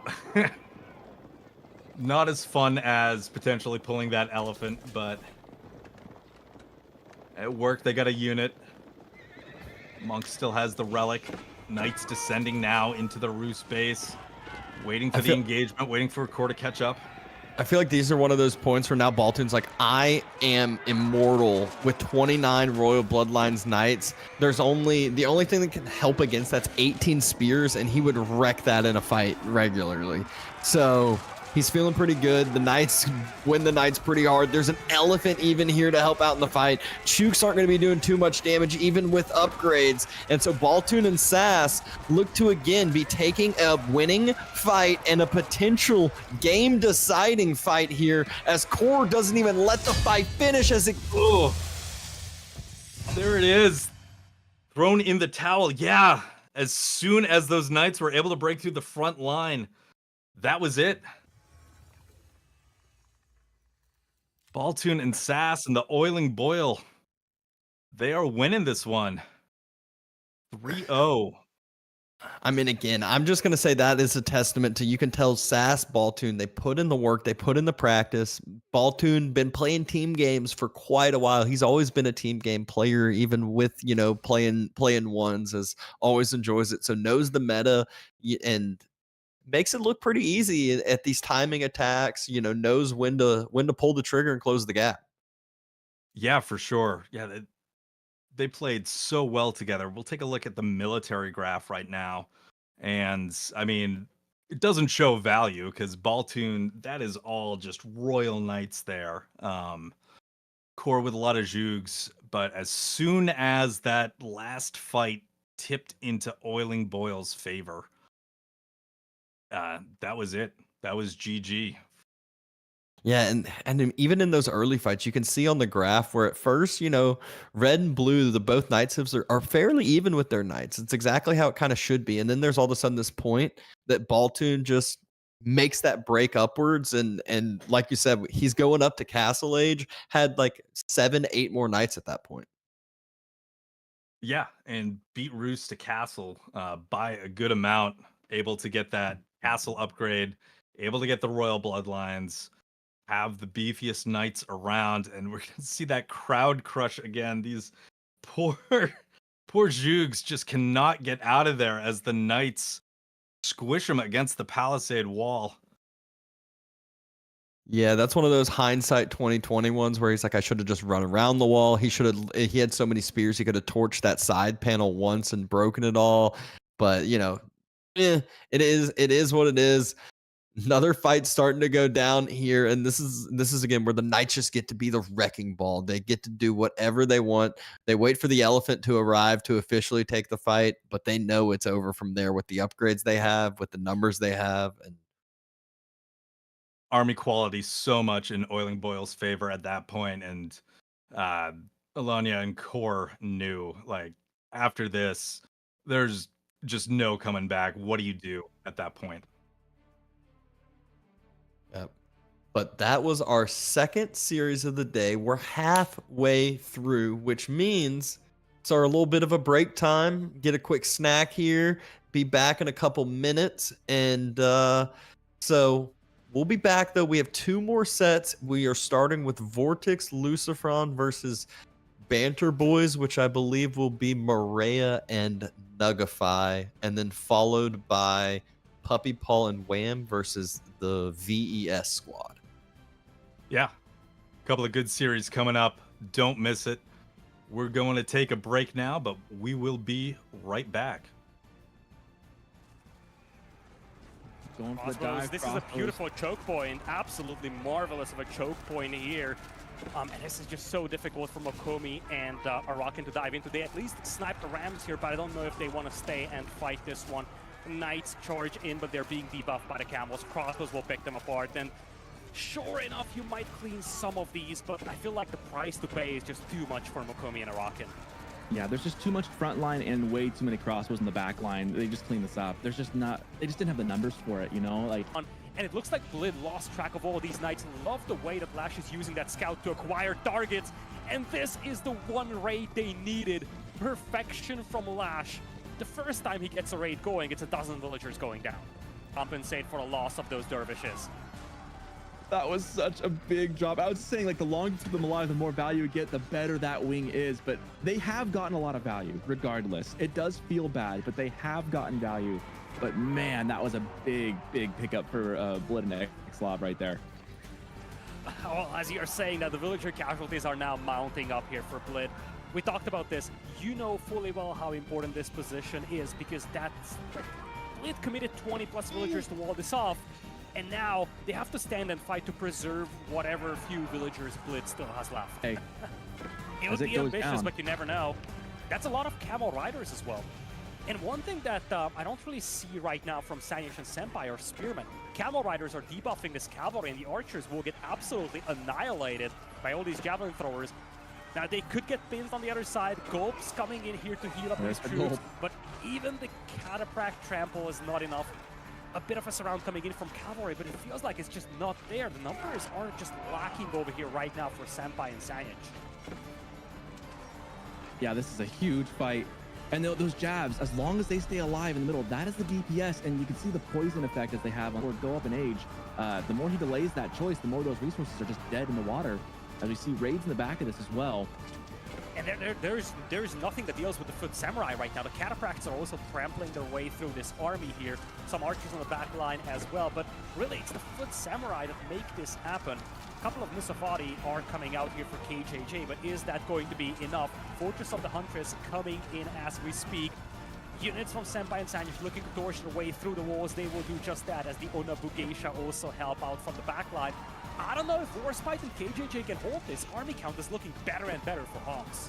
Of lead, right? And now obviously the military numbers look really dire as well. Now these Onabugeisha are going to deal with the Musafati very well. Their attack speed is just way too good. But let's not forget, it's Castle Age troops against the Imperial, but they do have the Bannermen buffing them too. That's exactly what he's going for. Knights will try to charge the Horsemen. Nice micro-white Beastie spreading off the cab. But the longbows are just being surrounded over here, and Beastie's looking to intercept all the reinforcements. Knights are looking to stand and fight, trying to body block the troops from hitting the longbows. Rams are being pulled away over here, but I wouldn't be surprised if Beastie actually decided to clean this up. As I'm saying this, though, the Horsemen are starting to fall from Beastie over here, and Knights are standing strong. Limitani, though, slowly grinding away at those. I feel like this is just not enough for Chuck Francis and Aliona. And Beastie is moving in with the flank once again. It's veteran longbows against feudal age ones. Limitani with the shield wall closing in on the Knights as well. And it's not even the whole army of Beastie over here, but it's still in itself enough to deal with most of this. Now the Camel Archers are coming in to debuff the Knights as well. And I feel like with this cleanup, the Chimps will secure game number one. It might just be too late now for Chuck Francis and Aliona. The timing is perfect here by Beastie and Marine Lord. The moment the upgrade comes in, 70 archers with veterancy come in now. Knights against Knights, Jugenu against the Archers. And I just feel like the ability to reinforce a lot quicker and the Castle Age upgrades are the things that decide this fight.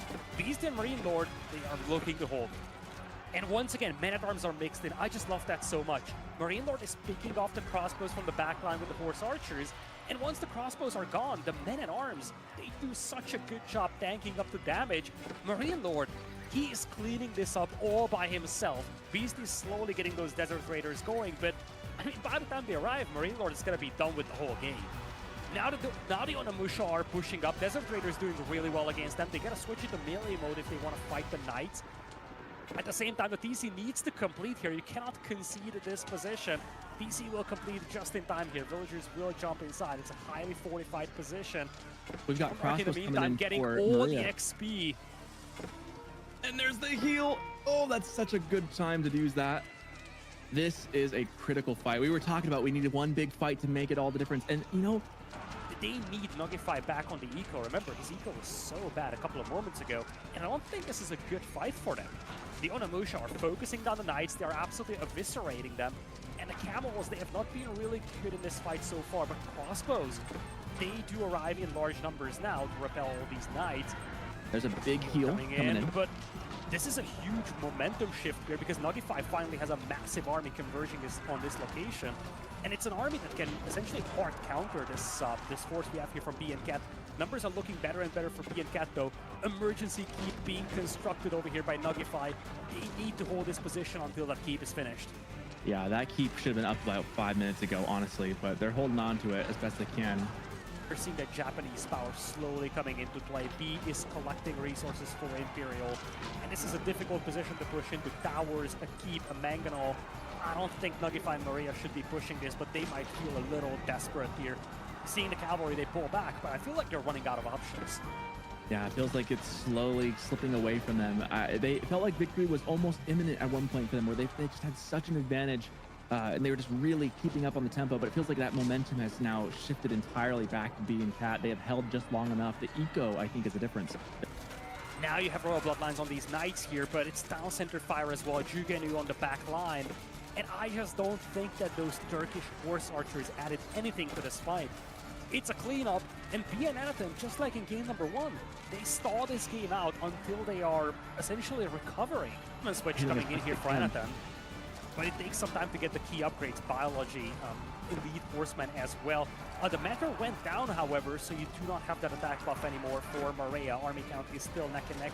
I don't see the Mangonels contributing to this fight though, and that's a huge loss. You really need those Mangonels to deal with those backline crossbows from B. Yeah, this is a fight that's slowly losing now, as there's just no front line left for the Banter Boys. The Knights are trickling in, but there's just so many spears, they're not going to do anything, unfortunately. Crossbows and spears are a great way to deal with Knights. During that range mass, right? Just making sure that she's able to take down just about anything. Longbowmen, everyone's scared of them, you know, but you got to be scared of them just in Feudal Age. So these Campbell Lancers are going to be able to make very quick work of them. That English player has got to be signaling to Order of the Dragon, be like, hey, we need you here. There's stuff going on right in front of my town center, so let's kind of figure it out. Men-at-Arms are starting to waddle their way over from the east side, but continuing to get kited by some of these archers. Camel Lancers might be coming in at just a small period of time, but take a look at that military count. Much. And she forces the game to change styles. And with this fight happening, we'll see if this is even going to matter at all. We've got camels here that are going to debuff these horses. A really good choice, and that's why we go for the javelin throwers early on. These archers being target fired by the javelin throwers, really well micro from Deep Shine. And the army difference is showing. But keep in mind, these are knights. And we are back in action. And you can already see it up on the board. Overlay looking clean, looking nice. Vortex and Lucifron against Maria and Nugify, I believe, will be the players playing. It's KQP versus the Banter Boy. Yeah, this is really interesting. I mean, a lot of people who are watching, of course, they're going to know Vortex and Lucifron. But the Banter Boys, guys who typically play team games on the ladder, known in the team game scene, maybe not known by the bigger tournament community yet, because there are so few team tournaments. But it's great to see them out here and competing in this 2v2 tournament today. Yeah, played a lot of StarCraft 2 teams together as well, so have been playing for years and years and years. I know game starts in just a little bit, but maybe we can get a quick flip through of the brackets, get some quick updates on maybe some of the other series that we saw, or didn't get to see, I guess I should say. Yeah, well, we're taking a look at Group A. RCN 3-0ing Meow Police, the Chimps 3-0ing Pro Quitter. We'll move on tomorrow, where the Chimps will play RCN. A couple other matches for you there. This is going to be the final series we're casting after this, Canada versus VES. And you can see below that, Devils currently up 1-0 versus E-Gear. Exciting stuff. Let's move over to Group C. We've already taken a look at Elephant and the Magyar Marauders. We're about to take a look at Kosas Kapasan versus the Banter Boys. Yep. And then last but not least, we have good old Group D. We just saw Oiling Boyle versus Core and Elio. And then the 3D team versus, or 3Deta versus Scatter School is yet to start or update their series, I guess. But nice old update for you. Now back to the game, back to the series at hand. KQP versus Banter Boys. Yeah, let's get in there for game one. I believe we are going to Dry Arabia first. Don't think we've seen it so far today. We're opening up here on Vortex in the blue as Byzantines. His partner on the other side, Lucifron in the teal as Delhi. Maria playing as the good old JD, and Nugify playing as the Ruse. So this is one where Banter Boys, their team I've played with, played against, talked to a bunch. They're always, funny to interact with, I guess would be the way to summarize it. But they love their Cav, or Maria and Nug both do specifically. Their third partner, he likes to play a little bit more of the infantry style, but this is where Maria and Nug, they're great with their micro, being, coming from StarCraft and whatnot. So wouldn't be surprised to see both of them going with Cav this game. Yeah, opening up with 2 strong Cav civs. We'll see if that's the way that they want to have game 1 here. Maybe coming out as strong as possible. You're up against Vortex Lucifron. Try to get some sort of momentum on your side for the first game.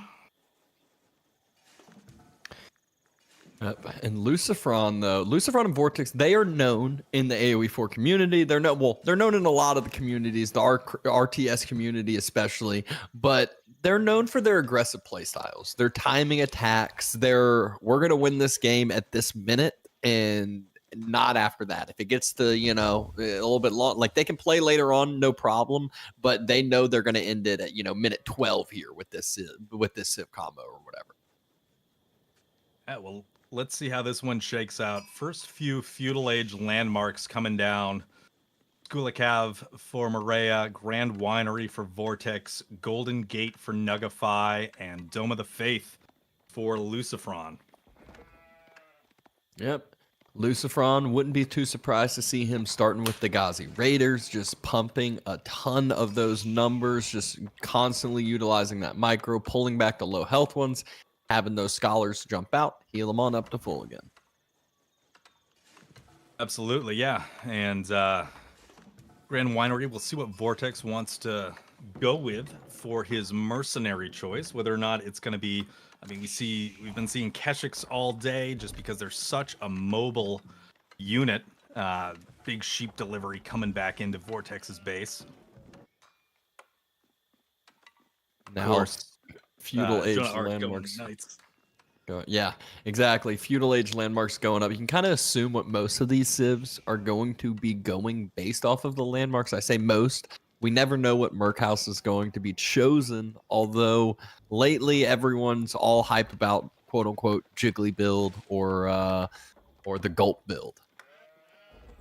Big gulpers. We've seen a lot of gulpers today. It's been a while since I've seen so many Cistern of the First Hills.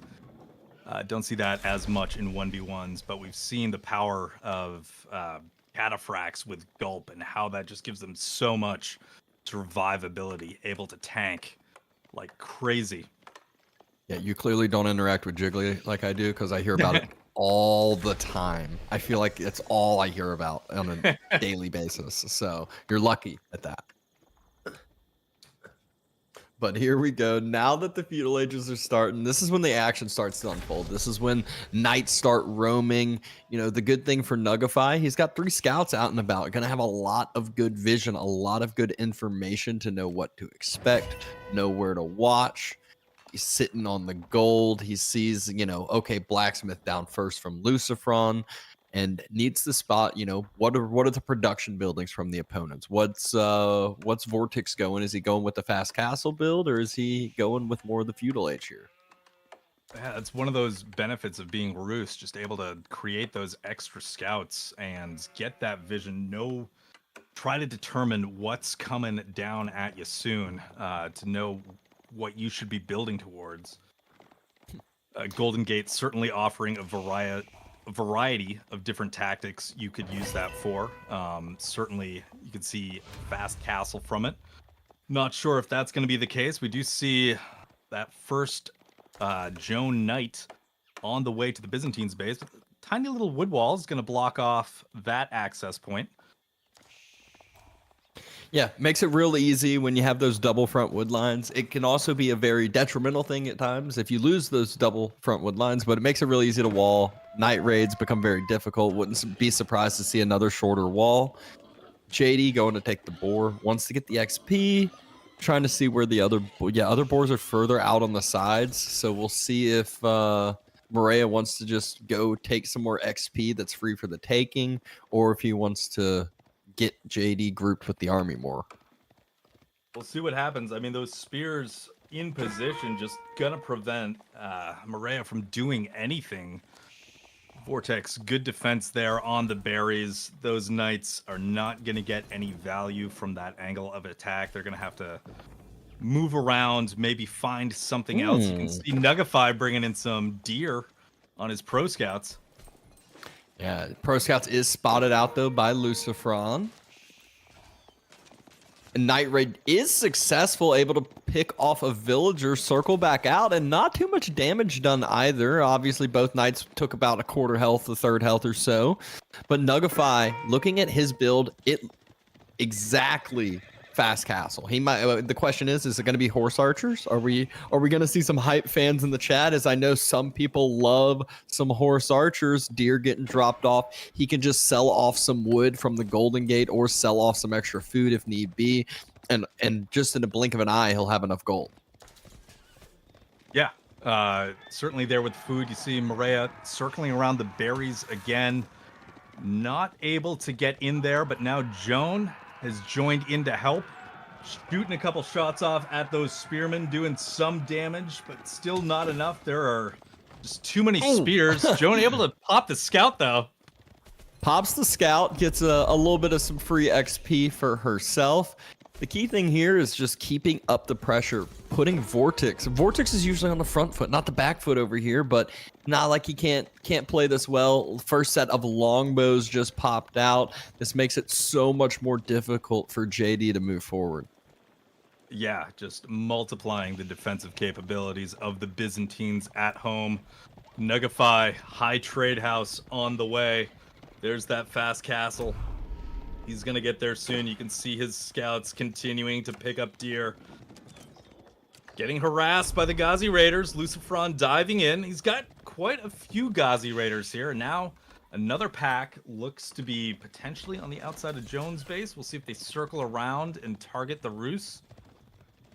I mean, the thing is, if they do, that usually means Maria will be circling back with his knights. So you can't take this dive, or else then you start losing a bunch more Ghazis. Just trying to, it looks like, delay up some of the deer from getting on home. But there's the knights that we're talking about. JD even there to shoot an extra little divine arrow into one of those Ghazis, but really want to save those until they're low health and finish them off rather than just doing pure damage. Yeah, especially, you know, against a Civ that's going to have scholars on the field with the dome that can be healed up for sure. Nugify is there, though, at the Castle Age. Horse archers starting to pump. Very nice. Maria looking to decap that sacred site. Vortex moving out with that Byzantine's army. You can see those blue dots heading towards Maria's base. There's some Ghazi Raiders already giving those villagers a tough time.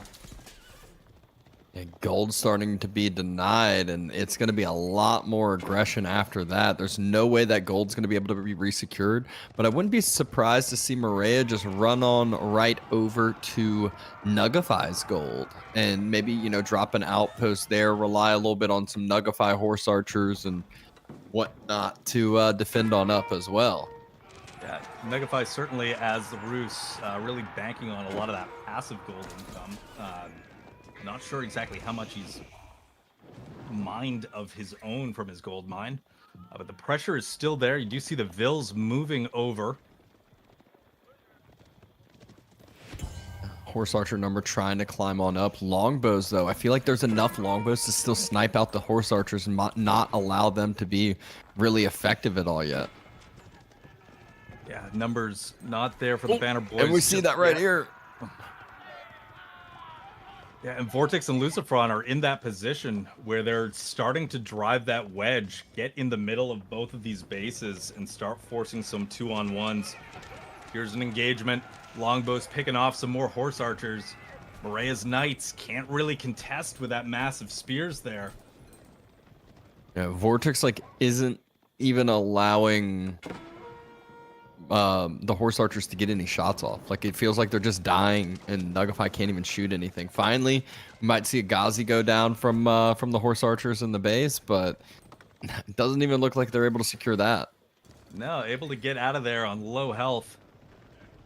Do see Vortex and Lucifron potentially regrouping outside here. A big Byzantine mass, the Ghazi Raiders hanging out to the north of Nugify's base, and Lucifron going up with a House of Learning. And I mean, they're going up with the House of Learning, and they have double the military mass that Maria and Nug have right now. That being said, Maria has a ton of value with how many knights he has, but it's not like the Ghazis are too cheap themselves. Horse archers taking a fight that they can't take. Again, longbows. They're happy with this. They're able to easily snipe down, get a lot of effective damage off. Yeah, look at that. The numbers continue to thin. Horse archers caught out of position, getting cut down. We do see knights now moving to the north, maybe looking to put some pressure on Vortex here. He's looking to wall off his side, stay safe. Lucifron does just reach the castle. I assume that's already all walled here. We'll see in a second. Army getting pulled back. Walls are going to start being burnt, but I mean, he's got the spears coming back already. And oh, I guess that's not spotted out. He pulled the scout back to follow the other scout, so doesn't see the rest of the wall. Decides not to run on through. Instead, will be burning, allowing Vortex time. Yeah, you can see those spears moving in, getting ready to defend. Cistern not going up. Byzantines forced back to the safety of their base right now. And those knights Can't run through much here quite yet. If you run through here, it gets rewalled. You get stuck behind the base, and you lose your knight mass. Moraes knows that too well. Decides to pull on back. Another Vil though goes down. Those few Ghazis that were split off just constantly came back and forth to that gold over and over and over again, consistently causing idle time. Vortex and Lucifron, though, matching the castle age has allowed Maria and Nug to finally build up their military numbers. Now, that horse archer mass, that's nothing to complain about. 27, that's no joke. You have to respect that. And you can't, all of a sudden leave your base without outpost walls, or else a lot of villagers will fall. Yeah, it does seem, though, that now would be the time to get something done. Although Maria going up with the Royal Institute, so he's going up to castle. We do see some engagements. First elephant on the field, and neither army wants to take that fight. They both sort of bump gloves and head in the other direction. Deer being dropped off for the teammate. Scout sacrifices his life to get the deer in a little bit of a better positioning point. Horse archers now circle, though. They just don't want the longbows in range of them, but can take every other unit down very, very effectively. Yeah, you can see that mass, how much damage they're doing to Ghazi Raiders. They're just absolutely melting them. Byzantines now pushing down with their army, spears, looking to contest those knights. Looks like there may be a clash any minute now outside of Nugify's base. Maria, though, just clicked up Royal Bloodline, so wants to wait a minute and a half for that upgrade. It's going to take a while, but they need to stall for as long as possible, so archer ranges probably starting to go down. It's a sacrifice, though, that they might have to take. Yeah, they need that to buy them time. You do see horse archers moving forward, trying to pick off what they can. That elephant is right there, tanking quite a bit. We've got a full engagement at this point. Joan popping off her heel. Yeah, JD's not getting focused down at all. Longbows are focusing the horse archers. Guess they're valuing them over JD, and all of a sudden, level 3 JD makes a little bit of a difference here. Will this be enough to hold? Knights run on through. Elephant still alive. Knights on top of the longbows. Scholars trying to heal on up. A lot of low health knights, and the spears pull on back. Horse archers, though, there's still so many, and that number has just stayed so healthy this whole time. JD just snipes down an elephant, plus 75. That is a lot of experience. Great snipe there. Yeah, just those horse archers have been able to just stay in this game. That mass has stayed there and starting to be in a little bit of trouble now as the front line isn't there. Knights I feel looking like for the spot to be at. Yeah, I feel like the Spanish bros forgot about JD for a while. They were too distracted on focusing the horse archers, but now they were like, oh wait, JD again. JD's down. The whole army from the other side's cut in half, cut in a third, and Vortex and Lucifron are still right in between the two bases, as we have seen too many times in team games. Behind it, triple sacred sites, and I'm scared to see how many relics Lucifron probably has too. Oh yeah, we saw earlier those scholars moving them back into those mosques. C2 there. I wouldn't be surprised if there was No, I guess so. more. Okay. Maybe yeah. Maybe buddy teammate Vortex snagged him and put him in the good old winery instead. Quite possibly. There are just so many elephants now, though, for Lucifron. I mean, the horse archers have stayed alive, but that is just a moving tank of damage absorption. I feel like he just threw away a few too many of those horse archers early on. You know, it felt like 7, 8 went down in the very early timing, which just lost so much steam for them. And at this point, we know how the Spanish bros are. They're going to end this game. They're not going to extend it. They're going to just plain and simple all in right now. And here comes that push. Vortex moving into Morea's base. Have the Lucifron's elephants right behind. And yeah, I don't know how you hold this. Now villagers have to run. It's not like there's a bunch of keeps and a bunch of stone walls around the map. So also allows those villagers to get sniped out very easily. You can split some units out and about. But at the same time, you can just burn down the School of Cav, burn down TCs, burn down production, and what can your opponents do about it? They know it's a losing fight. They don't want to take this fight, but they have to, and they're going for it now. Knights charging into the longbows. Horse archers trying to flank around. The longbows immediately turn, and the horse archers have to run, and same with the knights and the horsemen. Vortex and Lucifron right back at it. Great unit control to sort of create that pocket with you have the tree line, and then you move the elephants on both sides, something to protect those longbows, preventing those knights from ever getting close, ever doing any damage. It's awesome to watch, just those longbows staying alive and what's been done to preserve them. Yeah, it feels like we're watching an English game. There's so many longbows over here. Very true. Well, Vortex going up to Imp with the foreign engineering company. You might as well. I mean, you think about it. Half of his unit mass, actually the majority of his unit mass is free. Nugify goes ahead. He surrenders. He's done with this first game. Spanish bros take game number 1. KQP starting off strong. Very strong indeed. Yeah. Just super clean play throughout that one. Able to really prevent, Morea, Nugify from dealing any damage early game. Nugify losing some of those horse archers, a little slower to get that giant mass. Was doing all right with them when he had that mass, but the economy behind all of that, the sacred sites, the relics, everything that the Spanish brothers had, just too much to stop. Yep. And just, played into their typical game style too. It was like we knew at some point you're just going to see a bunch of units on top of the TCs burning them down. A lot of times you'll see like an 8-minute RAM timing. I'm not sure if we'll see that in team games, but you never know, especially if we see like, a French English all in type of thing. Mm-hmm. Looking to close it down as early as possible. Take a look at the military graph. Vortex just on top throughout. Great defense early on in the game. Beer's able to protect those berries. He did lose one Vil, but he just really prevented Morea from doing really any damage at all besides that villager. Getting a few highlights in here. You can see where Lucifron and Vortex diving the base. This was actually a pretty solid hold by Nug and Maria, especially considering the numbers that they had before this fight. They were severely lacking.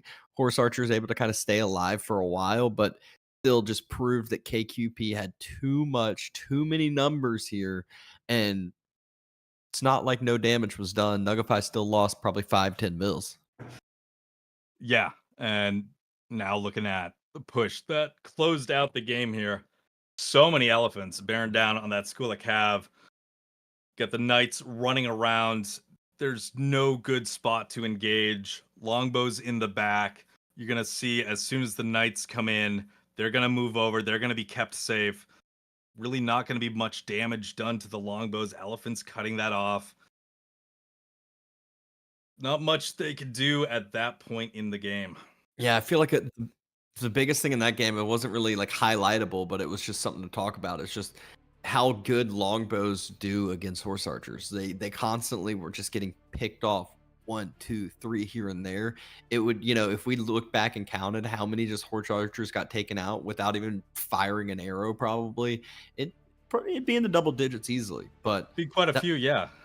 game number 1 out of the way, kick off some of the rust. We're going into game number 2 and KQP getting a pretty aggressive and scary civ combo. Look at that French Roos. We saw JD Roos in the prior game, but KQP, very, very talented players here.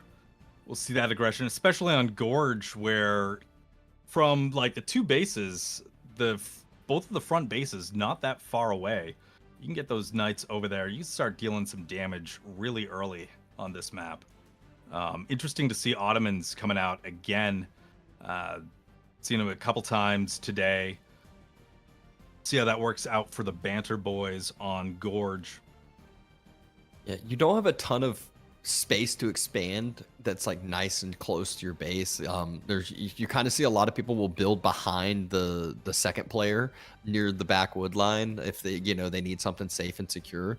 But really, other than your initial starting resources, you have to go outside of the gorge, outside of that valley, and that is where knights love to be. Just roam, find the pocket ecos, and just cause mayhem going down. So that's kind of what we expect as the game starts to develop further, as the sheep run out, as those initial res start to run low. Yeah. I think it really is just one large gold in the center, 2 small wood lines, a larger wood line for both teams. Yeah, that is it. It is so open on the flanks on Gorge. Kind of hard to defend too. There are small wood lines that you can use to wall up, but it's an open field out there for sure. Yep. But looking like this game, we'll get into it in just a little bit. I think we might have some updates on the brackets. Maybe we can get around for us still here in a little bit just to check and see.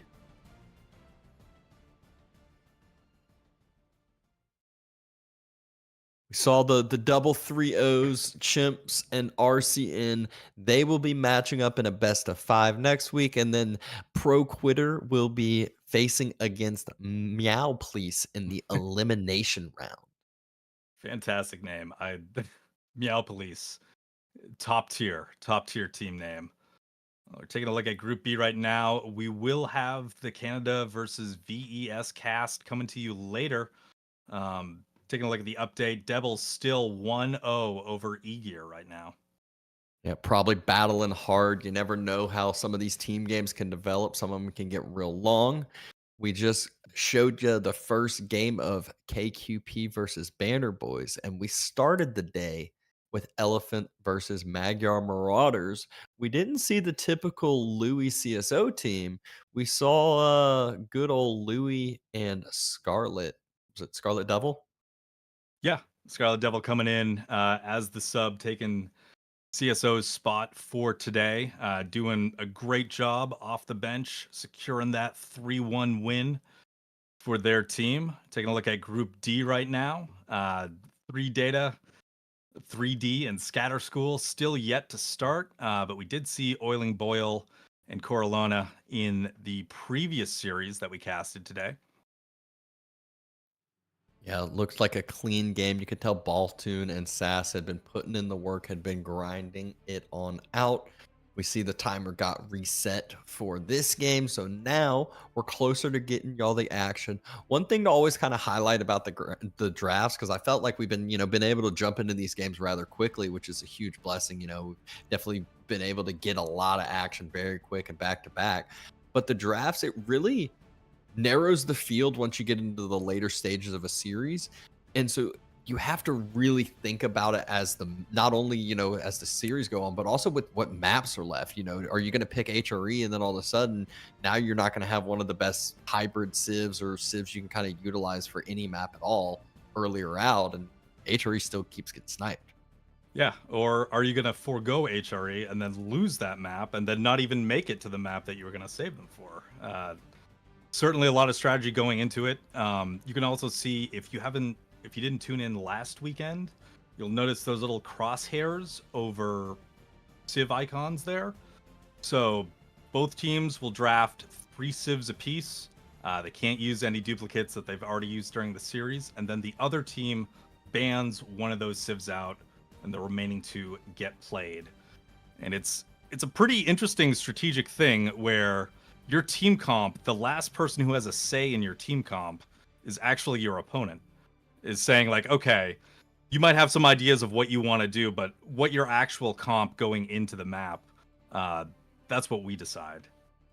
Yeah, and you can really kind of chokehold your opponent into certain compositions and almost set yourself up for the counter compositions based off of, the narrow focus of civs left, or especially if you know your opponent's game style and map and civ pools and things like that. But enough about all that. We see the timer ticking down. We are finally into this game number 2 of KQP versus Banter Boys. Let's check and see some of these spawns coming in. Yeah.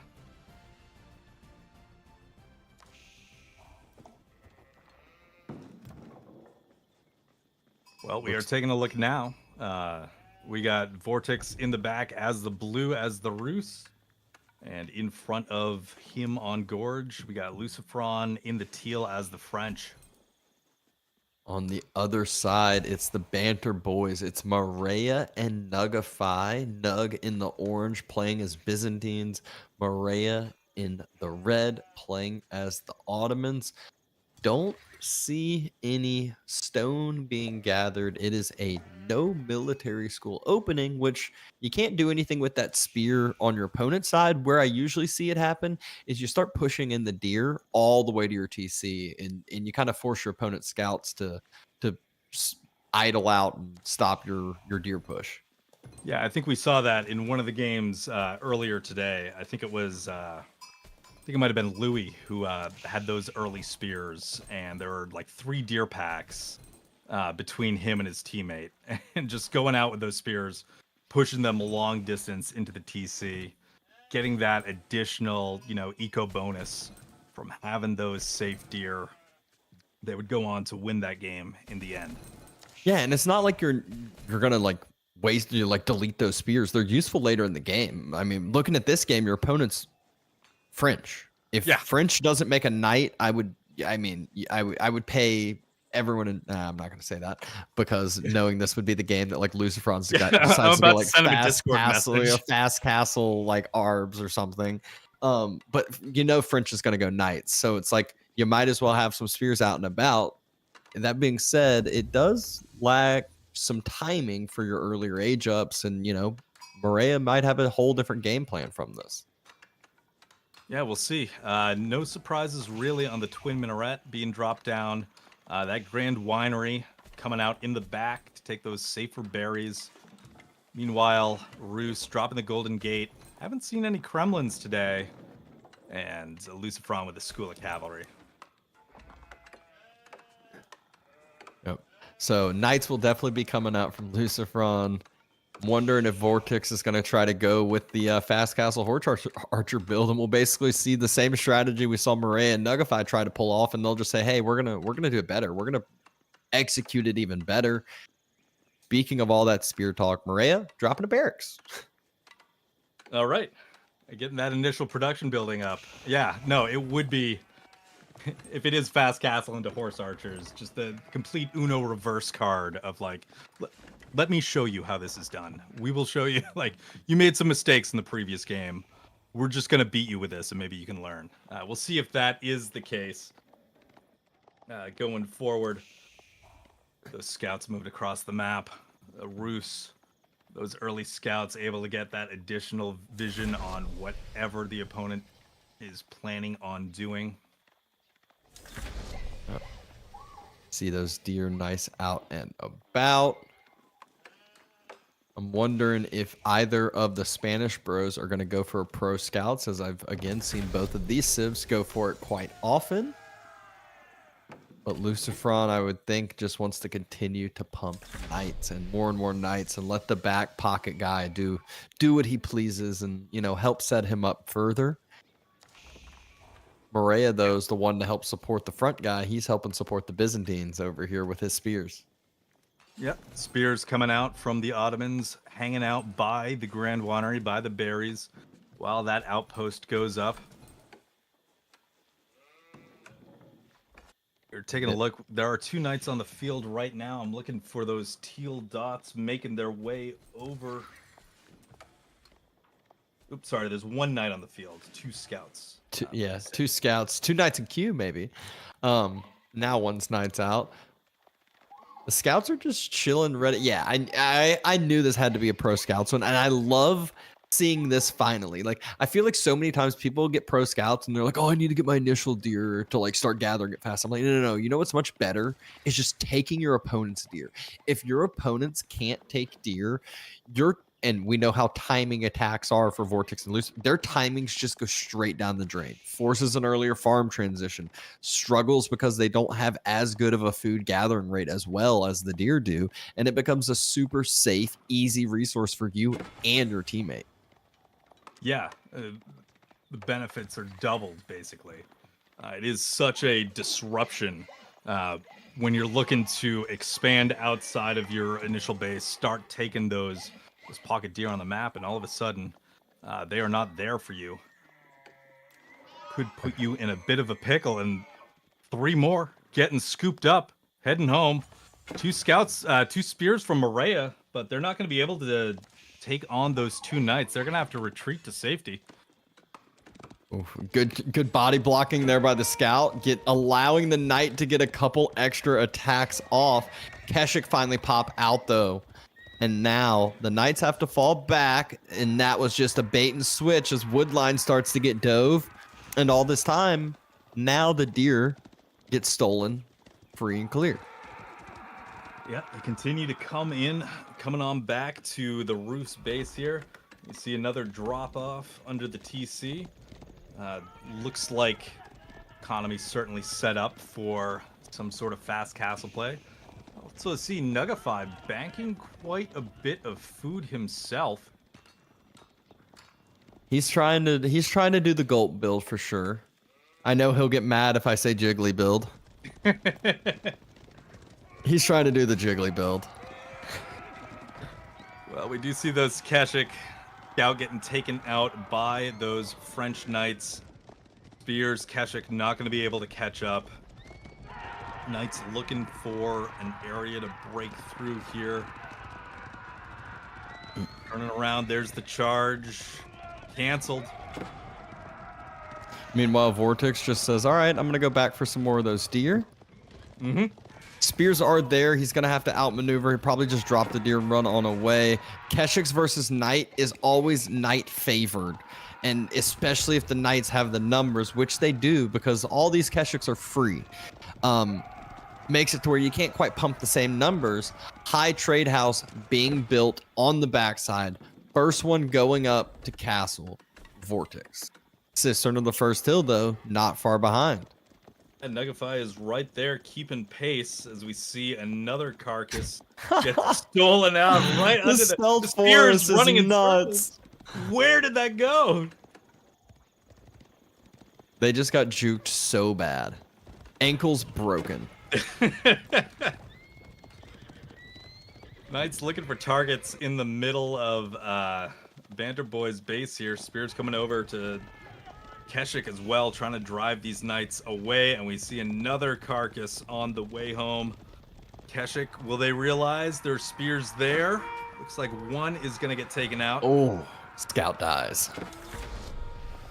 I mean, even if the deer don't get all the way home, it's at least denying the deer from the opponent still. There's no way they're going to go, you know, be able to start gathering all these deer up themselves. But he has gotten some of his own deer packs behind, safe and secure. You know, 1 or 2 scouts for your own deer pack, safe, secure, constant food. The other ones you need to micro more, steal from your opponent. Yeah, it's crazy how many they've been able to snipe so far. Bring him back home. Well, it might be gulpin' time very soon here as Nugify hits the castle age. He's got 8 Keshiks. The horse archer number's starting to build up for Vortex, as obviously he's been, you know, nice safe on the backside. And the key is with those horse archers, he needs that number to climb up high. If he starts taking these traits early on, well, he can take trades against a scout. But if he starts taking trades early on, he will lose that number out really, really quick. He needs to get that kind of perfect number where you just start one-shotting, 2, 3-shotting things and can actually kite and micro correctly rather than just, you know, feel like you're throwing toothpicks at something. Absolutely. I mean, we saw that in the previous game where the Roost player lost some horse archers just over the course of the game, just kept getting them trickled away. It is certainly a critical mass type of unit where you need that number or else they're just not effective. Yeah, and now Morea's spears feel super worthless. It's like, all right, are the Keshiks and Cataphracts going to dive against the horse archers? They can try, and then they just circle back away. So it's just a slowly getting picked off, but that's where Morea has those 15 archers starting to help on out. More raids, though, just constantly on this gold over and over. 1 or 2 vills here and there starts to add up.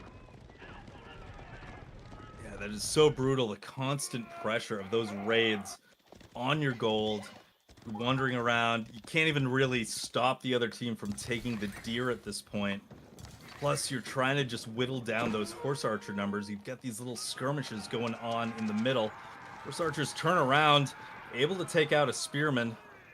Horse archer falls as well. And now the Banter Boys are right outside the base of KQP. Yeah, and it just shows this game too. It's just archers, such a good counter to those horse archers. Spears getting sniped out little by little. Relics trying to be secured. Archers, spears getting a little bit too close to home. Nugify Morea, they say it's time to dive the base. Lucifron, they say your base is now going to be mine. Let's see if he can hold. Cataphracts trying to be the tank. Looks like instead, though, it's archers being focused out by the TC. Then the Keshik falls. No gulp utilized. Yeah. Tough engagement. Really, really tricky. Weren't able to really get any value out of that. Lost units to the TC. Horse archers doing work against those units. 2-shot in the Keshiks. Look at that. Oh.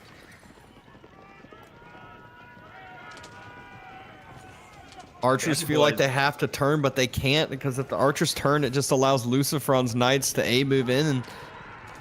And every time Nugify tries to do something with his Keshiks and Cataphracts, the horse archers just turn around. It's just dancing out of range. Yeah, waiting for the opponent. As soon as they turn around, they dance out of range and they start retreating, do some more damage. Now, Lucifron going up with the Royal Institute, looking to really beef up these knights. And, oh man, knights still in the eco of the Banter Boys. More horse archers sniping out Keshiks. It's just been... Vortex is doing such a good job just slowly poking and prodding at units, and now they're just going to wait. Lucifron's got 20 knights. He's going up with Royal Institute. He goes Royal Bloodlines, and then now he's going to act like he's got Cataphracts, because Royal Bloodline Knights, they're essentially Cataphracts without trample. Yeah, insanely beefy with all that extra HP. You can see Lucifron spending his gold the minute he hits castle. Going into those upgrades here. Center of the map, those horse archers getting a little close to the regular archers. Not able to do that much damage at this point. Oh my gosh. Did they just one shot? There's one shot in Keshiks. Madness, absolute madness on the field. Like those horse archers, just as soon as the army stops and turns around, almost timed perfectly, horse archers take another shot, wipe another unit from the map. And Lucifer's just waiting and waiting. There it is. First tech comes through. He's got the upgraded knights. I know he's still waiting for Royal Bloodlines. He might just take it earlier though. Horse archers doing fine.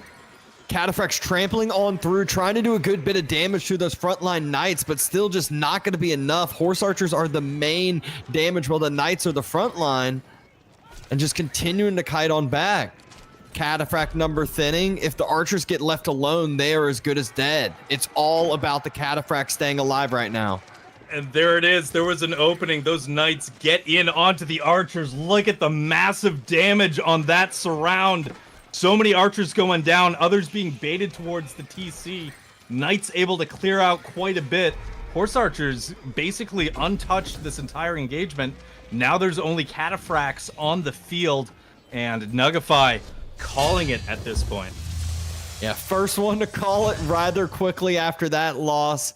They were rather all in, and they knew right as it goes down, they had too much army to deal with that was going to come towards them. Great micro. Great job by Vortex and Lucifer on there. And it was just, again, it was just that show of skill with how much APM, how good they are at utilizing those high mobility units. Yeah, it seemed like they were everywhere. Like their focus, they're getting the deer from the other side of the map. They're consistently raiding the big gold vein in between the two town centers. And they're also winning micro fights at engagements in the center of the map. They're doing everything. It's crazy to see. Crazy amount of APM needed. Great game number 2. But now a few more civs out of the way, a few more civs to throw in the trash can, not worry about for this third game. Game decider here. Not tournament decider, because there is elimination rounds. There's next rounds for both of these teams, no matter what. But still, you'd rather be in the winners bracket on a high note over here. For sure. Yeah, not going to be the end of the tournament for anybody coming up. We've got the replay on the screen now. That engagement looks like the one where Nugify and Maria try to push into the TC, but can't really get anything done there. There's those beefy Royal Knights. Yeah, Trample just not damage. doing enough. And the Horse Archers, it got to the point where, again, it was almost a reversal last game. We talked about last game where the Horse Archers kept just falling in numbers. Longbow would pick 1, 2, 3, 4, 5, 6 here and there. That was the Keshiks this game. The Horse Archers would just kill 1, 2, 3, 4, 5, 6 Keshiks. All of a sudden, you're like, how many Keshiks just went down for nothing at all? Like it was wild just to see how good unit control that Vortex had with those Horse Archers. Yeah, so many Keshiks lost just on that retreat back to the Banter Boys base. I mean, every time the Keshiks and the archers might turn around to maybe engage the Horse Archers just back off, and then as the Keshik and regular archers continue to retreat, Horse Archers lob a volley, pick up another Keshik. Yep. But now we see the civs for game 3. HRE sniped out for the 3rd game in a row. KQP says, no, not on our watch. Banter Boys snipe out JD. They said, we've seen that micro. We're not letting you get that. But we're probably going to see some Desert Raider micro from KQP. Whereas Banter Boys, I think we're going to see, I want to say Nugify likes to play the Japanese fast castle mounted samurai build a lot. Mm-hmm. Yep. Seen those mounted samurai. Very tanky as well. Very powerful unit. We've got the player cards on the screen right now. KQP right there. Lucifron, Vortex. And you can see the second in Rising Empires League Division 1 Season 1. That was actually the first season of that league. It was, a lot of high elo teams. I want to say that it was the Marine Lord Beastie team that that solidified. Was it their team or was it? I think it was. I think It was either them as them or the Wham gym selector. Puppy. Yeah. So, but still solid teams in that league. But getting second place, I mean, they're brothers. You know they're going to have that team chemistry. You know, just like I talked about, Banter Boys playing together for a while. They have been playing together since the womb. Yeah, there's something OP about having a practice partner that is your age and very available. We got the Banter Boys here, shrouded in mystery. Who are these? Who are these Banner Boys? I think you, Dabston, can tell us a little bit more. Yeah, like I said, I know they played some StarCraft 2 together. They played a lot of team games there. They obviously have played a lot of different RTSs, tried a lot of RTSs together. But now they've been in the AoE 4 scene for a while. The name does speak true to their nature. They like talking a lot of smack, you know, bantering on around. It's all fun and games though. Good laughs about it.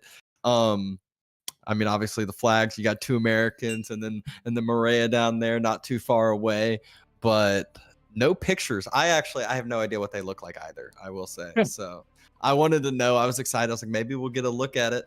Actually, no, I think I've seen Jeffrey. I lied. I know what Jeffrey Okay. looks like. All right. Well, that information is only available to you. We'll still be in the darkness on the true identity of the Banter Boys. But we're waiting for Game 3 to kick off soon. Going to Cliffside. Looking forward to it. Yeah, and I mean, again, it's the civs that kind of just, again, trying to match their play styles. I would be excited to see what civs we would see on, you know, matches 4 and 5. It always gets a little bit more exciting here. But Cliffside, when I think of Cliffside, I always think of English just being super annoying, whether it's the walls, whether it's the longbows on top of the cliff, all these little different things that just prove to be annoying. And, well, I guess that's just English in nature. Yeah, just what flavor of annoying are you getting today from them? But like you were saying, there are more cliffs than a 1v1 map, so easier to throw walls, fairly easy map to defend, especially compared to the other ones that are in this tournament pool. Could play to English's strengths. Like you were saying, longbows on the cliffs, outposts on the cliffs. Get the Iubids as well. Could be potentially in a safer situation. They wanted to fast castle or get those desert raiders out. Start harassing with those as early as possible to throw off the Banter Boys. And the Desert Raider, I think we talked about this like before the cast today, where we were just like throwing out some ideas, and it's like the Desert Raiders are just such a strong unit in team games, especially. There's so many units that they're good against. They cause reactions from both teammates because of the mobility. You can just run from one base to the other really quick, and they have to react to it, whether it's an outpost, whether it's units. And then in mass, they become very strong even later stages of the game as well. Yeah, really advancing from like the early level harassment and maybe some debuffing on some other mobile units, and then end game fully upgraded can be complete terrors to the opponent's army. It looks like we are about to jump into Game 3 here, so let's go to Cliffside. Cliffside is starting now. Game number 3, game decider. Vortex and Lucifron up 2-0, spawning in the south side as English and a Ubids blue and teal. Yeah, that cliff going right through the center of the map. Let's take a look at Nugify now, the orange Zushi Legacy and his teammate across the way, Maria, in the red as the Japanese. Oh wow, I thought the civs would be swapped on over here, but looks like Nugify wanting to go with Zushi. I'm wondering if both players on the side of Maria and Nugify, if they're both going to try to go for fast castle. I feel like both these civs kind of excel at that, and that's where they like to play. Both of them kind of like to do the fast castle more into the Lancer and Cav build. So they both like to do the same thing, which doesn't always pair well together in team games. We'll see. It could certainly be risky, but maybe just taking a risk like that is something that could pay off for them down 0-2 going into what could potentially be the last game of the series. If they drop this one, it all remains to be seen. Yep. The big question is Lucifron. I'm wondering if he's going to go with some growth wing, go with some dervish wing, which we've been seeing a lot. I feel like the dervish, though, they don't really pair with English as much. Like, you wouldn't expect a dervish choice with English as much unless you're just trying to go for a faster castle relic play. I'd kind of expect to see the military or the growth here. We're not too far from being able to see. It's the reinforcement, the military. Yep. All right. So we are going to have those Desert Raiders popping out of the House of Wisdom. And yeah, Dervish, not as strong as a choice paired with English. You can see Vortex dropping the Abbey of Kings. There is going to be healing. He is going to have that really good raiding unit in the King. Nuggified dropping a Meditation Garden's going to pick up some stone, gold, and some wood here. And berries. A little bit of everything. I feel like, yeah, okay, he gets the berries. I was about to say, I feel like there was a spot like just southwest of that he could have gotten double gold, stone, and maybe the berries. Man, now looking at it, I think one of the golds would have been out of range. So it's, about the best you could get there. Kura Storehouse going on down. This isn't one of those maps that you can see some of those outrageous meditation garden spawn. You can see some good ones. There is still some spots like in the mid map where you'll see a lot of the stone and gold nodes like really consolidated close together. Yeah, for sure. They do tend to cluster on those cliffs. But that would be... Actually, now that you say that, like look at just north of where the camera is right now. There's like 3 stones of the gold. Yeah, that would be a pretty juicy one. Yeah, like right there would be the prime time. If we saw the spawn swap, we have not seen something too crazy like that today. No, they've been mostly balanced so far, but it's always nice to see this one picking up a good mix, getting all the resources on there. Finishing up right now. Other feudal landmarks just a couple seconds away. And I feel like this is one of the first early 2TC builds we've seen today. I feel like we have not seen that many like we've seen some multiple TCs, but I feel like we haven't seen like the 5-minute TC drops. But Vortex is going to be going for that really quick second TC with English, which in team games I always feel like is the way to play English, because if you play like the longbow build, you really just, if you lose your mass, you don't have any eco extra behind it. You really just feel like you lose steam. Castle can actually put you on the same level with an extra TC, but this is just that long term, that the longer the game goes, the better positioning the Spanish bros are going to be in. Yeah, it pays off a lot faster if you're able to get that up just as soon as possible. Especially you're taking a look at what the other players may be doing. I mean, we're thinking about Japanese going to do a fast castle. Take a look at Nuggify's resources. But not investing right now into military. Yeah, Vortex is fine to go 2TC. You can see him dropping it right now. Those resources getting spent. So he's going up very quickly. That second TC on gold and wood. Yep, nice and safe spot. Desert Raider's just going to cause as much idle time as possible. Just kind of roam and circle around. Same thing with the King. As I believe... There, I was about to say, King should be starting to move across the map. And that's kind of the big difference here with these civs is like both of these civs for Vortex and Lucifron get a free unit that starts to like delay this castle timing, whereas they're going untouched. Lucifron, he's about to be able to click up to castle, whereas Vortex, he's like, I'm booming up behind this. Maria as Japan, I'm not sure what his overall game plan is going to end up being. Yeah, taking a look at what his current eco is, there's so much on wood right now. Not sure what he's going for, but this is also one of the, I think, the first game I've seen in this tournament where no military units have really been produced besides those free ones for the first, 7 minutes of the game. He's the most passive opening. Double range Yumi Archer. I think he went with he went ahead and got the Daimo upgrade, and so he's gonna get a one of those Yumi Bannermen coming out. Yeah, that's what I would assume. Well, we do see some of those Yumis on the field right now, chasing away the Desert Raider. They are super, super cheap, so you can mass up those numbers so quickly, but you do get baited in a lot of times with how many you have, and in Feudal Age, they just don't pack as good of a punch.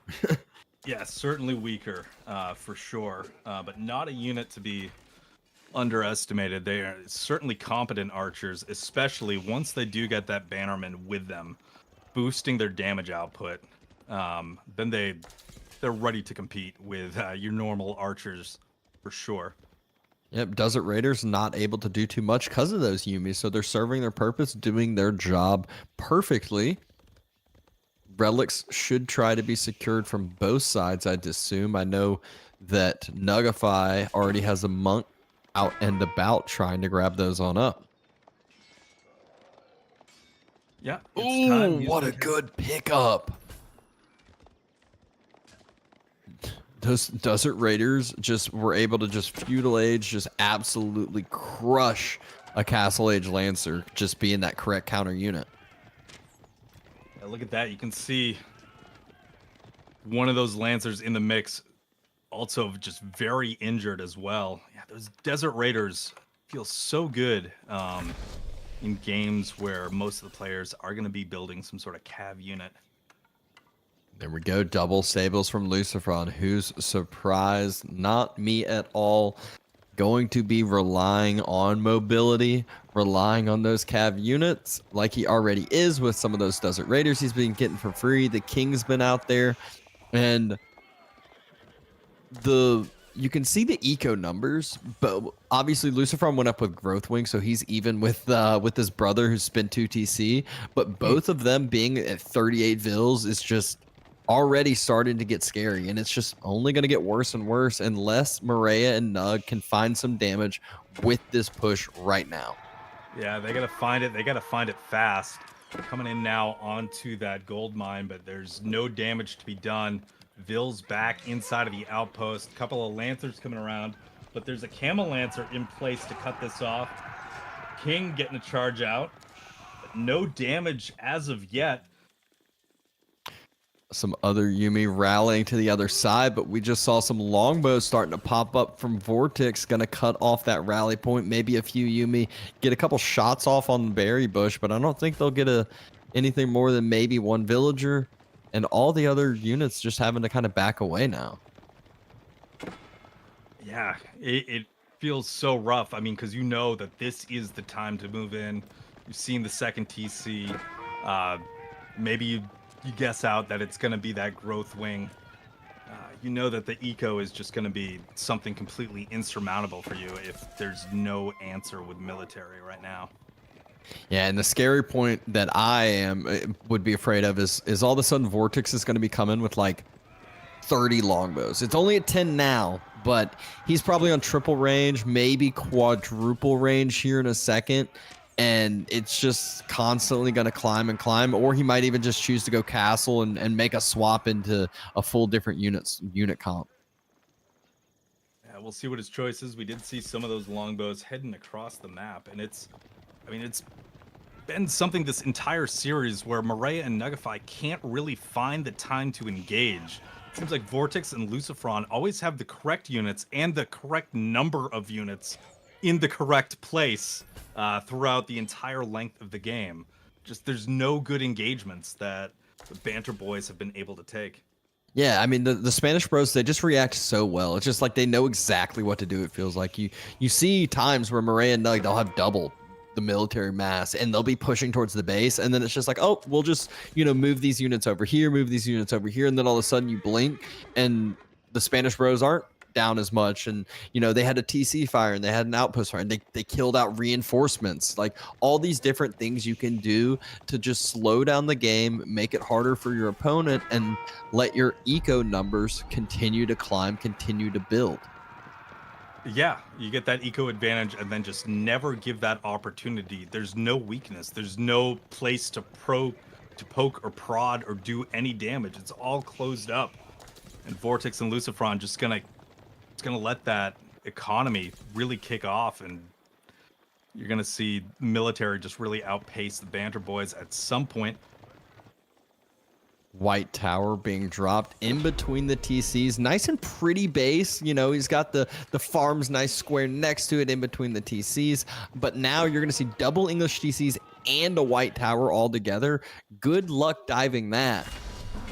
Yeah, unfortunately, I don't think that is the best base to attack right now, but they've circled the Iobids so much and just really haven't found any entry point. And now they are for it. So under gonna the get a few vills, but this is one that right when this white tower goes up, villagers jump inside, and your losses are so high. Longbows are here shredding as well. And those vills seem to be garrisoned for just the perfect amount of time to minimize the amount of idle eco. And now, Banter Boys, their armies have split up. You can see those Camel Lancers and the King getting on top of the Yumis. Regular Lancers coming in. The King will stay alive. Yeah, Yumi were a little bit out of position. While we did see a lot of vills go down there for Vortex, the key was just holding. The key was just not losing too much, not getting to the point where y'all can't hold anything. And he's still up, you know, 6-7 vills compared to the other side. Still feeling okay. Lucifron still up those vills that he has as well. And now they just continue to build up for the next push, get their upgrades. Maria is still sitting in Feudal. Yeah, and it seems like a little bit of a ways out from Castle. Camel Lancers looking to defend the Iobid's base. Those Zushi Lancers really can't find a target and can't even engage into those vills. Need to just get out of there. Nothing doing there on that raid. Well defended. You can see it looks like Maria's taken the boar on the east side of the map, and a big blob of red units now looking to push into Lucifron. Let's see if they can find anything from this. Yeah, I mean, this is where, yeah, Lucifron, he quickly jumps inside the TC, and all of a sudden, he's here with Camel Lancers. Not just him, longbows are here from his brother. He's ready and waiting. Spears trying to move forward, and an easy hold yet again from Vortex and Lucifron, pushing the armies back from Maria and Nug. It really feels like this push now, they have to run home. They don't have the numbers anymore. They don't have the composition they need or the text they need, and the longbows are just going to kill everything if they continue to stop and kite. Yeah, they're retreating. Like you said, longbows are there just picking everything off. Oh, speaking of picking everything off. Couple vills starting to get taken down. IO getting taken down. And every time we look back at that army mass, more and more units are falling from the Banter Boys. The Lancers keep trying to turn, keep trying to get a charge in or a little bit of damage in here and there. But every time they do, the longbows get another volley. They're chasing them all the way back to Nugify's base. Camel Lancers getting in there. Outpost firing. They still can't turn around and defend here. They still need to mass up a little bit more before they can do anything. Maria finally reaches Castle, doesn't have the upgrades through yet, so the Spanish bros are going to continue up the pressure. Longbows going to continue to step forward, snipe down the Lancers, snipe down the Spears most importantly. You can see it every time the Spears step up into range. Vortex immediately transitions all the longbows to start focusing those down, focused on the Shaolin Monk with the Relic as well. And the front line is still continuing to hold. Not too many spears left from Maria on this fight. And once they are gone, the Camel Lancers should have a much easier time. Just the Yumi Archers left. Oh, Vortex, man. Lucifron, like they still have the numbers. They're losing units almost equally on both sides. Maybe more longbows staying alive right here. But they did thin out KQP's army quite a bit. Longbows now moving up into the range of the outpost. You can see those Yumis not going to do much against the longbows. Banter Boys retreating ever further closer to that TC. Bill coming forward for a tower for Vortex. Yeah, now's when you usually will see a few more of those Camel Lancers get split off, try to hit some eco, try to cause some more idle time. Every time these fights happen, though, and the numbers trade, if it's an even trade, it's a win for the Spanish Bros. Because look at the ecos. They're 25 bills up and going to keep climbing higher and higher and higher. And really nothing besides that attack under the White Tower earlier, nothing to really disrupt that economy throughout this game. Dervish is now coming in to provide support, provide some healing to the KQP army. Tower on the way, getting that network of castles bonus established. A little bit more vision too, as they look to assault the Banner Boys base. This is so important. The Ram coming down. The Yumi are going to come up, try to snipe down the Vils. But look at that. Such a quick reaction from Vortex. Ram gets canceled. Fight gets taken. They say, okay, we're taking this. Dervish coming to heal the Camel Lancers. Archers versus the Longbows. They're fine with that. And Lucifron is just taking the frontline fight with his Camel Lancers. Even sends a few over to snipe down the rest of those lower health Yumi. And a clean fight from the Spanish brothers. Wololo coming in for some distraction. Oh no, not some distractions. Oh no. Oh no. Oh. Oh no. I ate my words immediately. Longbow's just sitting on top of the cliffside, just non-stop attacking, non-stop killing everything. That eco lead just got even worse. It is all but over for the Banner Boys. I feel like if that were Nug, we would have seen the surrender immediately. Marea's still there's surrender from Nug. Oh, what a way to go out, stealing those 8 vills off the board, wallowing to your side. Just solidly played by Vortex and Lucifron. They're just so insanely skilled. Maria and Nugify putting up a good fight throughout this series. Fun games to watch. But Vortex and Lucifron, their unit control and their APM, their skill is just on a totally different level. Yeah, I feel Oop. Yeah, it's been crazy to watch.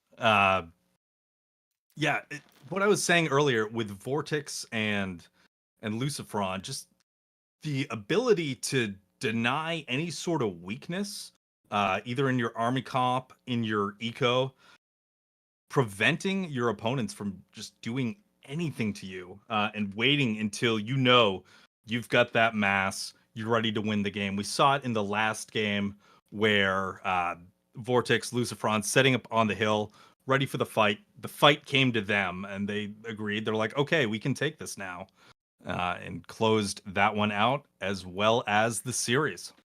Yeah.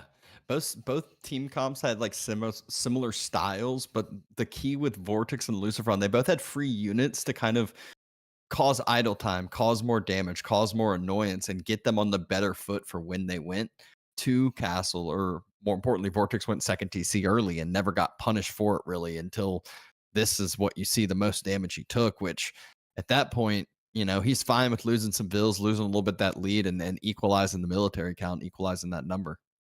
Yeah, he's still like 7 up compared to the other civs, even after that fight.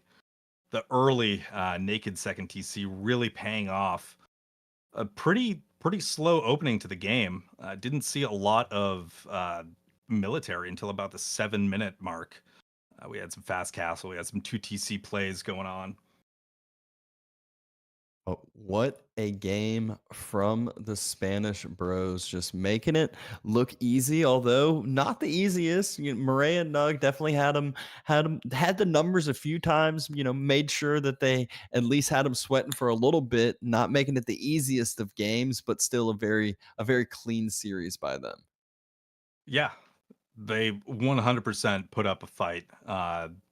These games were interesting to watch, interesting to cast because of it.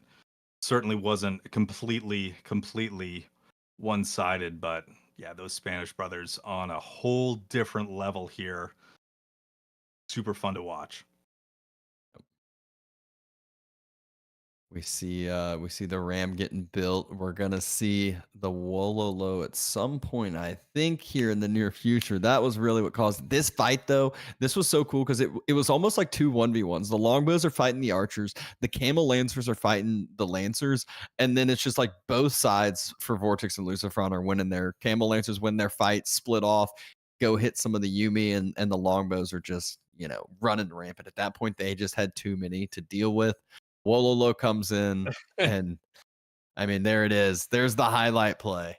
What a way to slam the door on that series. Just, yeah. Oh, you lost this fight, and now you're losing these vills as well. So KQP going 3-0. Interesting stuff. I believe we are going to head to a very short break, but we'll be back with the last series of the day. We got the VES team and the Canadian brothers. So don't go anywhere. Those should be some fun matches. Going for the Crossbows, dive. this is a beautiful choke point. Absolutely marvelous of a choke point here. And this is just so difficult for Mokomi and Arakan to dive into. They at least sniped the Rams here, but I don't know if they want to stay and fight this one. Knights charge in, but they're being debuffed by the Camels. Crossbows will pick them apart. And sure enough, you might clean some of these, but I feel like the price to pay is just too much for Mokomi and Arakan. Yeah, there's just too much front line and way too many crossbows in the back line. They just clean this up. They just didn't have the numbers for it, And it looks like Blid lost track of all of these Knights. Love the way that Lash is using that scout to acquire targets. And this is the one raid they needed. Perfection from Lash. The first time he gets a raid going, it's a dozen villagers going down. Compensate for the loss of those dervishes. That was such a big job. I was saying, like, the longer you keep them alive, the more value you get, the better that wing is. But they have gotten a lot of value, regardless. It does feel bad, but they have gotten value. But man, that was a big, big pickup for Blid and Xlav right there. Well, as you're saying that the villager casualties are now mounting up here for Blid. We talked about this. You know fully well how important this position is because that's... Blid committed 20 plus villagers to wall this off. And now they have to stand and fight to preserve whatever few villagers Blitz still has left. Hey, it would be ambitious, but you never know. That's a lot of camel riders as well.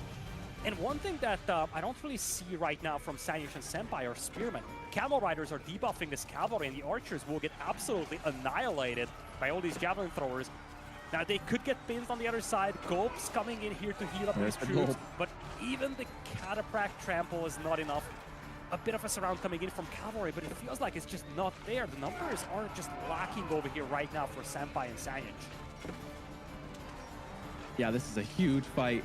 And those jabs, as long as they stay alive in the middle, that is the DPS, and you can see the poison effect as they have on or go up in age.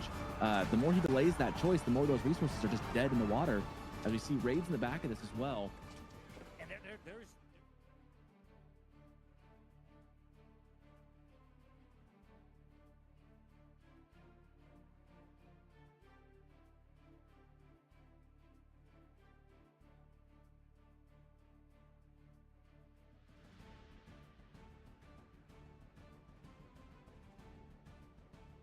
Hey.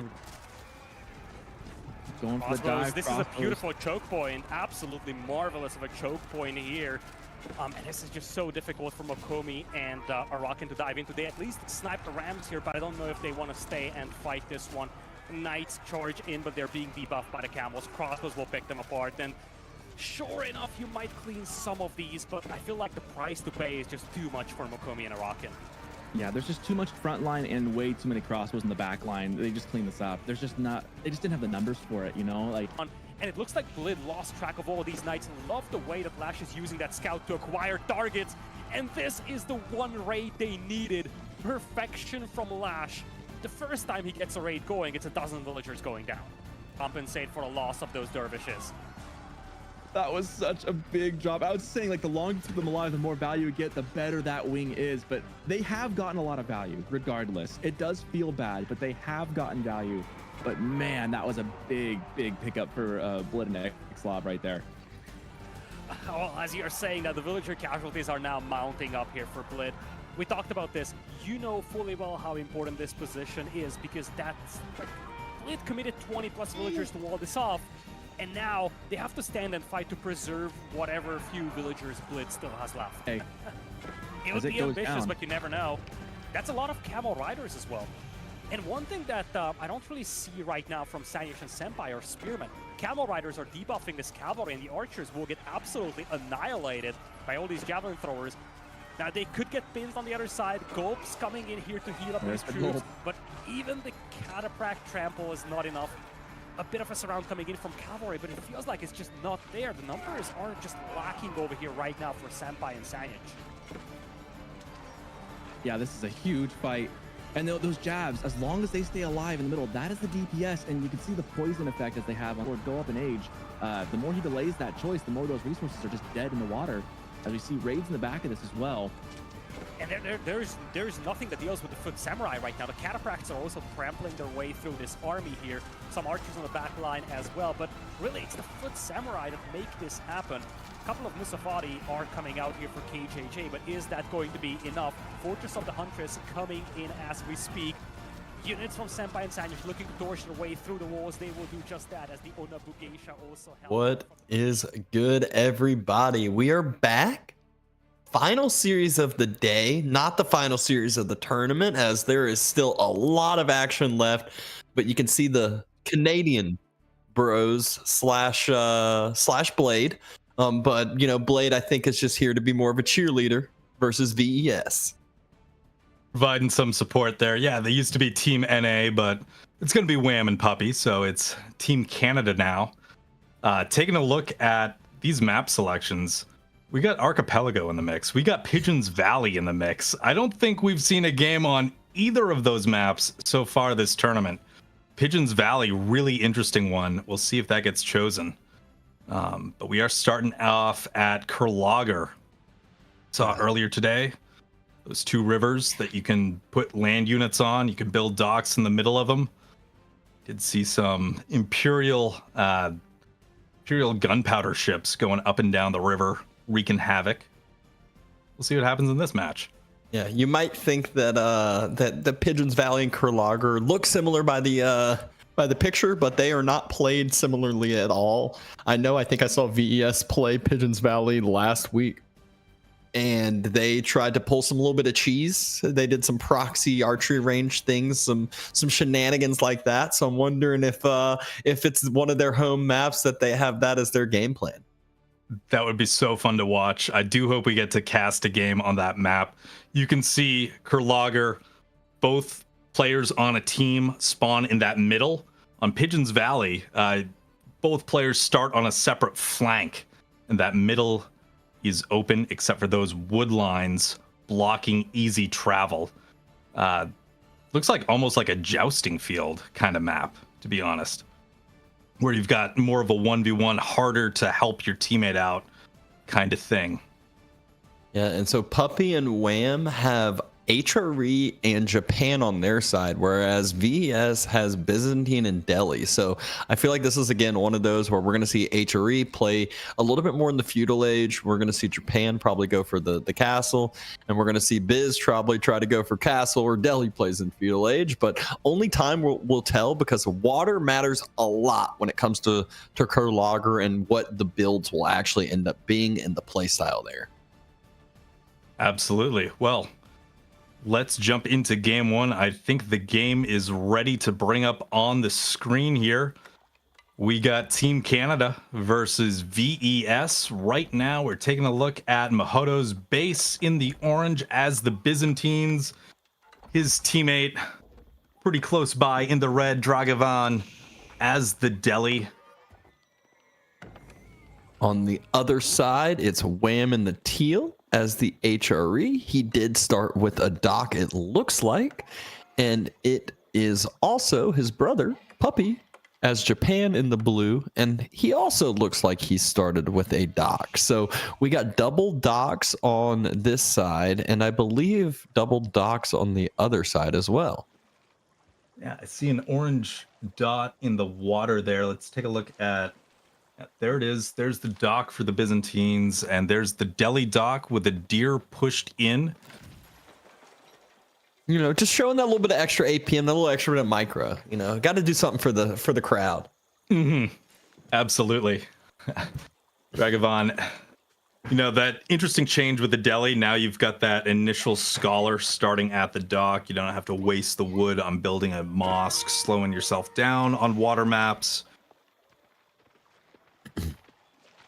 Yeah, and this is where Japan, if everyone goes water, I feel like Japan really has just a huge leg up against everybody. Their ships are so much cheaper, so they can either choose to drop another dock, they can choose to invest into more fishing, or they can choose to age up significantly earlier. The benefit that you get, all the wood that you save on the fishing ships because of their discount just adds up over and over, and it does turn into like, okay, does this turn into another dock? Does this turn into, you know, a more powerful naval unit that I can get on the field faster? Japan's so strong on these hybrid kind of maps where you can access your opponent's water. Yeah, you also have the ability to slowly, you know, gather that stone without actually having to gather stone, which allows you to get arrow slits into your, or, you know, dock naval arrow slits if you want over, you know, might take you a little bit of time, but can help you defend up if there are any of those, you know, ships coming down that little river. Yeah, something you don't super need to think about. Like you're saying, that passive stone generation, whether it be for naval arrow slits or something for an outpost, really, really beneficial for the Japanese.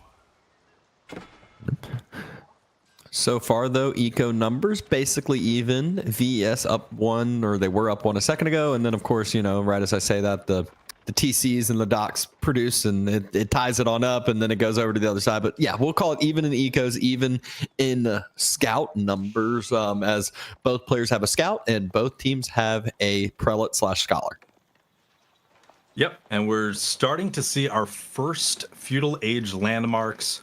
Mahodo dropping the hippodrome. Oh, we had a Coca Township. Oh, we are gonna have a Coca Township. Nice. Akinchapa. Well, this is the first Coca Township we've seen today. Getting those shinobis on the field, trying to disrupt your opponent, shut down those docks.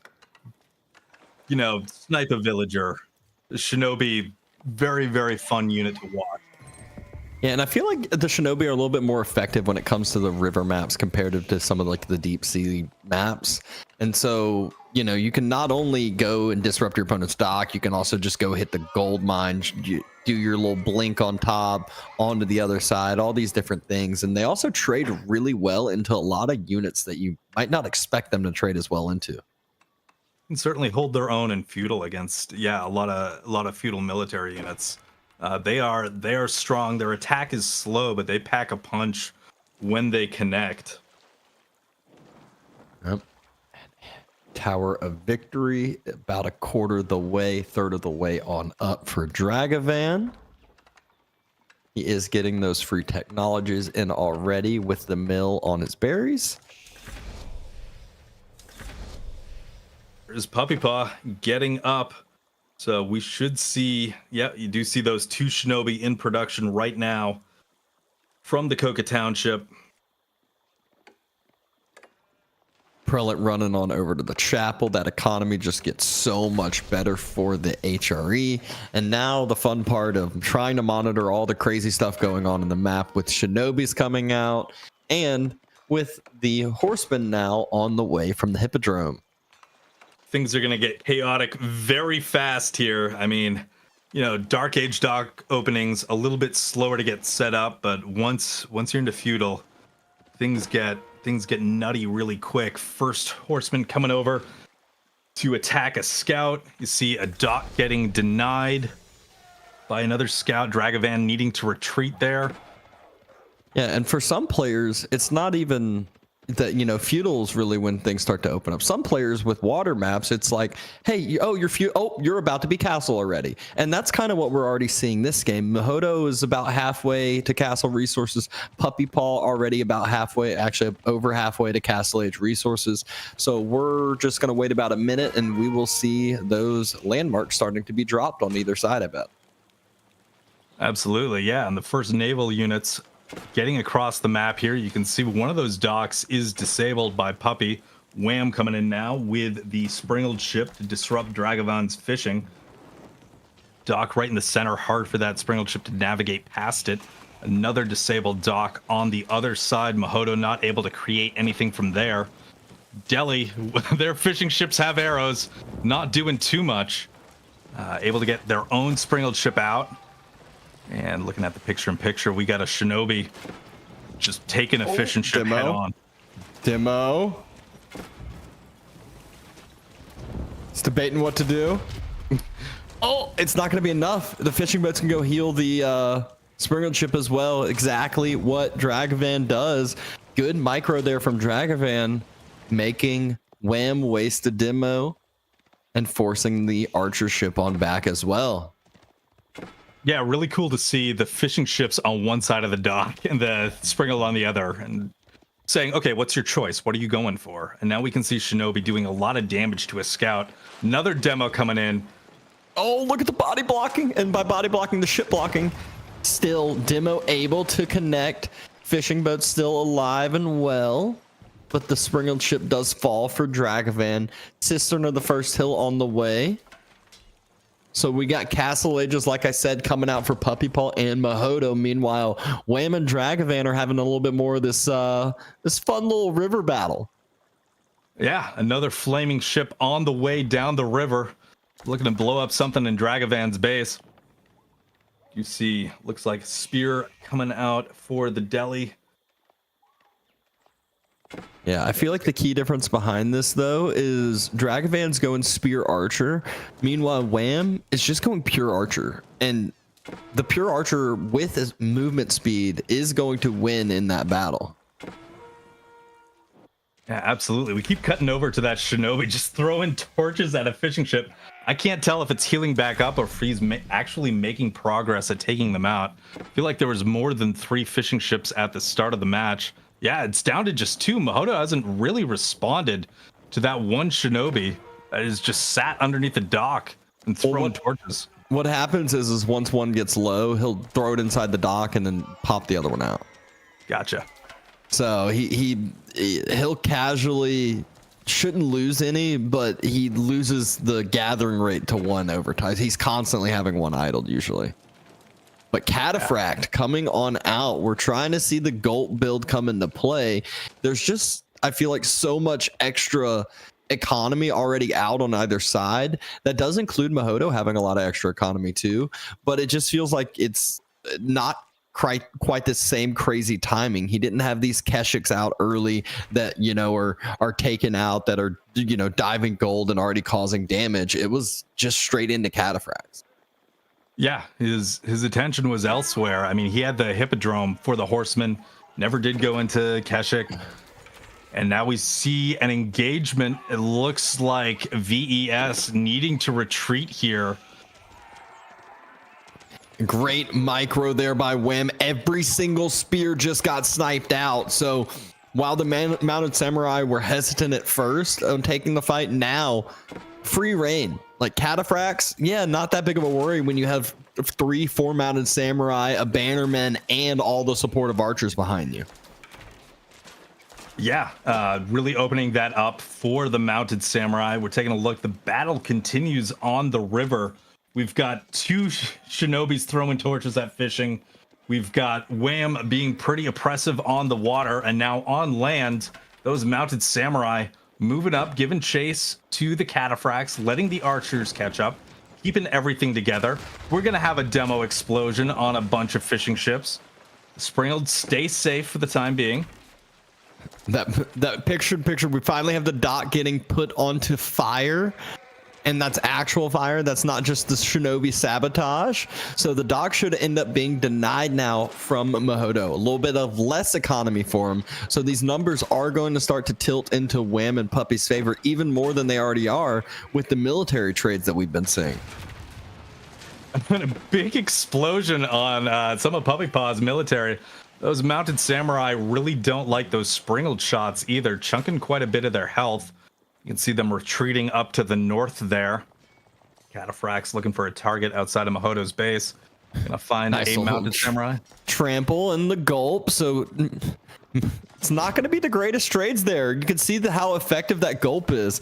Bye-bye to 2 Shinobi, and the Mounted Samurai also taking an inefficient trade, having to run on away. But here come the reinforcements. Still not even that cataphract's falling yet. Mahodo doing his best of the Gulp build that he can.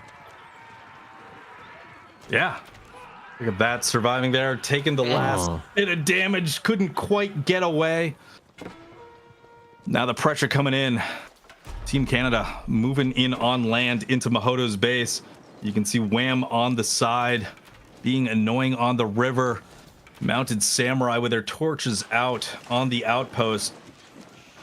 Dragavan's units looking to break through and deal some pressure to Wham. They just got a wall in the way. Meanwhile, Wham is really putting pressure on Mahodo. All those Vills running for cover, adding that idle eco. Yeah, Dragavan wanted to go into Wham's base, and I think he just made the call to pull on back, which never feels good. It just usually just means that means your team's the one idling, the other team's the one whose eco now goes untouched. And you can already see where Mahodo has been running a ton of Vills all around. Now that Wham's on the backside, it's going to even compound further. There's another ton of Vills on the deer right there. This is really dangerous.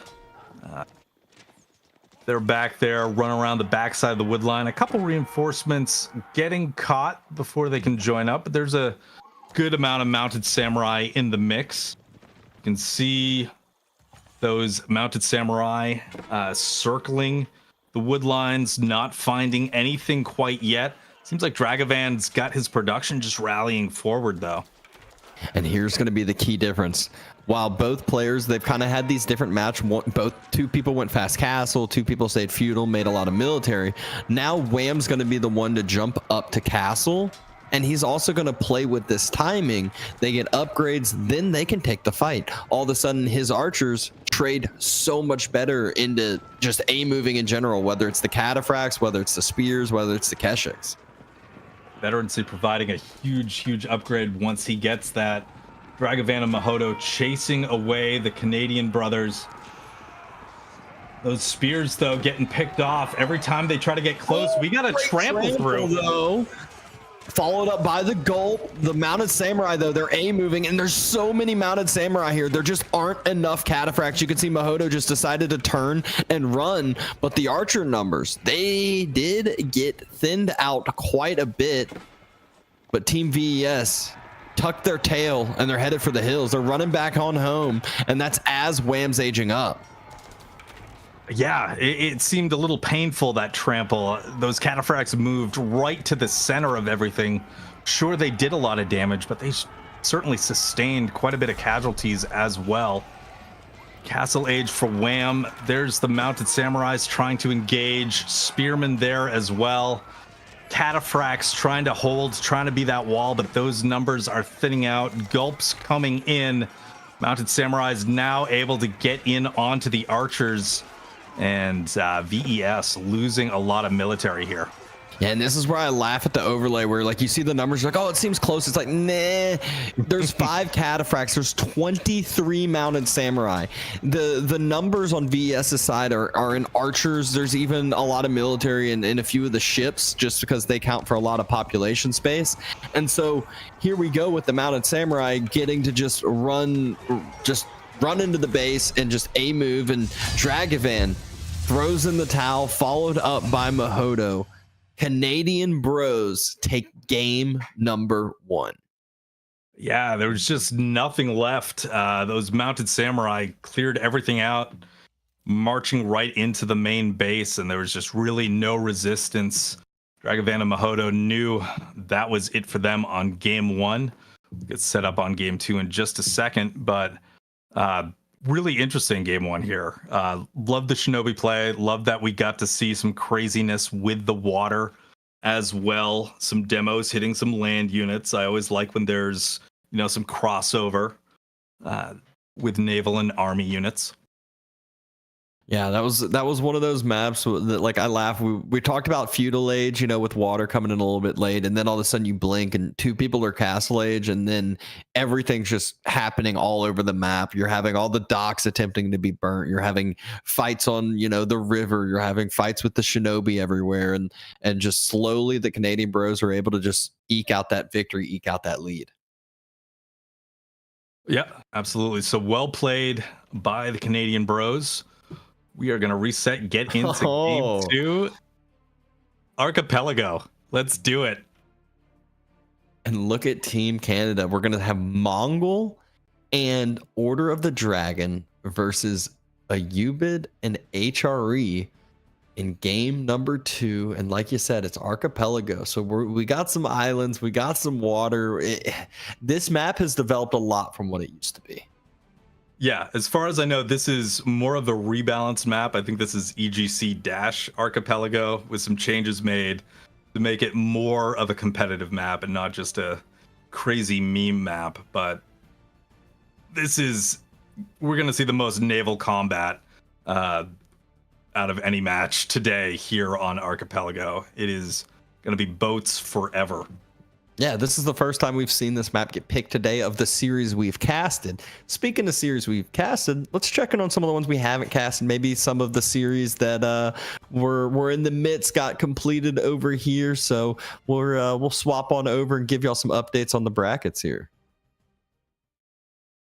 And we're taking a look at Group 1. We did see Chimps 3-0ing Pro Quitter earlier today. Not on the cast, but on this screen. RCN going 3-0 over Meow Police. So we'll come back tomorrow, take a look at the winners and elimination rounds then to see who moves on. Oh, we got a little update in the under bracket. Devils up 2-1 against E-Gear. So E-Gear able to take a game off of Devils here, and I guess they'll be going into their 4th game as we speak. We just casted Canada going up 1-0 against VES. Exciting stuff, yeah. So that is going to be a series has been split. We'll take a look at Group 3. Group C, we casted these games earlier today. We saw KQP series prior to this against the Banter Boys go 3-0. We opened the day watching Elephant take on Magyar Marauders and go 3-1 in that. And then the final group that we did not catch all the games of, but we did catch Oiling Boil versus Corelio, 3-0 by Oiling Boil. And we now have seen some updates for the 3D team versus Scatter School. We got 1-0 in that series, and they are, I'm assuming, in the midst of game number 2. So all the games in action, some exciting stuff going on. And remember, this is the first day of group stages. This is really when things are just now starting to develop. Tomorrow, things get even tighter. Series get even closer. It's going to get wild in some of these team matchups. Absolutely. And best 2 teams from every group will move on to the playoffs taking place next weekend. Top 8 there, going to battle it out to see who is number 1. Got about 2.5 more minutes before Archipelago loads up. I'm excited for it. We got, HRE and Order of the Dragon feel like very strong water-focused civs.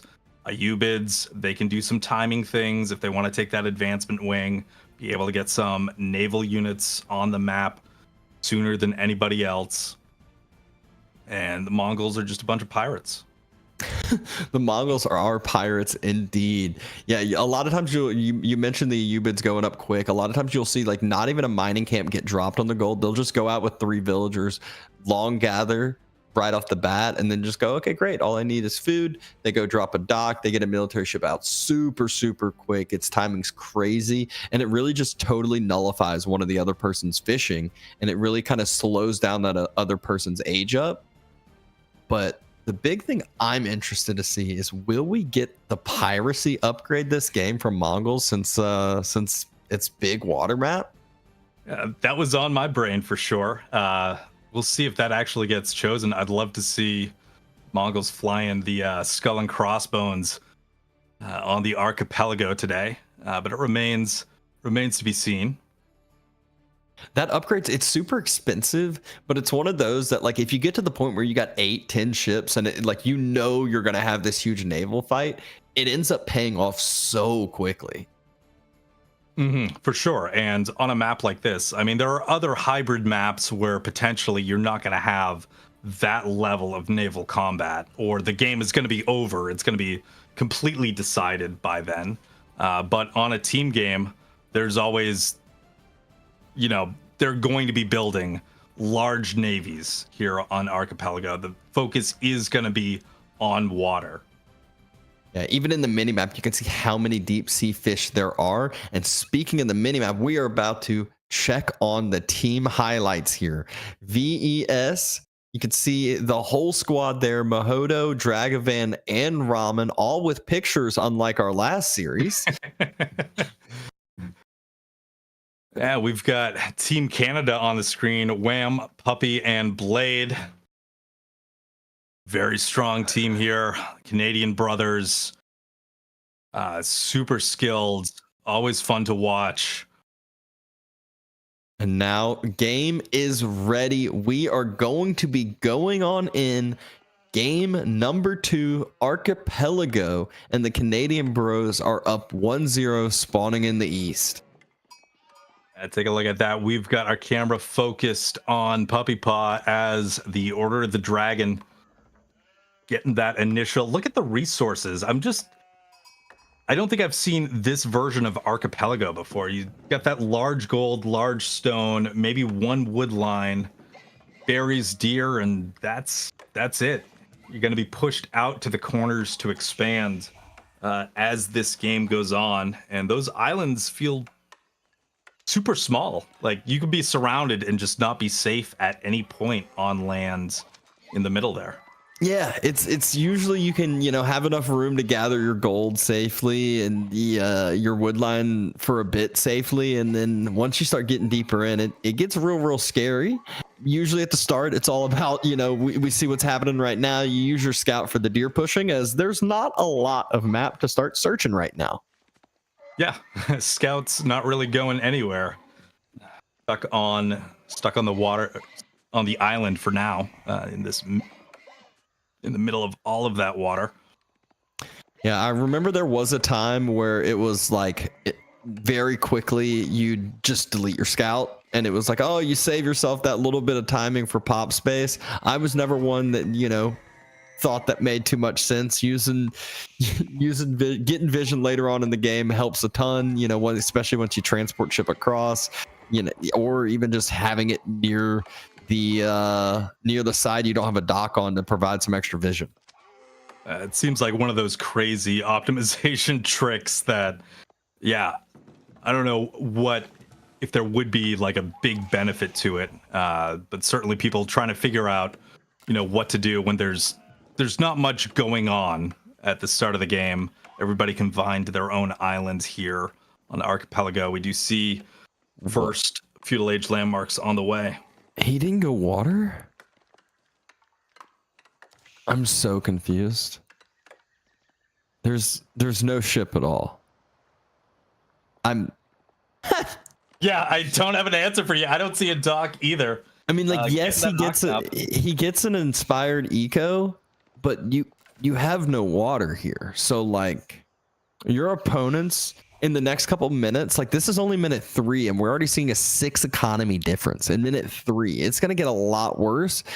Early culture wing advancement came in. Should see that early military ship come out from Mahodo. There it comes. That will idle out Puppy's eco on water, but that's it. You're still going to be down however many military ship or fishing ships that Wham has on the other side, and all Puppy really needs to do to defend from that is drop another dock if he needs to. Yeah, a lot of options. You really can't deny your opponents from dropping docks this early on in the game with so few military ships. Dragavan looking to rush up there. I think he's dropping a dock now. I think I see a red dot on the edge of that island. So he's going for the delayed dock, just focused into military, going to get that pressure on the Canadian brothers team before they have a chance to respond. But Puppy is already a quarter of the way up with his Aachen. Yeah, and the problem with this build from Mahodo is you have no vision. You don't know where your opponent's docks are. You don't know where the fishing boats are. So this timing that seems great isn't a great timing. Yeah. No, you see that sprinkled ship being like, no, not here, not here, not over here. Where's that fishing? Yeah. Yeah. And he still has a good ways to go. And by the time he gets there, Puppy is literally up. He's basically up. Puppy can garrison 3 of the fishing boats. He's already building a dock on the southwestern side. So garrison 3, the other 2 go, and he can garrison the other 2 in the other one. He's safe, secure, and good to go. That boat did absolutely nothing. Yeah. Basically a complete shutdown of that strategy. See the fishing ships, now it's safe. They can pop right back out, resume fishing, and Dragavan and Mahodo now down 11 eco units. Yep, other fishing boats had to garrison. The other 3 are starting to work again. But again, that's 3 that are working compared to 0 from Mahodo, or maybe 1 has started at this point. We do see the sprinkled ships, demo ships coming out of those docks from the Canadian brothers, so there'll be some sort of defense here very soon. Yeah, and the fishing boats have a use. They're like, while he may be down a military ship here, the galley's not going to be able to do anything. It can't turn and actually attack, and the fishing boats can just heal up the sprinkled versus sprinkled war, and then it's a win for Puppy Paw on a defensive nature. Dragavan does have a military ship out on the other side. We can see the picture-in-picture, but Wham not overreacting, just waiting for a few shots on each fishing boat, jumping into the dock and waiting for the heal up. A nice calm micro there. Demo ship incoming. Looks like it didn't quite hit the sprinkled ship. Now we see Mahodo's demo. It connects. Needs a little bit more damage to fall. It's going to be healed up potentially by those fishing ships, certainly by the dock aura. And Wham doing the same similar micro on the other side, just jumping inside with the fishing boats when needed. When the other boats start running away, that's when he jumps right back out, allows the fishing to work again, and he's going to have so much extra eco. Think about how many more military ships they can have. The extra docks can actually produce. They can produce out of both, and military ships out of both if they want. And just now seeing the second dock out of Mahodo, just now seeing the second dock out of Dragavan. Yeah, it's going to be really tricky, and with, I mean, the only way to get to your opponent's base is water, so there's no land war to win. Sometimes, you know, if you lose the water game, you can make a last-ditch effort to try to surprise your opponent on land, but that is not going to be the case here, as we see these naval units coming in under Puppy Paw's dock right now, setting it on fire, looking to get some sort of value out of their fleet. They're going to continue around that island and continue this fight.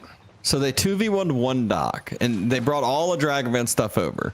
Wham, though, they were able to see all this. So Wham has slowly brought his over. Puppy Paw already built another dock on the back side and has just constantly been slowly producing on up. They have this defensive nature. They got demos on the back side. There's only 1 demo from the other side. That's the only thing to worry about. Other than that, they can win this fight super easy.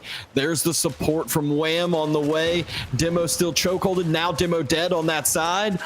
Sprinkled ships on the backside, just non-stop firing. Dragavan needs to fall back away. Wham trying to body block them on out, doing a great job. Demo close to connecting. And does exactly that. Yep, and now Puppy Paw and Wham have the mass here, able to chase Dragavan and Mahodo back. Good couple connections from the demo ships. We see another one incoming. Gonna get rid of that sprinkled ship from Dragavan. Oh, or maybe not. Gets sniped out. They just let the other sprinkled ships get rid of it. It's still attempted to be this kind of 2v1, but again, easy defensive hold. Puppy and Wham didn't overreact. They didn't get worried. Looks like Dragavan's trying to go back onto Wham's side again after this push, but as time just continues to go on, Puppy and Wham's ecos are going to be so much stronger.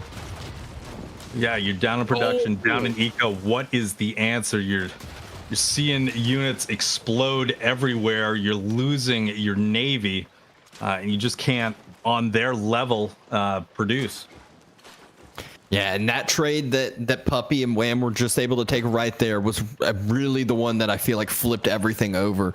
There were like 3 or 4 more ships that went down. Demo was able to connect, take down another Springald ship. And once Dragafan and Mahodo start getting on the back foot, that just means that Wham and Puppy use one of their docks for more fishing boats, and then the other 2, because they have more docks now, for the military ships, and then just continue forward and deny full water for Dragavan and Mahodo. Yeah, and I don't really see any response to that besides getting lucky with demo ships like 3 times in a row. I'm not sure exactly how you get back when you're in this sort of position, but we do see an attempt here on the water. Dragavan coming out, Mahodo. Springald ships are shooting. Demo trying to maneuver into position. Not gonna happen. There are just so many ships from Wham here. Puppy Paw right behind with his units. They're forcing back Team VES. And Dragavan surrenders. He knows, this is where they have this game knowledge. There's no reason to continue to play this out. They didn't go water. They went for this pressure timing early to try to deny the opponent's water.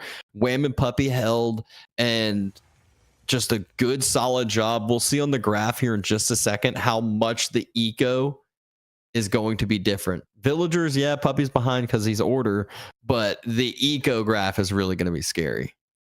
Yeah, take a look at that Wham, just way out in front. And the timing attack was a little cute, but Wham and Puppy played it perfectly. I mean, by the time Mahodo's first Springald ship was over to the Canadian Brothers base, I mean, they were just basically up to Feudal anyway. Just rotate those fishing ships in and out, don't lose anything. Get your own navy started, get another dock, start your production. You're going to have more resources coming in. Take the game from there. I mean, that's just one of those. I feel like at the high elo, you learn. If you don't go water, you lose. You have to go water. So if you're not comfortable on water, you better start practicing it more, or you better come up with some cheese strategy timing build that basically, like we said, it's like, oh, you either win it or you don't. It's over quick, because there's no reason to play this extended game. Because if you don't, water's a lot about your early build orders, but it is also a lot about just your macro and your kind of overall, just similar to the landmass, just knowing what fights to take and where to attack. Yeah, being able to scout out how those ships are situated. Big micro test.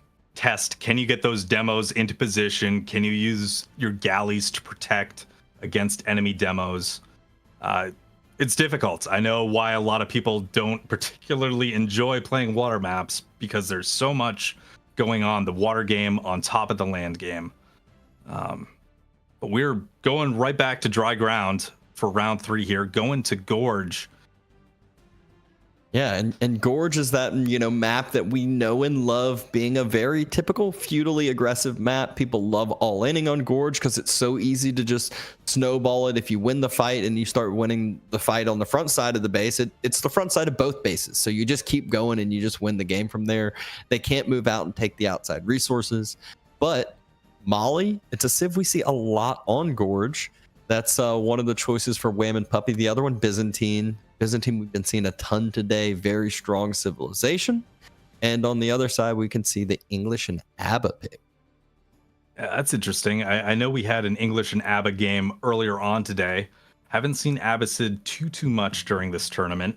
We did see Abbasid actually use to great effect camel riders in that game earlier with elephants against the team name is escaping me.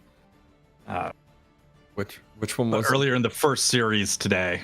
The Marauders, Magyar Marauders. Yes, the Magyar Marauders. Versus, yeah, able to take a game using the Abbasid. Mm-hmm. Able to take a game off an elephant, who I will say is, like, if you talk behind the scenes to a lot of these top players, like, obviously everyone's like, oh, we got Beastie and Marine Lord, Puppy and Wham. Those would be the first couple teams that come to mind. But a lot of the other top ELO players, they're going to say that Louis MT and CSO are right in there into the mix, especially when it comes to team games. So Team Elephant's nothing to joke around about. Taking a game off of them is definitely a huge win. For sure. That was a super interesting game to watch. Yeah, we're loading into this one. Malians, we've seen them on Gorge before. Pretty interesting. That pit mine is going to be set up right in the middle of you and your teammates' base there on that giant gold vein to start off with. Other gold mines off to the flanks, but more of just getting your boom set up potentially if you're going to go into that cow boom in the back. Yeah, I know one of the big things is to watch where that first mining camp goes to the teammate. You don't want to drop it in the middle, or else you take a house spot away from your molly and your teammate's going to be quite annoyed at you. So I just laugh. I was in Discord. I think it was Balltoon and Sass playing, and it was like mining camp. All right, we got it. Like, you'll have your, what is it, 5 gold per second. Yeah, we'll get or 5 gold per minute, whatever. We'll move that over, let you build a house in that spot. Exactly. But this is one where a Gorge, a classic map to be the game decider here. See if VES can take a game off of Team Canada, see if we will continue this series, or see if we will see that clean 3-0. You know, it's the first day of group stages. It's not the, elimination stage yet. There'll still be another day for all these people. So wouldn't be too surprised to, see the way that some of these series are going. Yeah, for sure. I'm sure tomorrow we'll have a few more closer series, especially with eliminations finally being on the line to decide who of which 2 teams from each group will move on to the playoffs coming at you next weekend. Yeah. That's when the nerves come on in. Your hands start getting a little bit sweatier before the game. You start getting a little bit more nervous, a little bit of uneasy feeling in the stomach. It's not easy to play some of these big tournaments when you haven't had a lot of experience doing so. And I know a lot of these names might not have had a lot of experience in the high elo tourneys, especially in the far brackets. But enough of that. We're jumping into game number 3. Here we are on Gorge, opening up, taking a look at Mahodo in the front as Abbasid in the orange. He's got Dragavan as the English behind him in the red here. On the other side, it is Puppy Paw in the teal as Byzantines, and behind him, Wham in the color blue as Molly. And Molly being on the backside is really nice. I feel like you get a little bit of extra space. Maybe, gives you a little bit extra room for your cow boom. Mining camp is over to the side, just to call that one out. So you're all good to go. And Mahodo, obviously Abba, they love going 2TC. Well, he has a very forward stone on the other side. It's like basically dead center mid map. It's like it feels like it's almost close to Puppy's base. Like, not really, but like that is a far out stone. And then also, a lot of times, you don't want to drop your second TC forward. You want it to be back and safe. So it's going to be a lot of walking time back and forth. Yeah, talking about that stone spawn, I don't think you could get even more out front like that. See the stone for the Canadian brothers, both off to the side there.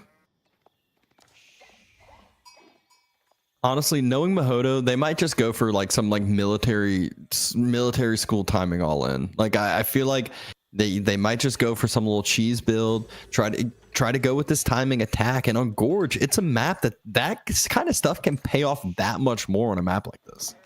For sure, yeah, those bases fairly close to each other, all things considered, and especially if you're not favored going into the series, you're going against like 2 of the best guys in the world.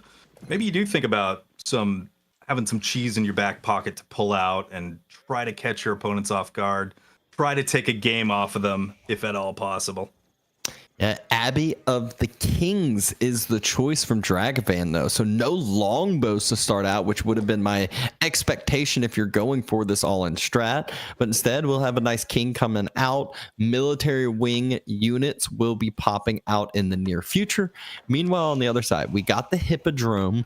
We have a nice fully housed initial gold vein.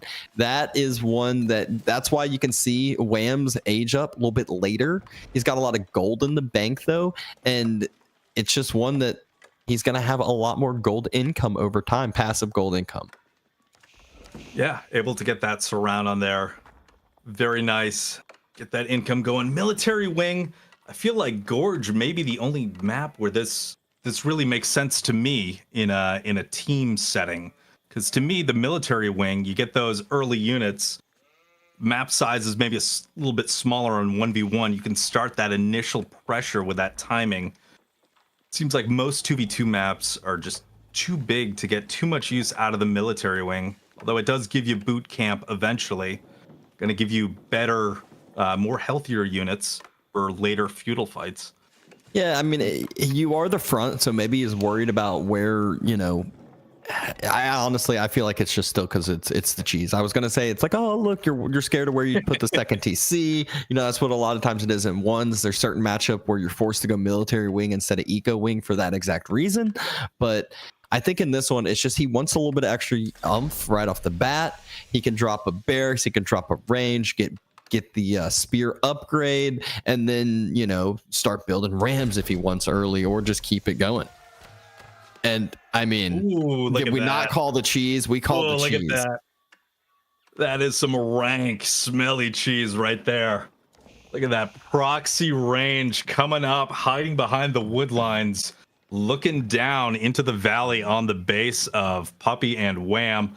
You have those military units coming out of the military wing. House of Wisdom gonna start making their way over. And they might have scouted that location earlier. They have not seen this recently, and it's double range going down. I love that their scouts are near the base too, because they're going to be like, oh, we see a stable. Okay. We don't see a range out of English. All we see is the Abbey. That's all we see. There's no range on this side. You know, it's like, all right, Puppy, go look at the other side. And it's like, all right, we've seen all of English's base. There's no ranges. And we already see longbows in production. Look at that. Military units able to actually get there, start disrupting Puppy, moving some vills off of the wood line. Yeah, at what point do you scout out the English base and starts to set in like, oh, there is something wrong here. We are missing something. Taking a look where those vills are. Yeah, double range on the hill, longbows on the way. Now, the big question is when do the longbows get fully spotted and fully revealed? And not only when do they, it's like, when does the location? It's the proxy. It's this proxy blacksmith. He's like, all right, this villager's out here. He's just build some stuff. Keep building houses, everything. But you can see it now. He's in double longbow production. He's got the king out as well. He's got horsemen to support him from his teammate. And they have a very easy, direct spot to attack. Yeah, run right down that hill. They're looking straight in between both of those bases. Mahudo coming up, hanging out with those longbows. We're all hiding in the forest. My question is when does that Vil start walking forward and say, I want an outpost to now give me this forward network of castles too? We will see when that comes into construction. King under a little bit of pressure. Horseman in pursuit. Doesn't really want to lead them back to the hiding place quite yet. King wants to lead them to the other horseman. That's what he wants to do first. Uh-oh, scout. No! The house is spotted. It's all spotted. Run, go, attack. All right, it's on now. The cheese has been revealed. And it's like, fortunately, they were already going javelin throwers. They were already going horseman Keshik. There aren't a lot of spears out, and spears are actually a great unit into all this. It might not sound great against javelins, but javelins have a lot of overkill. So spears are just that great unit to spam a lot of. There is the villager moving forward. It's going to get one shot. Oh, it was one away. Two shot. All right. Yeah. Villager. Tower gets denied. No more proxy buildings until another villager starts making the long trek forward. But there will be a lot of units making the short trek. Yeah, they're spilling down the hill now, coming out of the range, coming out of the production buildings. You can see Mahoda trying to put some pressure on somewhere. No opportunities to engage quite yet. Mahoda's got a ram in production. So under construction right now. Abbasid doesn't need to research siege engineering, able to drop that down sooner than other civs. Gold starting to be denied, maybe even the houses. So yeah, gold idled on out. Javs though, this is one where the jav number is so small that the longbows are actually going to trade fine into the javs. Mahodo and Dragafan, they need to pressure with this timing because Wham and Puppy are definitely on their heels a little bit. If they can somehow get a unit around to maybe deny a little bit of that deer gathering from Wham, idle out some more of that food eco, and then just keep this up.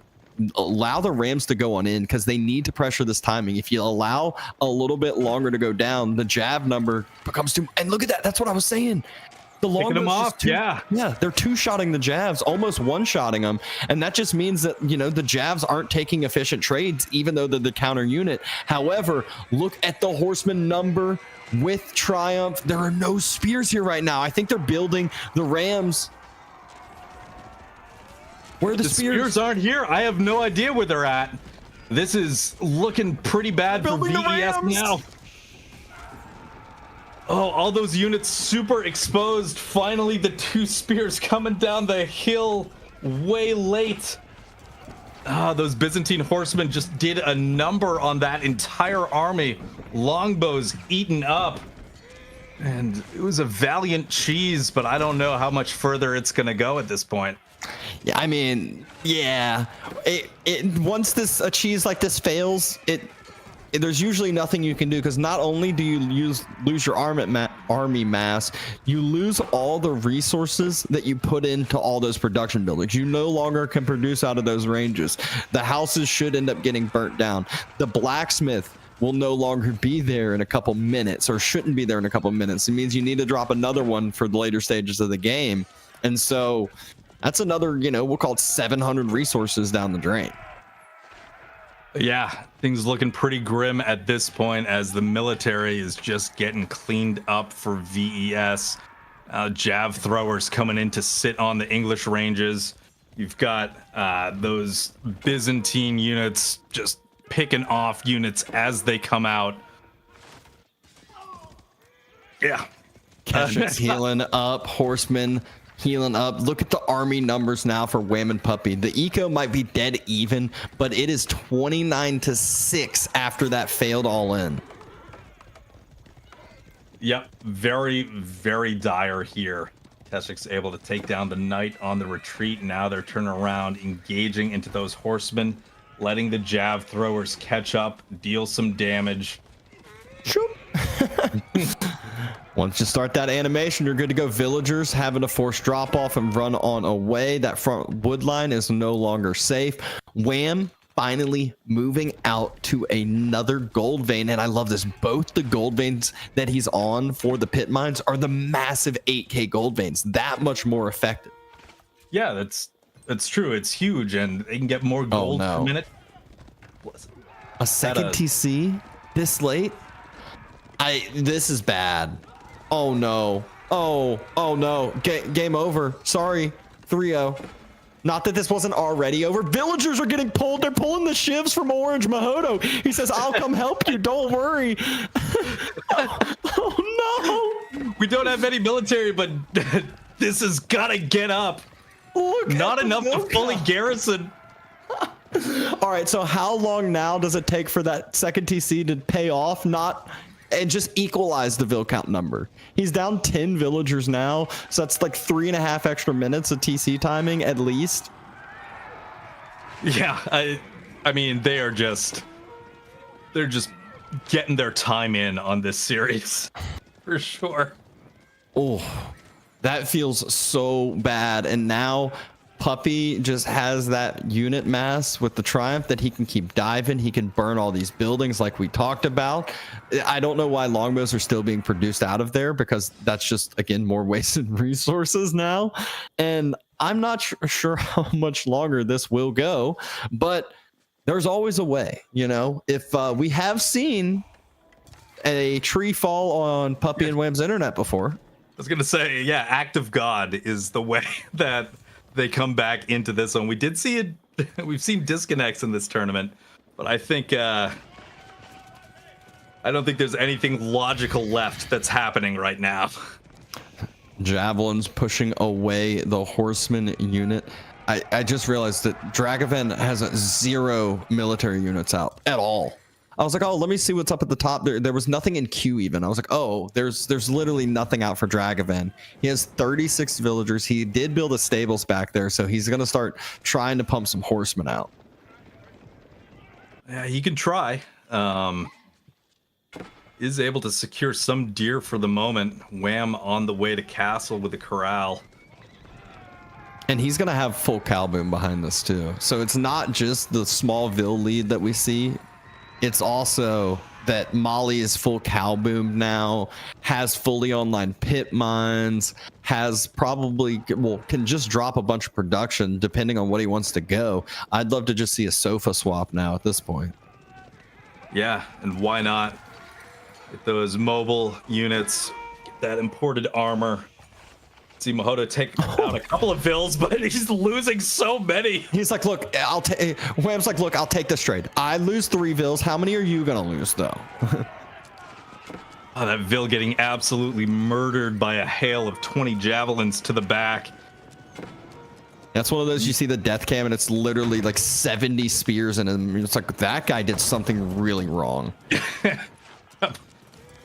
TC starting to be burnt, so that TC was definitely not worth it. And this is a problem I see a lot of players make in team games that aren't a ton of team game players. When you fall behind and you feel like, oh, to catch up and eke, I need to drop a TC. It's like, no, that's just gonna allow your opponent to have an even better timing. Now you just made yourself even more vulnerable. Yeah, you just opened that window way more. Like the best time to get that second TC would have been like 5 minutes ago. In that situation, in that hypothetical, I don't think there was a best time for Dragavan to drop a TC in this game. Oh, this is gonna be a slaughter, boys and girls. Kids, close your eyes. Yeah, this is, oh, the poor English. It's just brutal. Oh, he didn't let it happen. Finally throwing up the white flag. Dragavan and Mahodo getting their money's worth, getting their time's worth. Trying to do a little cheese in the gorge. Not gonna happen though. Puppy Paw and Wham shutting that down, shutting the series down, taking it 3-0. Yeah, solid series today. A lot of fun games, a lot of interesting matchup, interesting maps. As we did see, I think we got to see almost all the maps today, except maybe 1 or 2. I think we're missing Pigeon. Yeah, Pigeon's Cove. Valley. Pigeon's Cove. Pigeon's Valley. Yeah, the Pigeon map. Yeah, the pigeon map. But even still, great series today, and this is just the first day. This is where, you know, some teams moving on into the next round in the brackets, not yet to the next stages. Seeing some of these highlights of the previous game, Puppy Paw just having that perfect composition here. Keshik horseman, and there's no spears. It's No going up spears. against horsemen and longbows. Yeah, and that's the game right there. They lost everything. The cheese failed. It was just a matter of time from this moment on. Really fun though to see the attempt, to see those ranges on the hill, them getting set up, not getting scouted out for a while, able to mass up some units. Oh, and this is just the absolute slaughter here. Puppy again, just ugh. I mean, this was basically what the end was going to be. Villagers from Mahodo trying to pull out the shifts to help. They're like, we'll help you get the TC up, you know, and it's not worth it. Look at all the dead Vils. So many bodies. It's just an absolute massacre. Yeah, they couldn't even fill the TC once it was constructed. So many Vils went down at that time. Javelins just through the back line. This is, I mean, you can just tell by the numbers up at the top. Good as dead. Clean series from the Canadian team. And we also see their third blade in the chat, given the, you know, unwavering support. The general. Very proud third member of Team Canada. And oh my goodness, if you like watching villagers get slaughtered, you have tuned into the right channel. All of these highlights, these more Dragavan Vils going down at the end. crazy. Exactly. So we'll give y'all some final updates of the brackets today. I think there's probably maybe one series going on still, potentially. The 3D series, but not 100% sure. Let's kick it over. Take a look at Group C. These are the games we covered throughout this stream. If you weren't able to make it, you could see the games KCQ against Banter KQP? Boys. Yes, thank you. Just a bunch of letters in my head right now. You can see Devils ended up 3-1ing E-Gear. We saw it was 2-1 at last checkup there. So they will be playing Team Canada, and E-Gear will be playing the VES team that we just saw get taken down by Wham and Puppy. Exciting stuff there. We are going to move over, take a look at Group D. And it is finished. 3-0 from 3D. 3D taking it 3-0 over Scatter School. One of the last series to get started today, but that has closed out. So we know who's going to face off in the winners round and the elimination round. The group stages continue tomorrow. We find out the top 8 for the playoffs.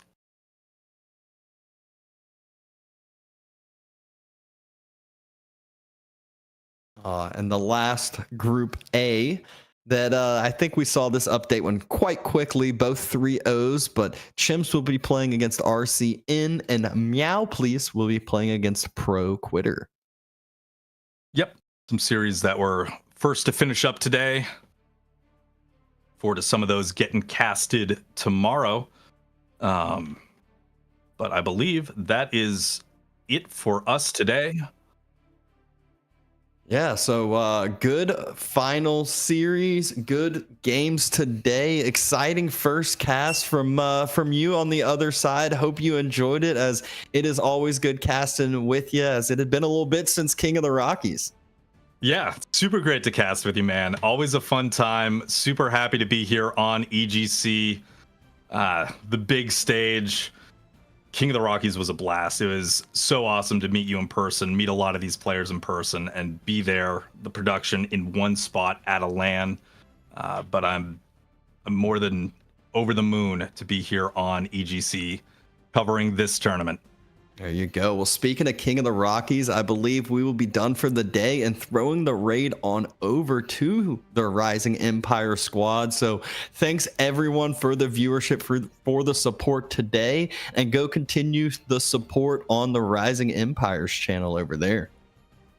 Yeah, and we'll be back tomorrow with another day of the group stage series here.